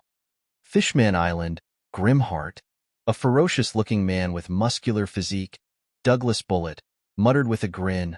Soon enough, we will meet again, and when we do, this time for real, let's settle who's stronger. In the middle of nowhere, so here is the eternal pose for the Water 7. Karina said as she placed the eternal pose on top of the round table. Try to relax. With Prominence's speed, we can reach there anytime we want. No need to worry about supplies. Wow, really? Mob said in monotone as he clapped, earning a sweat drop from Karina. I feel like you aren't impressed at all. On the other hand, what are you three doing? Robin tilted her head in confusion as Carmen, Dan, and Cavendish gathered at one side of the deck, with pile of money in the middle.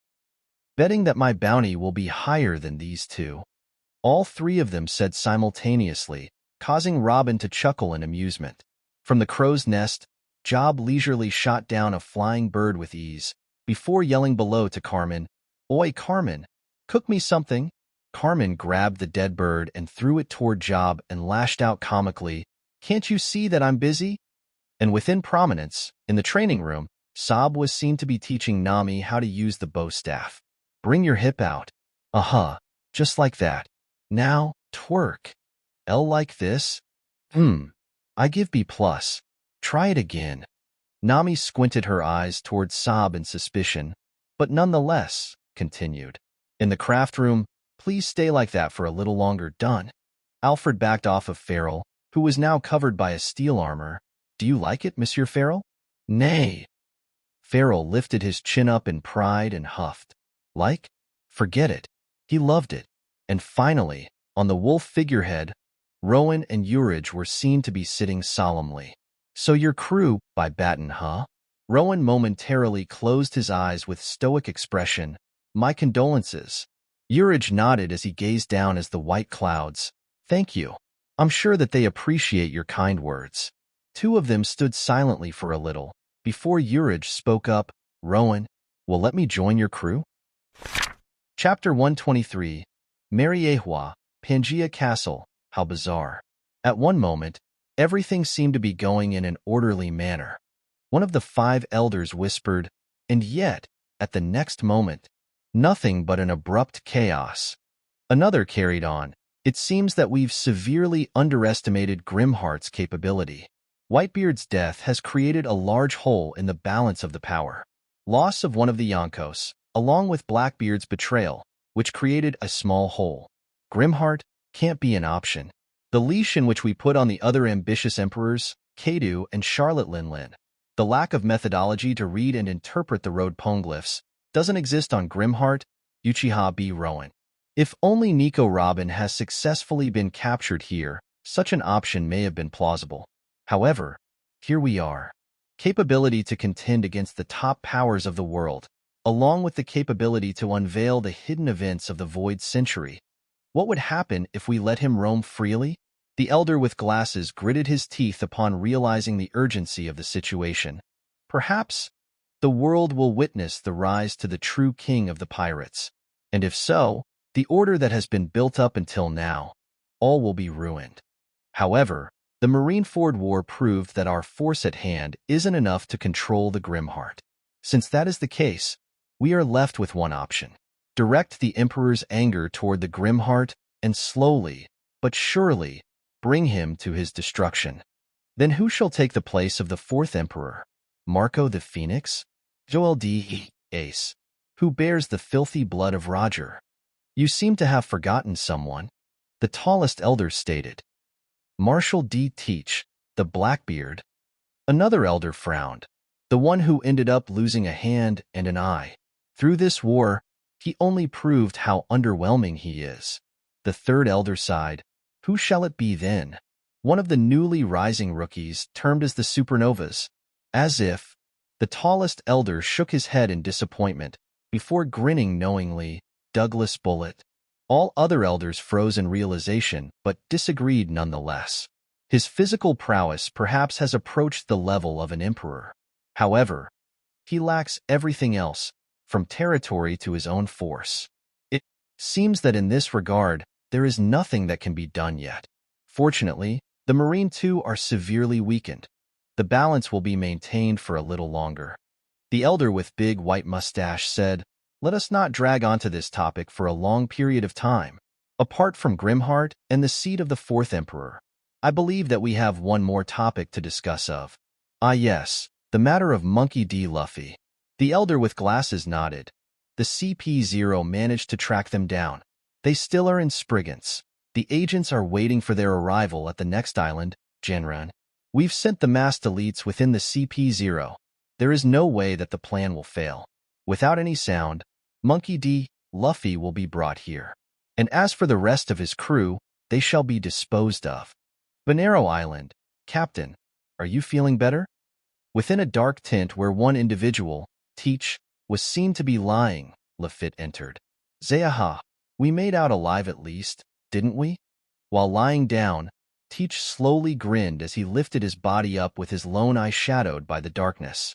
Doc Q being dead is quite troubling. We need a new doctor on our ship.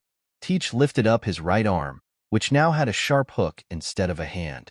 Placing his feet on the ground, Teach finally stood up and began to walk out.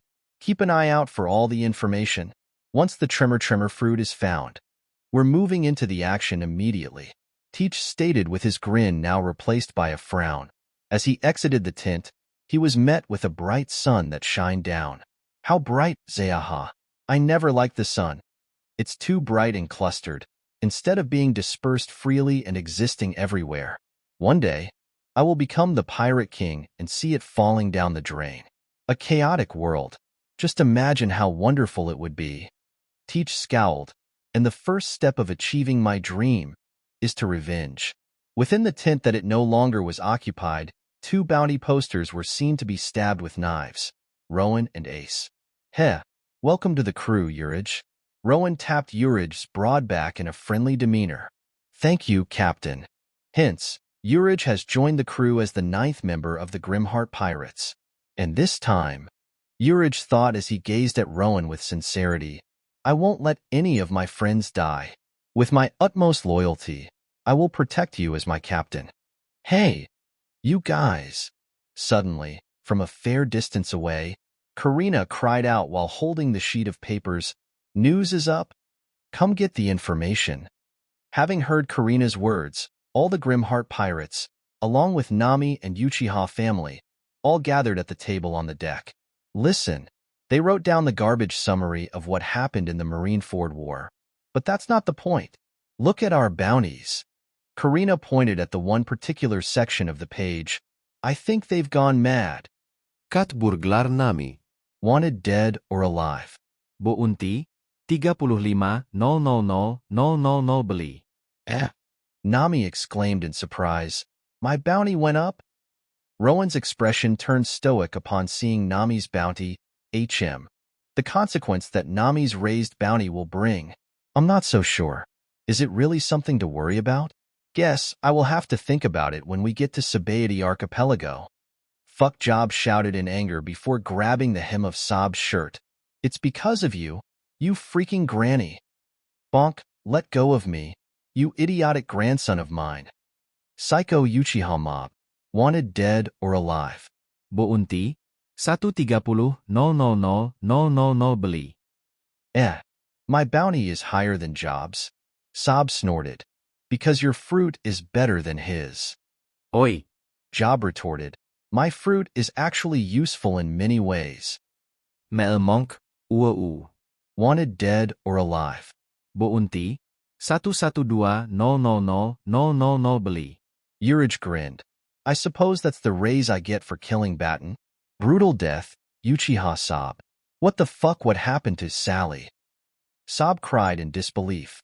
Job rolled on the deck, laughing as hard as he could. Hoja Jojo.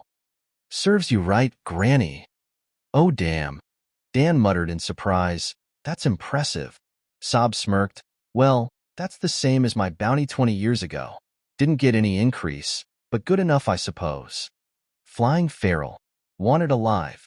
Buunti, 5,000,000 bali. Is this considered high or not?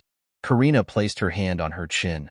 I mean, feral is a horse, and placing a bounty of 5 million on a horse is unheard of, but nay. Feral seemed to be fuming. With him still wearing the steel armor, he surely looked menacing. Hey, he's only wanted alive. Cavendish pointed it out. Perhaps. Robin stated darkly, they want to experiment on him. Alfred nodded. Seriously, I actually think that's the case, Mademoiselle Robin. Devil Child, Nico Robin. Wanted dead or alive. Buunti, 141,000,000 bali. Oh, my bounty jumped by a huge margin. Robin remarked impassively. Maniakal Butler Alfred. Wanted dead or alive. Buunti, 102,000,000 bali. Oh, interesting. Alfred merely peeked for a second, before going back to inspecting Feral's armor. He didn't seem to care. Pirate Prince Cavendish. Wanted dead or alive. Buunti, 450,000 bali. Gwahaha. I suppose that I won this bet. Flame Empress Carmen. Wanted dead or alive. Buunti, 470,000 bali. Heh, what did you say, femboy? Carmen smiled mockingly, much to Cavendish's dismay. And no, this can't be happening, Black Mask Dan. Wanted dead or alive. Buunti, 520,000 bali. Suck it up, losers. Dan grinned while pocketing the pile of money. Why? Unsatisfied? Eat a fruit, Cavendish. Train hockey, Carmen. Arg. Cavendish pulled on his hair in frustration, while Carmen grew a tick mark on her forehead. Phantom Decorin. Wanted dead or alive. Buunti, 696,000 bali. Hold on. Rowan squinted his eyes. Wasn't your title Phantom Assassin? It's just Phantom now? Dan shrugged. I mean, all she's been doing in the war was teleporting back and forth. If that's not Phantom, then what is? Karina's lips wiggled into an uncontrollable smile. After all, with this, she managed to secure the title of vice captain. And finally, this is insane. Job stated as he crossed his arms. Captain. Once again, you are hoarding all the attention. Cavendish cried comically as he jumped up and down. Grimheart, Uchiha B. Rowan. Rowan felt his hands and feet crawling into a ball. Cringe. But better than Uchiha Bob. On the side, Job gazed at Rowan with envy. No way. Karina muttered. That's more than our total wealth. Nami's eyes were swirling. Just how many zeros are there? Alfred chuckled. How interesting. You see, people call the rookie pirates with bounties of above 100 million supernovas. However, for Captain Rowan, whose bounty is near 2 billion, the title of rookie doesn't fit him at all. Karina nodded as she turned to the next page of the newspaper.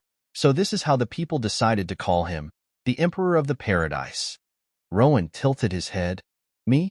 An emperor, just for destroying 2 marine bases, killing Crocodile, and rescuing Ace in the middle of the marine ford, before defeating Akainu, Kizaru, Akiji, and Garp? So that's why. Sob, Job, and Urich stated with a dull expression, although Urich still managed to have a grin on his face while giving off a dull vibe. And apart from our bounties, Karina pointed at the different sets of bounties. Here it is. Blackbeard, who is no longer a warlord, has also received a raise in his bounty for his shrewd betrayal and the danger of his fruit ability. Blackbeard Marshal des Tiches. Wanted dead or alive. Buunti, 789,000 bali. He looks cooler now, Cavendish stated. With an eye patch, it surely tones down his ugliness to some extent. Now he just needs a face mask. Dan's sweat dropped. You want him to cover up his whole face? Exactly. For once, I agree with you, femboy. Carmen nodded. Having finished reading the newspaper, Rowan felt like slouching, and so he did. Ha, feels like it's been forever since I had a peaceful rest like this. Rowan muttered, before opening his mouth upon remembering, "Oh yeah, by the way, Urge is part of our crew now." "Aye, Captain." Karina saluted playfully. "However, what?" Carmen, Dan, and Cavendish stated at once, "It's so sudden." Then they looked at each other in annoyance. "Will you stop repeating after me?" Urge, upon sighting them bickering among one another, couldn't help but laugh out loud. "Sahahaha. I can already see how fun it's going to be." "Foo-foo it is." Robin chuckled with evident joy on her face. "You won't regret your stay, Urge." "Thank you, Robin." As Rowan was now lying down and looking up at the sky without any thought, he felt a tap on his shoulder. "Huh? What is it?" It was Sob. "I believe that we got lots to talk, no?" Sob stated with a serious expression on her face. Rowan nodded understandingly. "True, but not right now. Don't feel like doing anything more today." Then, much to Sob's disbelief, Rowan closed his eyes and began to snore. PFFF. From Sob's behind, Job's cheeks were inflated as he tried to hold his laughter. Sob grew a tick mark on her forehead as she took out a bow staff from nowhere. "It seems that you need some disciplining, Bob." Swoosh, however, much to Sob's annoyance, Rowan dodged the swing in midst of his sleep. "Stop moving, you brat." Prominence surely has gotten lively. Sabaody Archipelago. "Damn. For how long do we have to stay here, Captain Nojiko?" One member of the Twin Cats Pirates asked in worry. "Things are going weird here. I mean, look how all renowned super rookies are gathering here at the same time." Nojiko pursed her lips. "It should be all right as long as we stay quiet. And upon Rowan's arrival, nothing will be there to fear." Another member, Spadina, scratched her head before asking, "Or not? I mean, you ate the devil fruit, right?" Nojiko sighed as she raised her right arm, which turned into a white fur. "Yes, just yesterday. It's going to get some time to get used to it. After all, it's a Zoan type." Another member spoke up. Cat fruit, was it? What's the specific model again?" Nojiko nodded. Cat fruit, model, Nekomata. Chapter 124. Cavendish, get the mast. Rowan said as he gazed into the cloud under them. "Karina, set the direction. We're heading to the Water 7. Karina stared at the eternal pose in her hand. "Got it." Cavendish, after a nod, moved his body to execute Rowan's command. "Listen, everybody," Rowan stated in a serious demeanor. "Once we arrive at Water 7, restock the necessary supplies. Meanwhile, I will visit one of the shipwrights of the Galila Company for the inspection of Prominence." Prominence was a ship that has been with them since the very beginning. It helped them to overcome many obstacles in sailing. Now, although it is true that Prominence has been protected by Rowan's fruit ability and received many add-ons to minimize its damage and prevent from sailing on the harsh sea, its origin is none other than a random large ship that Rowan and Karina stole from the random pirate crew. Hell, her name, prior to Prominence, was Lady Luck. Rowan couldn't help but chuckle as he thought of that. She did have some luck within herself, didn't she? Subsequently, Rowan couldn't help but wonder, is Prominence really without any damage? A ship made in the East Blue. Is it truly okay to go on like this? Water 7, therefore, was a perfect option. After all, if a problem was to be found on Prominence, they could get it fixed and modified before entering the new world where the climate is far more harsh. Sounds good. Dan nodded in agreement. We got to make sure that our girl stays healthy, eh? On the other hand, Cavendish began to pull on the rope that is connected to the mast, folding it flat. Just wondering, Job spoke up with squinted eyes. Why do you have these masts even, if you travel through the use of those snail shells below? Rowan shrugged. Cosmetics. Hey! Cavendish, as he was working on the task, barked out to Job. A pirate ship without masts and a Jolly Roger isn't a pirate ship. You got that? Heh, whatever. Job simply snorted as he placed his hands in his pocket, causing Cavendish to growl in annoyance. And with that said, Rowan finally turned to Sob. Let's have a talk, just like you said. Why is everyone here? Sob stated as she gazed around the room, where all people on board of Prominence were seen to be sitting by. They are my crew members and friends. Rowan replied firmly, I'm not hiding anything from them, except for the fact that I reincarnated. That goes with me till my death. Rowan and Sob locked their eyes on each other for a moment, before Sob gave in with a sigh. Fine. So be it. Rubbing her forehead in slight tiredness, Sob opened her mouth. Where do I begin? Vasilia. Yes, the Vasilia. Wait, how do you know that? Sob's eyes widened as she jolted up all of a sudden. Rowan leaned forward as his eyes flashed in an enigmatic gleam. Vasilia, the ruler of Yggdrasil and the greatest of all 21 kingdoms. Led the war against the Great Kingdom within the Void Century, however, was betrayed by the 19 kingdoms and wiped out from the existence. This is what I saw and heard from the Poneglyph and King Cobra of Alabasta, or One Below. Alabasta, One Below. To think they were hiding a Poneglyph. Momentarily stopping his words, Rowan gazed at Sob, whose eyes were trembling uncontrollably. Tell me, what does the possession of these eyes mean? Then, to Sob's shock, Rowan's left eye turned into a rich purple color. Alas. Sob stood up from her seat and walked to Rowan as she stared at Rowan's left eye. IIT has finally returned. The eyes that I've been searching for so long. Stopping right in front of Rowan, Sob whispered with utmost sincerity. The eyes of Gorgon. The treasure of the family of Vasilia. The activation of the ocular ability and the change in your eye color represents that you've successfully made it into your own.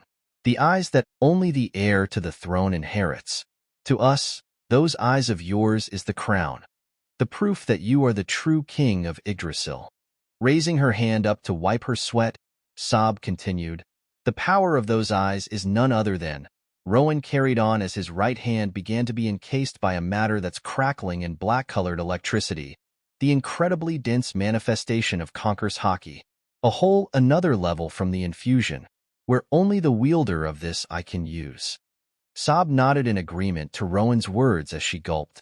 Then, to Rowan and his crew's surprise, Sob took out the book, The Tale of Uchiha Medusa, onto the table. Ah, that book. Been 3 years, huh? Dan exclaimed. A boring children book, Carmen commented, to which Job nodded in agreement. Ignoring their remarks, Rowan said in a serious tone, One above, one below, one isolated. Sob nodded, Yes, I knew that you would have found it out, if you are indeed a Vasilia. After all, I was the one who wrote this. Rowan, Karina, Carmen, and Dan's eyes widened. What? This message. This is exactly what I saw in the Lodestar. Sob stated, Within that island, one Poneglyph lied. Because all paths converge into one at Lodestar, those who make it to the end becomes aware of the existence of the Poneglyph, and the existence of the final island, Laughdale. However, as the member of Uchiha family, I saw one more. Somehow, the message that lied at the surface of Poneglyph was perceived through in my eyes, showing me this message hidden behind. Those who read this message, do not doubt your name is Vasilia, for only one of our kind can read this message. Look for 3 places, one above, one below, and one isolated. There, you shall learn the truth. Backing off from Rowan, Sob tiredly sat back down on her seat. It was an endless journey afterward, spraying the copies of the Tales of Uchiha Medusa everywhere I went to. I visited many places speculated to have the Poneglyphs. Although I didn't get a chance to view the road Poneglyphs, I explored vast majority of the paradise except for tightly guarded place such as Alabasta, and during my journey, these 2 brats ended up joining me.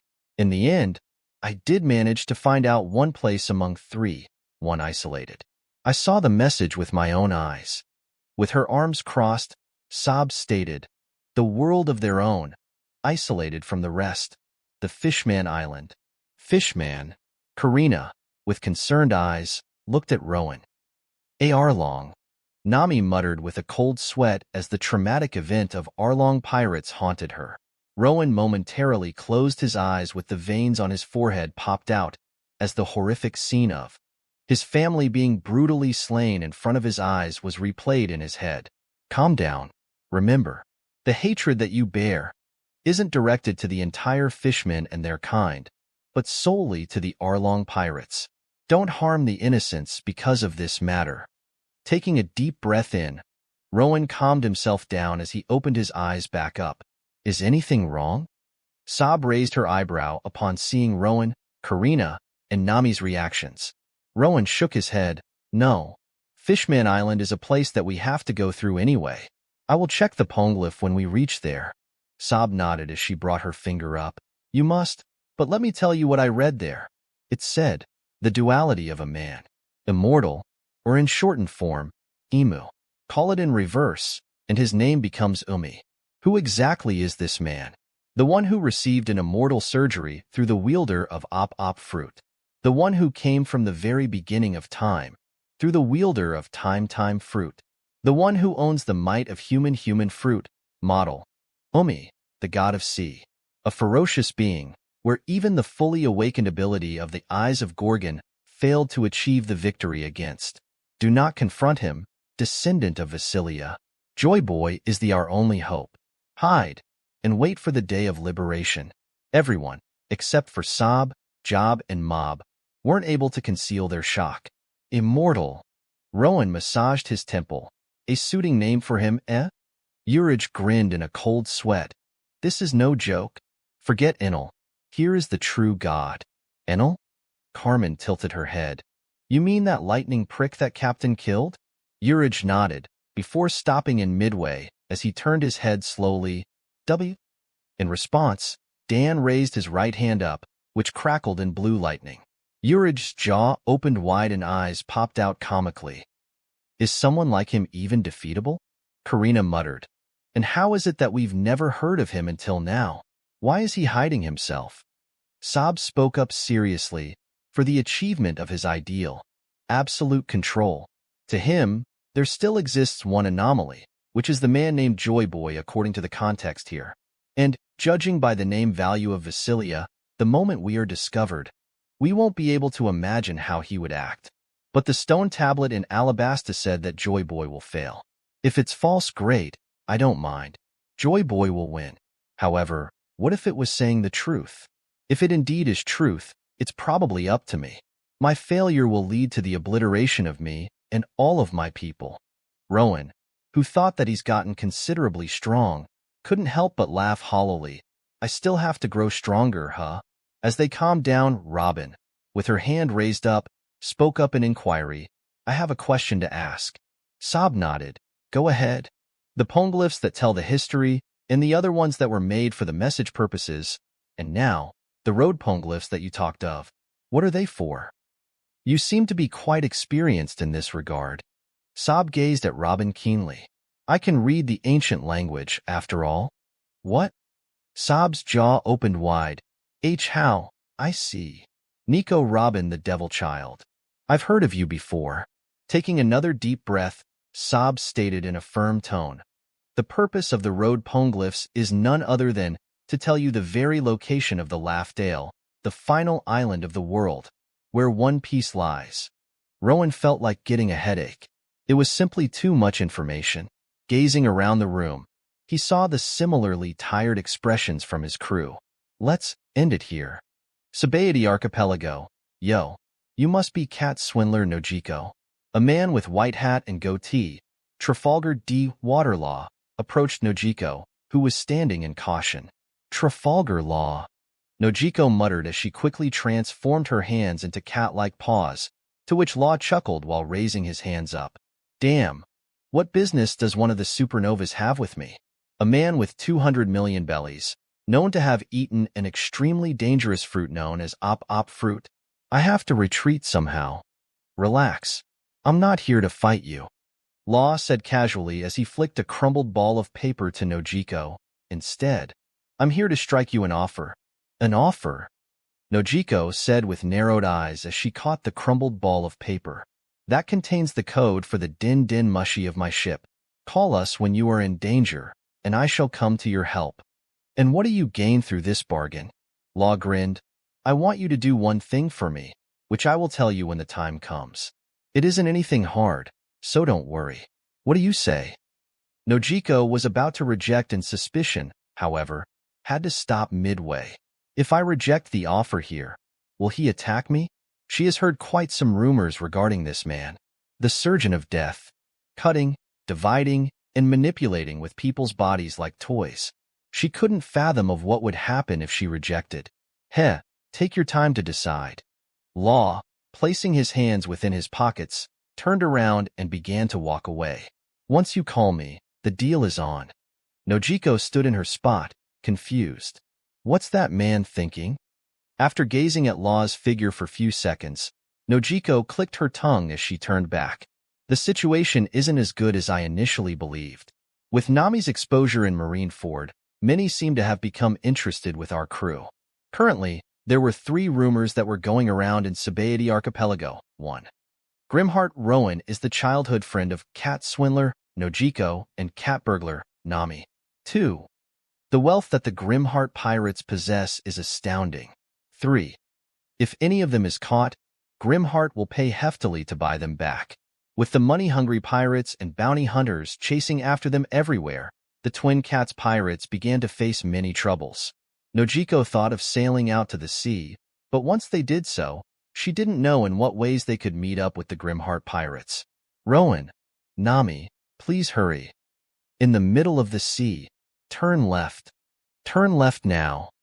Barodo shouted in urgency, heavy tide incoming. If you want to survive, we have to make the ship change its course. Damn it, Sanji cried. It's as if the world doesn't want us to reach the next island. Sí, no worries.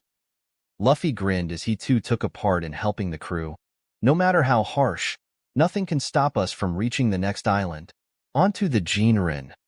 Oh, Captain Luffy, you are shining like always. Bartolomeo exclaimed with sparkling eyes as he stared at Luffy in adoration. Zoro grinned as well, of course. Although the weather was extremely chaotic, the Straw Hat Pirates continued to sail daringly. Chapter 125. Oh my, this has to be the most bizarre ship I've seen in my entire life. In front of Rowan, there stood the man named Iceberg, the mayor of Water 7 and president of Galley Company. Yes, the Grimheart Pirates, Nami, and Uchiha family arrived at the Water 7 around 4 hours ago. Although Prominence's size is quite huge, by lowering the altitude and flying right above the surface of the sea, they managed to enter through the back entrance of the Water 7 without alerting Minnie. And upon their arrival, Karina and Nami has gone to research the navigating method regarding the New World. Carmen went to restock the food supplies along with Urich. Dan went to restock the medicinal supplies. Alfred and Robin went to the library for the pursuit of the knowledge. And Sob, Job, and Mob went to explore the infamous Water 7. As for Cavendish and Farrell, Kaya, that's right, they were enjoying their popularity. He's so handsome. Marry me, Prince Cavendish. While the women were swooning over Cavendish, who was chewing on a rose with a brilliant smile, nay, the female horses, although it was intriguing where they came from, began to surround Farrell with hearts in their eyes. Farrell, still wearing the steel armor made by Alfred, lifted his head up in pride. And now, Rowan, who sat by with prominence, was ready to hear the assessment that Iceberg personally made. Now, listen carefully. I have my own sense of professionalism, so please do understand even if it sounds harsh. I don't want to die after all. Iceberg, prior to reporting the details, asked with a hint of nervousness in his tone. I'm always counteractive. Rowan replied with a smile. As long as you don't touch my friends and me, we are good. All right. Iceberg nodded and took a deep breath. Then, as his eyes turned calculative and sharp, he began to speak seriously. It's a miracle that your ship even made through the first sail within the Grand Line. The connections between the keel and the other joints are clunky. The materials that constitute this ship are subpar. In comparison to such a fragile inner structure, the size is unnecessarily big, further destabilizing it. On top of that, you added many things to your ship. The outer layer of steel alloy, which provides some sense of stability but increases the ship's weight by a huge margin. The messy wiring network that spreads throughout every part of the ship, and the mechanisms like those wings and steel fork-like things. Iceberg scratched his head for a second, before asking, Can your ship float even? Rowan sighed. Barely. We can float, but not sail. Ha, this is one chaotic ship. Iceberg crossed his arms. For sure, Believe that this ship needs some sort of treatment, however, I don't know where to begin from. Rowan knew that the situation was more dangerous than it seemed to be. If, one day, the mechanisms that allow prominence to fly become impaired, and he isn't there to utilize bounce as an alternative method, his crew will be in trouble. I recommend that you buy a new ship. No thanks. Rowan rejected immediately as he placed his hand on Prominence's side. Prominence is my final ship. Once she collapses beyond repair, my journey ends. No one else can carry me to the next destination. Iceberg frowned. Regardless of the attachment that you may have to think logically for the sake of your crew. Are you going to have them killed in the middle of the sea? So find a damn way to repair her. Rowan's eyes narrowed. And your logic is flawed, for Prominence is a part of my crew as well. Iceberg, with a troubled expression on his face, turned back and began to walk away. I suppose that we are getting nowhere with this. I'll come back later when both of us have cooled down. Cooled down? I've never lost my reasoning. Rowan raised his eyebrow before speaking up to his left. Right? Within the sight, no one but Rowan and Prominence lied. Initially, Rowan seemed to have gone crazy for talking to the thin air. Until a voice was heard. It has been some time since Prominence seemed to have acquired a will of her own. Rowan wasn't sure as to how, but he decided not to bother himself with it. For the fact that he could chat with one of his oldest friends brought him nothing but a joy. But he had to say, she was a little childish and brutal. Rowan shook his head as he spoke up. Don't worry about that man. He simply doesn't know. Now, do hear me out. If it truly is impossible for a shipwright to improve your state, we have one more option. Devil fruit. We aren't really sailing on the sea anyway, are we? You got it right. Rowan placed his hand on his chin in contemplation. You'd want a fruit that gives you a toughness. Something like Ace's hardened fruit. An alternate option is a fruit with healing capability, like Marco's bird fruit model, Phoenix. Unfortunately, someone already took it. Bohaha. He's our ally. We can't. Besides, he's a good man. Stretching his arms together, Rowan let out a small sigh. Let's discuss further when others return. Ini's lobby. What? The Grimheart Pirates? The chief of CP9, Spandam, cried with his eyes widened in shock. Those bitches who killed my father and brother? Yes, indeed. The voice boomed out from the din mushy. What shall we do? Now, Spandam was a coward. Under normal circumstances, he would have ordered not to engage. However, at the same time, Spandam was an idiot. Kill them. Kill them all. Rob Lucci. Heh, Roger that. Puk suddenly. The voice was cut off. Moshi instead. A feminine voice was heard. Ashu. Spandam couldn't follow what just happened, and simply spoke once more. Lucci? Do you follow? Oh, this guy's name is Lucci? Well, my condolences. The playful feminine voice boomed out. Spandam immediately stood up in realization. Don't tell me, heh. The din mushy in front of Spandam grinned wickedly. This is Karina, the vice captain of the Grimheart Pirates. You. Reporting to whoever is listening. I've killed every single fly that's been following me. So, have a nice day. Then the call was hung up, leaving Spandam dumbfounded. Rob Lucci, the well-known prodigy of Rokushiki, died just like that? Sir. Subsequently, an agent hurriedly ran to Spandam with a sense of urgency. The agents on a mission to retrieve Nico Robin have all been wiped out by Nico Robin herself and Alfred the maniacal butler. Spandam's jaw opened wide. Pururu. Then, the din mushy in front of him began to ring once again. With shaky hands, Spandam grabbed the dial and placed it in front of his face. Hello? What's up? Is this Ini's lobby? A casual voice of a man was heard, and Spandam instantly knew. It wasn't an agent. I'm assuming that it is. Now, I heard that you tried to touch my crew. The agent within the room and Spandam froze in realization. Give me 5 minutes. I'll be there. Try running if you can. Then the call was hanged up. Did we just talk to? Spandam fell to the floor powerlessly. The agent began to hyperventilate as the fear overwhelmed his whole body. Grimheart Rowan Spandam, while sweating profusely, exclaimed in disbelief. No, no, no, now's not the time. No. Yes. Let's call the Marine for the backup. Spandam was about to grab the Din Din Mushy and call once more, however, Pururu, Pururu, Pura. All Din Din Mushies in the room began to ring simultaneously. WWH. Spandam, while shaking fearfully, grabbed onto one of the Din Din Mushies and lifted the dial up. Sir Spandam. Agent Blueno. He. Spandam immediately hanged up the call, as his face became pale. What have we done? That was his last word before the whole Enies lobby exploded into the oblivion. Water 7. What a wonderful day it has been. Nay. Cavendish and Farrell walked back to the prominence with blushes on their cheeks. You guys, what took you so long? As Cavendish and Farrell reached prominence, Dan waved his hand as he greeted the two. I saw him while passing by. Carmen answered in Cavendish's stead with a snort, surrounded by the crowds due to his clown-like acts. Cavendish flipped his hair while smiling haughtily. Why? You jealous? Oh, please. Carmen smirked. I graduated that long time ago. I miss the old Carmen. Dan slouched.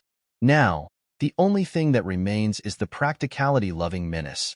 What's wrong with being practical? What happened to the flamboyance? Carmen turned her head the other way while crossing her arms together. When it comes to food, it's the taste and nutrients that matter the most.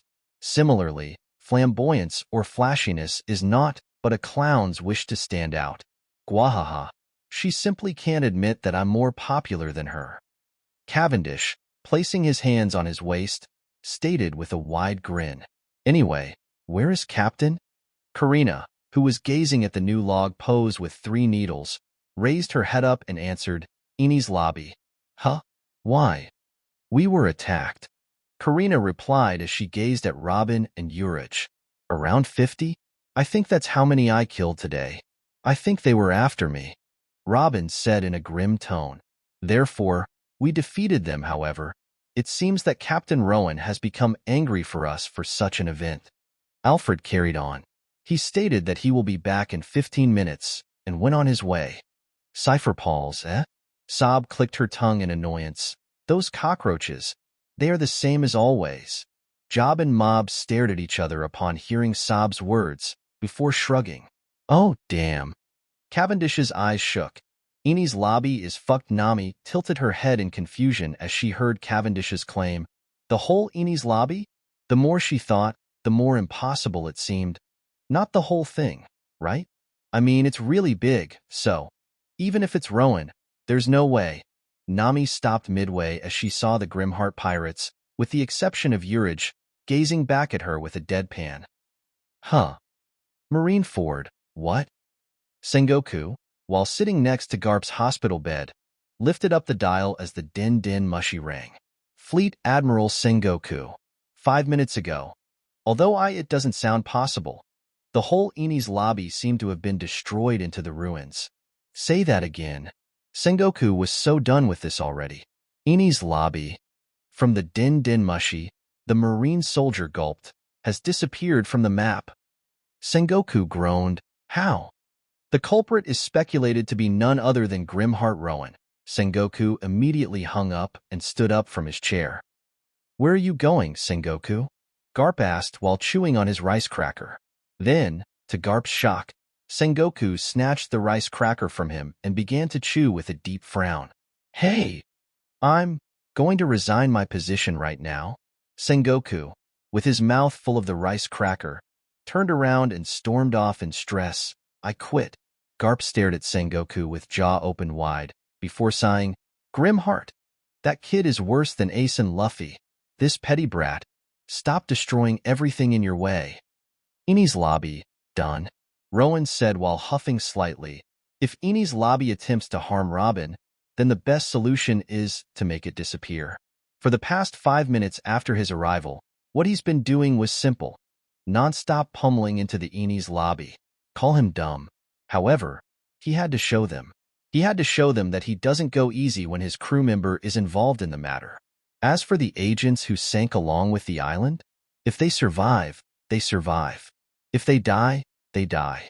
After all, they are the ones who brought this. If y'all want to stay alive, fucking stop bothering us. Rowan placed his hands in his pockets before casually using his bounce to run back to Water 7. All that remained in Eni's lobby was nothing but a vast blue sea. However, if looked closely, 1-2, 1-2. Many people were seen to be swimming toward the Gate of Justice nearby. What was interesting, though, was the fact that the color of the water that they were swimming within was yellow, and Spandam wasn't among them. Chapter 126, Water 7, Super. A man with spiky blue-colored hair, sunglasses, and oddly big arms, Frankie, exclaimed as he gazed at the catalog of the black market, "It's the Atom Wood. I never thought I'd see one here." A woman with a long pointy nose, Kiwi, remarked, "But we got no money." "Ah." Frankie grabbed his hair out of frustration. "No money? This can't be happening.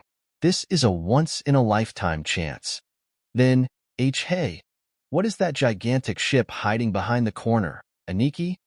Another woman with a long pointy nose, Nozu, shouted with evident shock. "Let me go take a look." Frankie comically ran to the proximity of the ship before gazing at it with shining eyes for few moments and making a swift return back to Kiwi and Nozu. Wolf figurehead, tons of snail thingies below, flying, and 2 large wings on the sides. It's got to be Prominence, the ship belonging to none other than the Grimheart Pirates. Frankie stated with certainty. And? Aniki? What are you thinking? I heard that they are quite rich. Aniki. Kiwi and Nozu said at the same time in disbelief. It's the Grimheart Pirates we are talking about here. Their captain is none other than the man with the title of the Emperor of the Paradise. One wrong move and we're done for. In response to their concerns, Frankie simply flashed his smile as he joined his arms together to do his signature pose once more. Super. Nothing is impossible to me, the cyborg Frankie. Aniki. Hey, I'm back. Rowan greeted his crew, Nami, and Uchiha family casually before noticing Frankie, who was lying down with bruises all over his body. And who is he? A random guy who screams super every single second. Karina shrugged. Did you? Nami gulped. Really wipe out the entire Eni's lobby? Rowan nodded. I wasn't aiming for kills, but yeah, I destroyed the island. Gate of Justice was quite close. So many probably survived. I think. Job's eyes narrowed in suspicion. And you still didn't awaken your fruit? There it is again. What about awakening the fruit? Awakening, as in, waking someone up? You wake up the fruit's consciousness and talk to it? What? No. It's just a terminology where you unlock the full potential of your fruit. Job's eyes twitched as he responded. How are you guys fine after this? All of a sudden, from one side, Robin, whose eyes were shadowed, spoke up. They were targeting me. As we continue to sail, they will continue chasing after us. Oh, come on, Robin, Rowan grinned. You know full well that once they discover my true last name, I will probably be the biggest threat there ever is to them. We are bound to be chased. And as for those agents who we saw today? As Robin looked around, she was met with confident smiles from the other crew members. They were weak as hell. Also, if a child has been chased for over 20 years simply because of possessing knowledge, then something is definitely wrong. Robin's eyes moistened as she heard. So, my point is, it's not your fault. Don't think bad of yourself, for you are part of us. Okay, Robin, with a shaky voice, replied as she nodded sincerely, Captain. And with that said, Rowan momentarily massaged his temple as he sighed, time to brainstorm. Ashe. From right outside the Prominence, Frankie, with a swollen face, called out weakly, Don't ignore me. How about Twinkle Twinkle Fruit? Oh wait, that's Jozu's. Ah! Karina grabbed onto her hair out of frustration as she threw the Devil Fruit Encyclopedia away. Where do we even begin from? Ha! This is tiring. Rowan slouched. Devil fruits are rare to begin with. And among them, we are looking for those that grant Prominence the sturdiness. Even if we find the candidate, they are either eaten or we don't know where to look for. But you know, in case of it already being eaten by someone, Dan crossed his arms, we may be able to take it, just like how my rumble fruit has reappeared into the pineapple within our ship after Enel's death. Why don't you just get a new ship then? From the side, Job stated with a sweat drop. The Grimheart pirates all froze in silence momentarily before continuing to talk among themselves. Magnet fruit from Eustace Kid that Captain killed 3 years ago. Yeah, make prominence magnetic, so that all metals will be clustered on her. We are going to fall. How about that revive fruit? How does that work, even? Salt fruit. Why? Damn. Is there really no choice for us but to change the ship? Fine, sorry. Rowan muttered in fatigue before quickly jumping to dodge a garbage can that was sent in his way all of a sudden, which was bounced from a wall that was unnaturally bent for a brief moment. Oh! With a grin, Urge screamed in a deep voice as he stood up with a pale face. Is prominence possessed, or what? Robin's expression turned wicked upon seeing Urge's reaction. So he's afraid of ghosts, noted. On the other hand, Sob's eyes widened in amazement. Cloboterman of this potency. How? Huh? What's that? Cavendish asked in inquiry. Cloboterman, known as the spiritual manifestation of a ship's, that surfaces when it is given good care of. To many, it's merely a legend, and even among those cases, prominence is on another level of her own. Robin explained in Sob's stead. Rowan shrugged. We did spoil her a lot. According to Iceberg, prominence is too weak to sail in the Grant Line. And yet, check if she received any notable damage so far. Dan chuckled. I swear, there's probably no one who cares for a ship as much as we do. Karina lowered her eyes in contemplation, before lifting her head up as if she has thought of a good idea. Why don't we just buy another ship and sail with both that one in prominence? With the member of 9? Dan raised his eyebrow, before turning to see that his crew mate's eyes were shining in excitement. Huh? That sounds like fun. Carmen exclaimed with her fists clenched. 2 kitchens. It's going to be like having a home and cottage at the same time. Guys, we're only 9 in number. Gwahaha. Just imagine what we can do with 2 ships. Get one as huge as prominence. I said, we're only 9. Oh ho, that does sound great, Master Cavendish. Nay. Unable to bear with their reasoning, Dan, with hopeful eyes, turned to Rowan for help, who nodded understandingly. Guys, that's a bit too much, don't you think? Rowan stated, earning everyone's attention. So let's get a small one. Captain. Dan stared at Rowan with a betrayed look. Rowan's sweat dropped as he continued. Hear me out. Let's clear some unused rooms in prominence. Including the guests, there are only 13 of us here anyway. Then, get a small ship that fits right in prominence. Although it isn't going to happen, if, by a very slight chance, prominence ends up sinking, we would have a way out, right? It definitely isn't happening, though. As Rowan ended speaking, he was met with all his crew members, including Dan, clapping at him with a sense of amazement. That was brilliant, Captain. Carmen commented. That saves our budget by quite a lot as well. Karina nodded in a large motion, with her eyes closed. Emergency hidden ship. I love the idea. Dan's fists tightened in uncontrollable excitement. Sounds solid.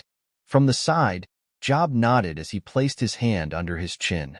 You are not even part of our crew. So what are you guys doing early in the morning? Iceberg asked with confusion, as Dan, Alfred, and Urge were busy dismantling certain sections of the prominence. Have fun, y'all. Cavendish lazily stated as he yawned, causing Dan to bark out. What the heck are you doing over there? Get over here, you lazy blonde. Sob, Job, and Mob were long gone once more. They truly were enjoying their stay in the Water 7. Remodeling, Rowan replied as he handed Iceberg the catalog. Oh, by the way, we would like this ship over here. This small one named Speedo. Siswari. Iceberg elongated his word with narrowed eyes. Small but quite sturdy, which is the complete opposite of your ship. I'm glad that you decided to get a better ship, but what are you trying to do? We're not replacing prominence. Instead, Rowan grinned as he rubbed his nose with his finger. Ever heard of mecha combination? You know, just like that. We're adding prominence and another ship together to synthesize the ultimate ship. Oh my, you are so childish. But whatever, I will bring you the one you asked for. Give me a second. Hey, Grimheart. All of a sudden, Iceberg's words were interrupted by a man with spiky blue hair and sunglasses. Frankie, the one who was beaten up to pulp the day before. Frankie, what are you doing here? Back off, Iceberg. This deal is mine. Upon hearing Frankie's claim, Rowan and Iceberg expressed their confusion by tilting their heads. Huh. Now listen, Grimheart. I have a once-in-a-lifetime deal for you. Although unconvinced, Rowan nodded. Go ahead. Just yesterday, within the black market, the special type of wood, known as the atom wood that originated from the jewel tree atom, has been enlisted. Frankie held his hand out. This wood is the very wood used to build the Pirate King's ship. Oro Jackson. Rowan's eyes sharpened in interest. Continue. Just for 200 million belly, I can purchase this wood and build a small ship that you desire. What do you say? 200. Rowan hummed in contemplation. 200 for a small ship? Turning to Iceberg, Rowan asked, Iceberg, how much is Speedo? 75 million. Rowan turned back and gazed at Frankie with a hint of suspicion, to which Frankie returned with adamant eyes of his own. It's not that I want that much either, but the raw cost of the atom wood itself is 200 million, and even this is considered cheap. Rowan, after hearing the words, became convinced. He was about to agree to the deal, until Karina stepped in. Make 2 ships for us, then. Karina stated with a ferocious demeanor, causing Iceberg and Frankie to take a step back unconsciously. There should be enough wood for that, right? But I still can't trust you, you dirty thief. Who the hell is the dirty thief here, Karina? From the deck, Cavendish shook his head as he was being yanked back by Dan. After that, you, MMMFFF. Rowan's sweat dropped as he covered Karina's mouth. Yeah, make it 2 then, but the second one is just for 3 people. You can do that much, right? MMFF. MMFFF. Karina, within Rowan's hands, lashed out, however, was unable to escape from his grip. Wow dude, that's fiery. Frankie joined his arms together. Super. Nope, that's not super at all. Call it hyper. Iceberg immediately retorted. So childish. Rowan couldn't help but exclaim. No, I'm mature, thank you. Nonetheless, Frankie flashed a grin as he gave Rowan a thumbs up. Rest assured, Grimheart, I will make the best ships possible for you. Small and smaller. You are on. How long do you need? For a genius like myself, I only need a week. Super. Deal. Oh yeah, an iceberg? What, Frankie? Frankie grinned as he lifted up the middle finger. Eat this, you a fucking mirror. It's reflected back to you. Iceberg grinned back as he lifted up his own middle finger in a similar fashion. Are you a child? Rowan said with squinted eyes. No, I'm an adult. Thank you. While Karina continued to struggle within Rowan's grip nonstop, Dan, according to Rowan's signal, quickly handed Frankie the suitcase containing money. MMFFFFF. Karina, with teary eyes, watched as Frankie walked away with the suitcase of money. So, about Speedo. From the side, Iceberg mentioned, yeah, about that. Rowan nodded with a sheepish expression. We've changed our mind. Sorry. But as compensation, let me tell you something. Leaning toward Iceberg, Rowan whispered, that secretary of yours, along with 2 shipwrights who disappeared from your company all of a sudden. All of them were the world government agents. The reason you aren't seeing them today is because my crew disposed of them. Iceberg's eyes widened in total shock. So, watch your surroundings more carefully. I think they were spying on you prior to our arrival. I see. Thank you for the information. Iceberg, as he placed a hand on his forehead with a troubled expression, walked away from the sight. But as he did so, he muttered to himself, as if I'm going to believe the information given by a pirate. I heard that. Hearing Rowan's words, Iceberg jolted up in shock before running away hurriedly. And now, As Rowan's hands finally released her, Karina huffed while gazing at the road that Frankie disappeared to. Rowan, you know very well that that man tried to steal our money yesterday, right? Rowan placed his hands in his pockets casually. Let him try. I'll ensure to get 1 billion back in that case. Besides, I felt that he isn't a bad guy. However, a week is a little concerning. I may have to think of separating our group. Are you sure about this, Captain Rowan? Alfred asked with his arms crossed. Separating our group into two. It's the first time that we are doing this. Well, the first group consists of just Nami and me. Rowan stated casually, since Nojiko and the Twin Cats pirates must be waiting for Nami's return in Sabaody Archipelago, I can't have Nami sitting here forever. Feeling a heated glare in his way, Rowan shifted his head and saw Karina, whose eyes were blazing in anger.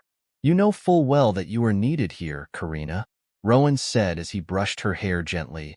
Without your navigation, these helpless souls will lose themselves in the Florian Triangle. No doubt. Well, Dan looked back and saw Cavendish, Farrell, and Urage staring back at him. Before scratching his head, it's true. Boy, what's that supposed to mean? Cavendish and Urage cried out with a tick mark on their foreheads. Nay. Karina huffed in frustration before asking, how are you planning to reach Sabaody Archipelago without me, then? Nami puffed her chest proudly. Heh, I'm a navigator too. Karina's eyes widened. I actually forgot about that. With my fruit ability and Nami's navigation, we should be able to reach Sabaody Archipelago in a relatively short amount of time. Rowan added, it feels weird that I'm going to be separated from you all once again, but seems like this is the only option we have at the current moment. Indeed, Robin nodded in agreement. We made a promise to them, didn't we? Then, Rowan shifted his attention to Sob, Job, and Mob. You three plan on going separate way from us, right? Sob nodded as their representative. Yes. We have no other business remaining in the Grand Line. We are going out to the 4 seas. For what purpose? Sob, after looking to her left and right carefully, leaned toward Rowan and whispered, in pursuit of Yggdrasil, the kingdom of our ancestors. I've been traveling for years in the Grand Line, and the longer I continued, the more I came to believe that the island must be hidden somewhere in one of the 4 seas. Rowan's eyes sharpened. I see. If so, start with my hometown. If I indeed am from the main branch of Vasilia, and if we are to assume that their arrogant and haughty characteristics didn't allow them to take a foot out of the kingdom, then Yggdrasil may be none other than my hometown, Cocoyasi. Sob's eyes widened. That actually sounds plausible. No, that may really be the case. Yes, we'll go there first. Job squinted his eyes. You just want us to check if your people are safe, isn't it? Yeah. Rowan winked comically. Seeing this, Cavendish's face turned green. Hey to Nondayo. Oh. Mob clapped. Nice punch, Bob. Ah. Carmen, who was next to Mob, jumped up in surprise. I almost forgot that you were here. After bonking Cavendish, Rowan continued, take the small ship we ordered to Frankie for you. Remember, it's the smaller one of the two. If you take the bigger one, I'm coming for you 3. Gotti, petty heart. Job replied with a smirk. With a final nod to Sob, Job, and Mob, Rowan gazed at the sky with Nami by his side, ready to travel. Rowan, Karina growled right before they were about to set off. Don't you dare cheat off of me, okay? Okay, wait. Rowan turned his head in confusion. Since when did we start dating? However, all he saw was Karina running away out of embarrassment with her hands covering her face. She's being delusional, Nami stated before seeing that Rowan's gaze was right at the sky. Wait, Rowan, where's the ship? Huh. Dan simply shrugged. Well, see you later, Captain. Or a boat. See you after a week, you guys. Rowan waved before grabbing Nami by the waist and propelling them through the potent bounce forces. Don't tell me, kya. Boom boom boom, kaya iya. Nami's loud scream reached all the way to the Grimheart pirates, causing them to sweat drop. Chapter 127. The Marine Ford is in turmoil right now. In this period of time, Due to the Whitebeard's final words prior to his death, the world has been experiencing a sudden rise in the number of pirates. Disco, the manager of the human auction shop, muttered to himself. And unnoticed by him, a group of people that surrounded one obese man in a protective fashion, who was wearing a transparent helmet and sitting on top of a sickly-looking man, made their way toward the human auction shop. However, what I fear the most is that damn Grimheart. What if that crazy bitches destroys the whole society just like he did with Eni's lobby 2 days ago? S. St. Charlos. Upon the group stopped in front of the entrance of the human auction shop, the obese man with a transparent helmet, Charlos, frowned in displeasure. Why are you blocking my way, peasant? Charlos stated as the snot on his nose dangled. Disco became pale as he immediately bowed low to the ground. I apologize for my insolence. As compensation, I will present you a new batch of beautiful women slaves free of charge. Mu Fu Feng. Charlos laughed hideously upon hearing the words. I will let you go just this once, Mu Feng. Hurry up and bring me those slaves. As Charlos and his bodyguards entered the shop, Disco couldn't help but gulp in fear as he thought, why did you show up here right now, after the war? Are you out of your mind, you fatso? Grove 24. The attacks abruptly ceased today. Nojiko muttered in confusion as she gazed around the restaurant that the Twin Cats pirates were dwelling within. What's going on? The scenery within the restaurant was quite disturbing. The surrounding was full of bloody corpses. The Twin Cats pirates had to fend off the endless wave of bounty hunters and pirates. Nojiko was very close to accepting Law's deal until the seemingly endless wave ended abruptly. See, Captain, look at this. One crew member said in nervousness as she brought up the most recent newspaper to Nojiko. It's about your friend, Rowan. The moment Nojiko shifted her eyes to the title page of the newspaper, she figured it out immediately.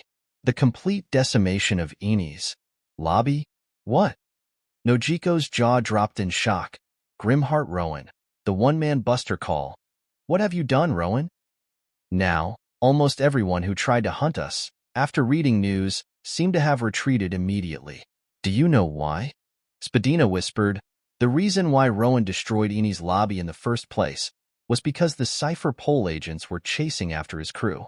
Regardless of the shocking news, Nojiko sighed in relief as she slouched back on the chair that she was sitting by. That's great to hear at least. We don't have to stay awake 24/7 now, do we? Captain, Spadina shook her head. I said almost everyone. The sound of a gun being loaded was heard, alerting Nojiko and the rest of her crew. As long as this is the last. At the next moment, Nojiko transformed her right hand into cat paw, before pointing it toward the wall where the clicking sound was heard, arise. Then, the bloody corpses within the restaurant were encased by the deep green hue, before they rose at once and began to walk toward the wall lifelessly.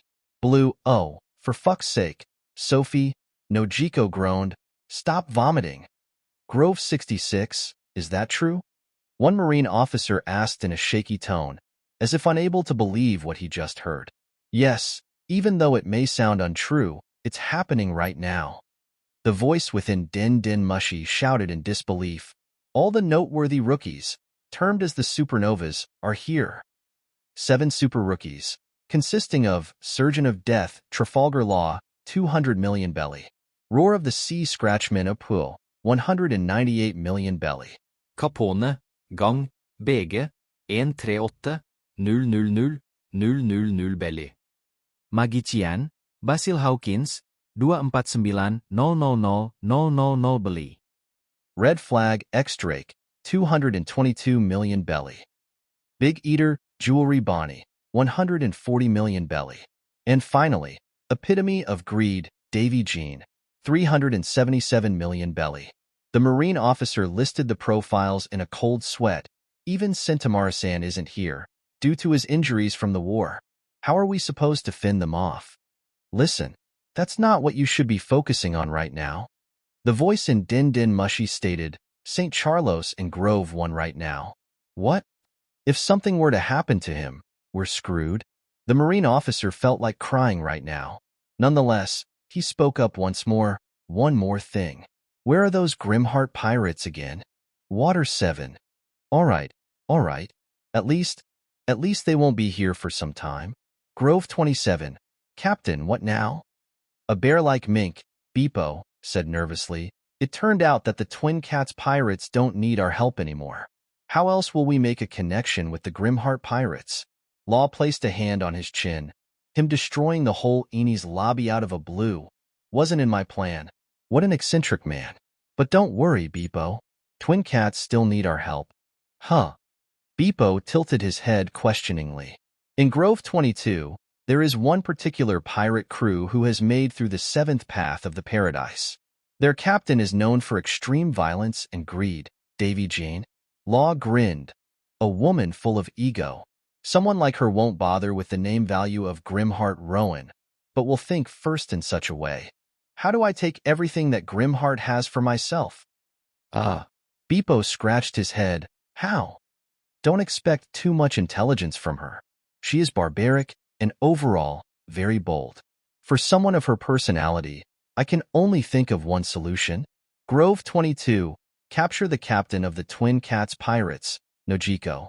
A beautiful woman with blood-red hair and sharp green-colored eyes, Davy Jean, said as she raised her pistol up. Bang! The person who was kneeling in front of her collapsed as the bullet drove its way into his skull. And now, Kayahaha. Every slaves in this human shop is mine, Jean said with greedy smile on her face, before flipping her pistol back into her holster. Scythe, move everything here to my ship. Roger that, Jeannie. The tall man with white hair, Scythe, replied casually before slapping his hand into one of the crew member. You heard that, right? I'll give you, 7 minutes. Because 7 is lucky? But Scythe, our ship isn't big enough to place all that. Then get a freaking new ship or something. Scythe instantly responded with a growl as he slammed his fist onto the crew member's nose, causing the latter's face to become disfigured instantly. As the crew member of their own was brutally killed in a mere second, the rest of the crew shivered in fear as they hastened the process. So, Nojiko, you said? That weak girl? Scythe, as he crossed his arms, asked Jean, who was inspecting an exquisite necklace with wonder. Yes, get that girl. So what if Grimheart is strong? If we cut one of 2 of her limbs, he will go quiet and be obedient, just like any other we've come across in the past. You are so evil. Scythe grinned in a creepy manner as he licked his lips, and I love that part of you. Looking to the side, Scythe called one gigantic man with bald head and obese figure reaching to a height of 5 m, who was standing stoically. Yo, John. What? The man answered extremely slowly. It's time for a feast. John's eyes widened before he began to drool. More? Food? Grove 19. You are insane, Rowan. In midst of the 19th grove, Nami was seen to be kneeling with her hands on the ground, in exhaustion. 1 whole day. For 1 whole day, you ran nonstop, and you are still good to go. How? Rowan smirked. I'm born different. Anyway, here. Rowan handed back Nojiko's Vivra card to Nami, who placed it on the palm of her hand to see which direction it pointed to. Let's go. Come on. You are that tired? Rowan chuckled as he saw Nami holding her arms out toward him. Carry me, Rowan. I can't walk. You didn't walk for a whole day, though. Rowan's sweat dropped as Nami gazed at him with puppy eyes. All right. Lifting Nami up by his shoulder like a sack, Rowan jumped up high once again, traveling in a direction where Nojiko's Vivra card pointed to. And geez, why is there so many people? Rowan thought as he briefly gazed back at their previous position, where many bounty hunters and pirates were hiding behind the buildings that were laid out, cowering in fear. Fuck, why is he here? Sea Captain. Yes, I'm in the Grove 19 just like you instructed. Now, that's not the problem. I freaking sighted Grimheart out of all. We have to get out of here right now. Calling. To the Grove 66, do you copy? Do you copy? Reporting to all Marines, Grimheart Rowan has made his appearance in the Grove 19. Run away immediately before he does something crazy. The whole Grove 19 fell into chaos before bounty hunters, pirates, and some disguised Marines all began to sprint away to the opposite direction from Rowan and Nami. Grove 66, we are done for. The Marine officer collapsed on his chair with hollow eyes. What to do now? Rest assured. Calm down. Let's calm down and think. Another officer said as he took deep breath in. Grimheart is traveling away from the Grove 1. His goal has to be the Twin Cats pirates in the Grove 24. Secretly allocate the Marine troops in Grove 1 and protect St. Charlos from the potential harm. Hey, are you sure that the report is correct? The voice from Din Din Mushi said in inquiry. The informant just told us that the Grimheart pirates are still in Water 7. What? The first Marine officer asked in realization. Are you saying that Grimheart is here alone? That makes sense. The second officer nodded. After all, only Grimheart and Cat Burglar were sighted on the scene. But that changes nothing. True. Yes, the voice in Din Din Mushi agreed. Don't touch him or the Twin Cats pirates. Focus on protecting the Celestial Dragon. Grove 17. What does it say, Captain? One pirate asked to his captain, Basil Hawkins, the magician. According to these cards, Sabaody Archipelago will be met with a tide unlike any other. There is two ways for us to survive, to go along with the flow, or simply escape before it crashes. Hawkins, in stoic expression, stated with certainty in his tone. However, I am not sure of who is the tide here. Grimheart Rowan, epitome of greed gene, or Blackbeard, teach. Which one shall it be? Gulping, one crew member asked fearfully. If so, what should we do? Hawkins, gazing at that crew member, stated an obvious answer. We run. Right now. Jean Rin. We made it. Luffy shouted with his arms wide open, while the other 4 members of his crew lied down on the deck, completely wasted. Talk about determination, Sanji said weakly as he lit up the cigarette. Grand line, surely is different. Boruto muttered with half-lidded eyes.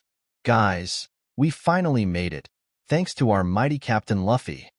Bartolomeo, although exhausted, shouted in joy. Guys! Shishishi, this calls for a party. Luffy pumped his fist up. Guys, look at our surrounding. Zoro shouted in urgency as he stood up from his spot and unsheathed his swords. We are surrounded. Shit, Sanji cursed as he saw the mysterious people with white cloak and mask on them, Cypher Pole Aegis Zero, standing on the deck of their ship. Monkey de Luffy. The man in a mask stated in monotone, capture him alive. As for the rest, kill them. Chapter 128. Alabasta.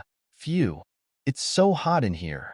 A man with a long-nosed Usopp exclaimed as he let out his tongue and sweated profusely.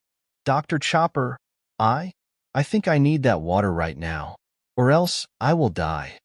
The doctor that Usopp called, a tiny and cute reindeer raccoon-like creature, Chopper, blushed as he rubbed the back of his head. Eehee, I'm a doctor. Wait, you are lying again, aren't you? Chopper hit Usopp's head comically.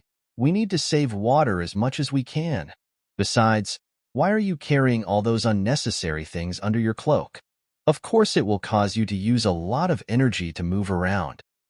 All of them are the weapons of a true warrior, Chopper. I'm not throwing any of them away. How did someone like you manage to sail by yourself, Usopp? Usopp lifted his head up haughtily. Humph. The one standing in front of you is none other than the brave warrior. Usopp, I saw one ship about to leave the Logue town and threatened them to carry me along.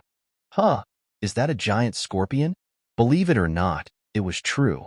Usopp, who may have gone by Usopp the Liar in another universe, has become a capable combatant through his experiences against many foes, although sometimes he still was a coward. Thriller bark. Yeah, my shadow is back all of a sudden. Me as well. What's going on? A woman with huge lips and pink-colored hair, Charlotte Lola, muttered in confusion. Is Gecko Moria dead? Baltigo Ivankov, the head of the Revolutionary Army, the Supreme Commander Monkey D. Dragon, smiled as he firmly shook his hand with the hand of one big-headed man. Ivankov, we're glad to have you back here. Me as well. Ivankov grinned. I thought that we were going to die there. Or not. Heh. You are the same as always. You as well, dragon. It seemed that Ivankov and the other Nukamas managed to escape from the impel down, thanks to the Grimheart pirates and Blackbeard pirates wreaking havoc in there. And on the other side, HM, Chief of Staff Sabo, the second in command of the Revolutionary Army, squinted his eyes to the newspaper that he was holding. Portuguese D. Ace? Why does this name look so familiar? Sabaody Archipelago, Grove 25, say, a short man with a black fedora hat, Capone Beach, stated in a calm tone as he sliced his steak. Which one should I be more afraid of? The admirals or Grimheart? The former definitely are the noteworthy individuals that we can't dare to oppose against, and the latter defeated all of them. A member of his crew replied honestly, at the current moment, the admirals can't afford to exert their full strength, thanks to the injuries granted by Grimheart. On the other hand, Grimheart seemed to have made an incredible recovery, judging by the fact that he wiped out the whole Eni's lobby off the map 2 days ago. Beej continued impassively, and to think that just a month ago, he was not but one of us with a bounty of 205 million belly. Now, he is given the title of the Emperor of the Paradise, hence making him the 4th emperor who replaces Whitebeard. Can he really be considered a super rookie at this point? I mean, if we think that way, all of his crew members, except for that horse, are all supernovas. Father, I don't understand. What's the point in saying all this? Therefore, Beej stated, don't oppose Grimheart. Don't meet Grimheart. If you see a sliver of his hair, retreat immediately. Simply stay hidden, since with his presence here, the Marine and world government won't dare to strike. Then, Beej frowned upon hearing the sound of a utensil being dropped. Turning around, he was sighted with a pink-haired woman, Jewelry Bonnie, munching on a gigantic piece of ham. How disgraceful. Beej muttered, Vito. Ye's father, Rero. Vito said in eccentric demeanor before walking toward Jewelry Bonnie and her crew daringly. Bonnie quirked her eyebrow upon sighting Vito's approach. You woman over there, Rero. Stop making noises right now, Rero. Our father is quite displeased with a tick mark on her face. Bonnie slammed the sole of her right foot onto Vito's face, causing the latter to be sent blasting back. Can't you freaking see that I'm eating right now? Bonnie shouted in annoyance, before diving into her food again. Well, no one can stop Captain when she is eating. One member of the Bonnie Pirates said with a grin, so fuck off, Rero man. The Bonnie Pirates all laughed boisterously. Vito, Beej, while wiping his mouth with a napkin, stated with a frown, to which Vito immediately stood up from his spot strictly. I'm sorry, father, Rero. I'll go serious this time, Rero. Bonnie, hearing this, stood up while munching on a giant piece of bread. What? You want to have a go? Beej's eyes narrowed. How pompous. Placing his napkin down and casually washing his hand with a wet paper towel that one of his henchmen brought, Beej stood up and lifted up his gun toward Bonnie. Bang Grove 20. This place is huge, Rowan muttered. And you say that it has no magnetic field? It's just a massive forest growing in the middle of the ocean, Nami said as she inspected the surrounding with wonder, also known as the final island of the paradise. We didn't really plan on coming this far yet, but after being caught by the Marine, we ended up coming all the way here. You, Nojiko, and your crew definitely are something that we have to discuss of. Oh, that's Grove 21. Rowan momentarily stopped upon noticing the large number on the mangrove tree, 21, before continuing his way as he carried Nami. Anyway, they probably identified us as the allies. Judging by the fact that we are from the same village, they may have some suspicions regarding the Cocoyasi village, which is why I sent those Uchihas there. Nami grimaced, our village, will it be fine? Rowan replied, probably. Those world government officials value their reputation the most. In whatever action that they may be taking, they need an excuse for it. As long as they are aware that the villagers have nothing to do with our piracy, they won't be able to do anything. But nonetheless, better to be safe than sorry. By the way, Nami asked as she looked around, don't you think it's awfully quiet wherever we go? Don't bother. They're just hiding like rats, And that's Grove 22, HM? Rowan came to a stop upon reaching Grove 22. In front of him, the pirates, reaching up to thousands in terms of number, were carrying supplies, and people with chokers on their necks, slaves. What? What is it? Let me see as well. Nami, who was still hanging on Rowan's shoulder, wiggled in an attempt to take a look as well, but Rowan seemed to have frozen as if he was unable to hear Nami. One pirate, who noticed Rowan and Nami, exclaimed in annoyance, before backing up abruptly in shock. GG. Ah, fuck. Shit, run. One pirate, having forgotten what he was doing just now, threw away the sack of gold that he was holding and began to sprint away, only to see that his head has come off of his neck by his superior, Scythe. Well, look who we got there. Scythe licked his lips. Grimheart Rowan. Bounty of 1.9 billion belly. Your head is a treasure greater than any other here. However, Rowan didn't respond. Instead, he began to walk, with his eyes locked onto one particular part, where a fishman with a choker was being held by one pirate. Karubi. Rowan, who couldn't keep his head cool, muttered with an underlying hatred. What are you doing here? Upon hearing Rowan's words, Karubi's eyes opened abruptly as he recognized the voice. Rowan. Karubi couldn't help but whisper as he gazed at the bloodshot black-colored eyes with red hues. The pirate who was holding onto Karubi nervously gulped before putting down the ladder and slowly backing away.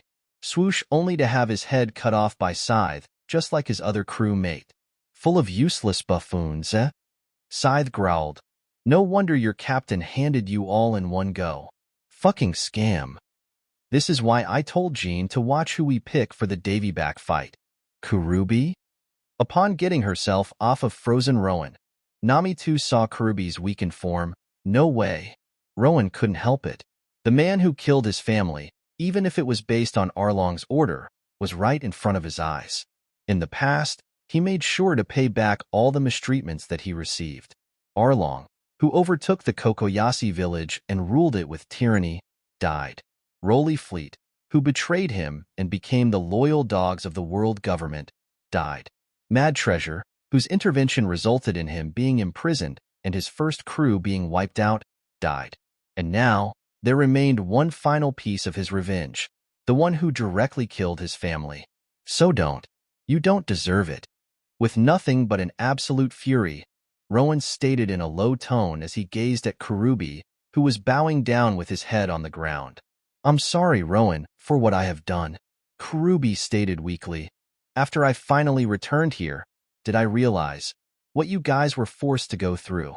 We wanted to build our own Sabayati Park and take revenge on mankind, but we were no different from them in the end. Stop, Rowan growled as he leaned down and grabbed Karubi's neck, before lifting the ladder off the ground. Don't repent. Why did you change? Why are you admitting that you were wrong? Die like the rest, just like the scums that you are. Rowan didn't want to admit it. He didn't wish to know. However, Karubi meant every single word that he said. His observation hockey doesn't lie. Please, Kek, if my death is a way for me to repent to you. Karubi, although in midst of dying, grinned weakly. Go ahead. Kill me in the most brutal way possible. Rowan laughed like a madman. Boha-ha-ha-ha. Letting go of Karubi and turning around to Nami, Rowan whispered with hollow eyes, You got to be kidding me, right? Nami, who was already in her tears, stared back at Rowan as she felt a complex emotion overwhelming her. What the fuck is going on? Scythe, at some distance away, snorted while flipping his hair. Are you really crying? Just because you saw one fishman on your way? What? That was the last word Scythe muttered as he saw his limbs wildly flying in the air before everything went black to him. The extremely potent blast engulfed Scythe and all the pirates in one go.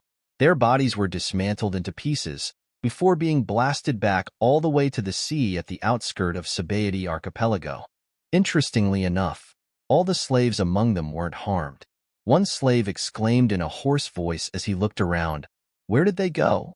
Rowan, as his eyes were shadowed, was outstretching his left fist toward where the explosion occurred. Nami, why is it that it's harder to kill one man than the thousands? Nami, as she wiped her tears, replied in a shaky tone, because that man is repenting for what he has done. Rowan placed his hand over his eyes. Mom, Dad, Pob. He couldn't help but reminisce over the time he spent with his family. When he reincarnated in the beginning, he was confused and scared of the strange occurrence that happened to him. Stuck in a baby's body all of a sudden. The unknown faces all around him. Rowan felt alone. He wanted to go back to his home in his world, not this world. He felt detached. However, there was his family. His father, Fob, a lively person who continues day by day with bright optimism. His mother, Lass, a caring person who gave all the love that he needed, although her cooking ability was debatable. His little brother, Pob, a cute boy who loved to spend some time together with him. Thanks to them, Rowan was able to get the sense that he, indeed, belonged to this world. And can he possibly forgive someone who took such a lovely family away from him, just because that person simply sprouted out the words of repentance? No. Nothing changed. It was bound to be like this, the moment you showed yourself in front of me. Rowan, as if trying to convince himself, stated as he clenched his fist, And I'm glad that you chose death. Suffer just like my family did in your hands. Rowan threw his fist forward, with the intention to blast Karubi's skull. However, why? Rowan's fist came to a stop right in front of Karubi. Why are you guys stopping me? Was it a hallucination? Perhaps it was. However, Rowan definitely saw something. The hands of his family holding his fist back. He killed you. He was the left-hand man of that despicable Arlong. Rowan screamed as if he has gone insane, to thin air. He deserves it, right? Karubi, although his body trembled in fear, kept his body firm on the ground, waiting for the judgment upon him. Rowan felt as if his family were smiling at him. Why should he be idiotic?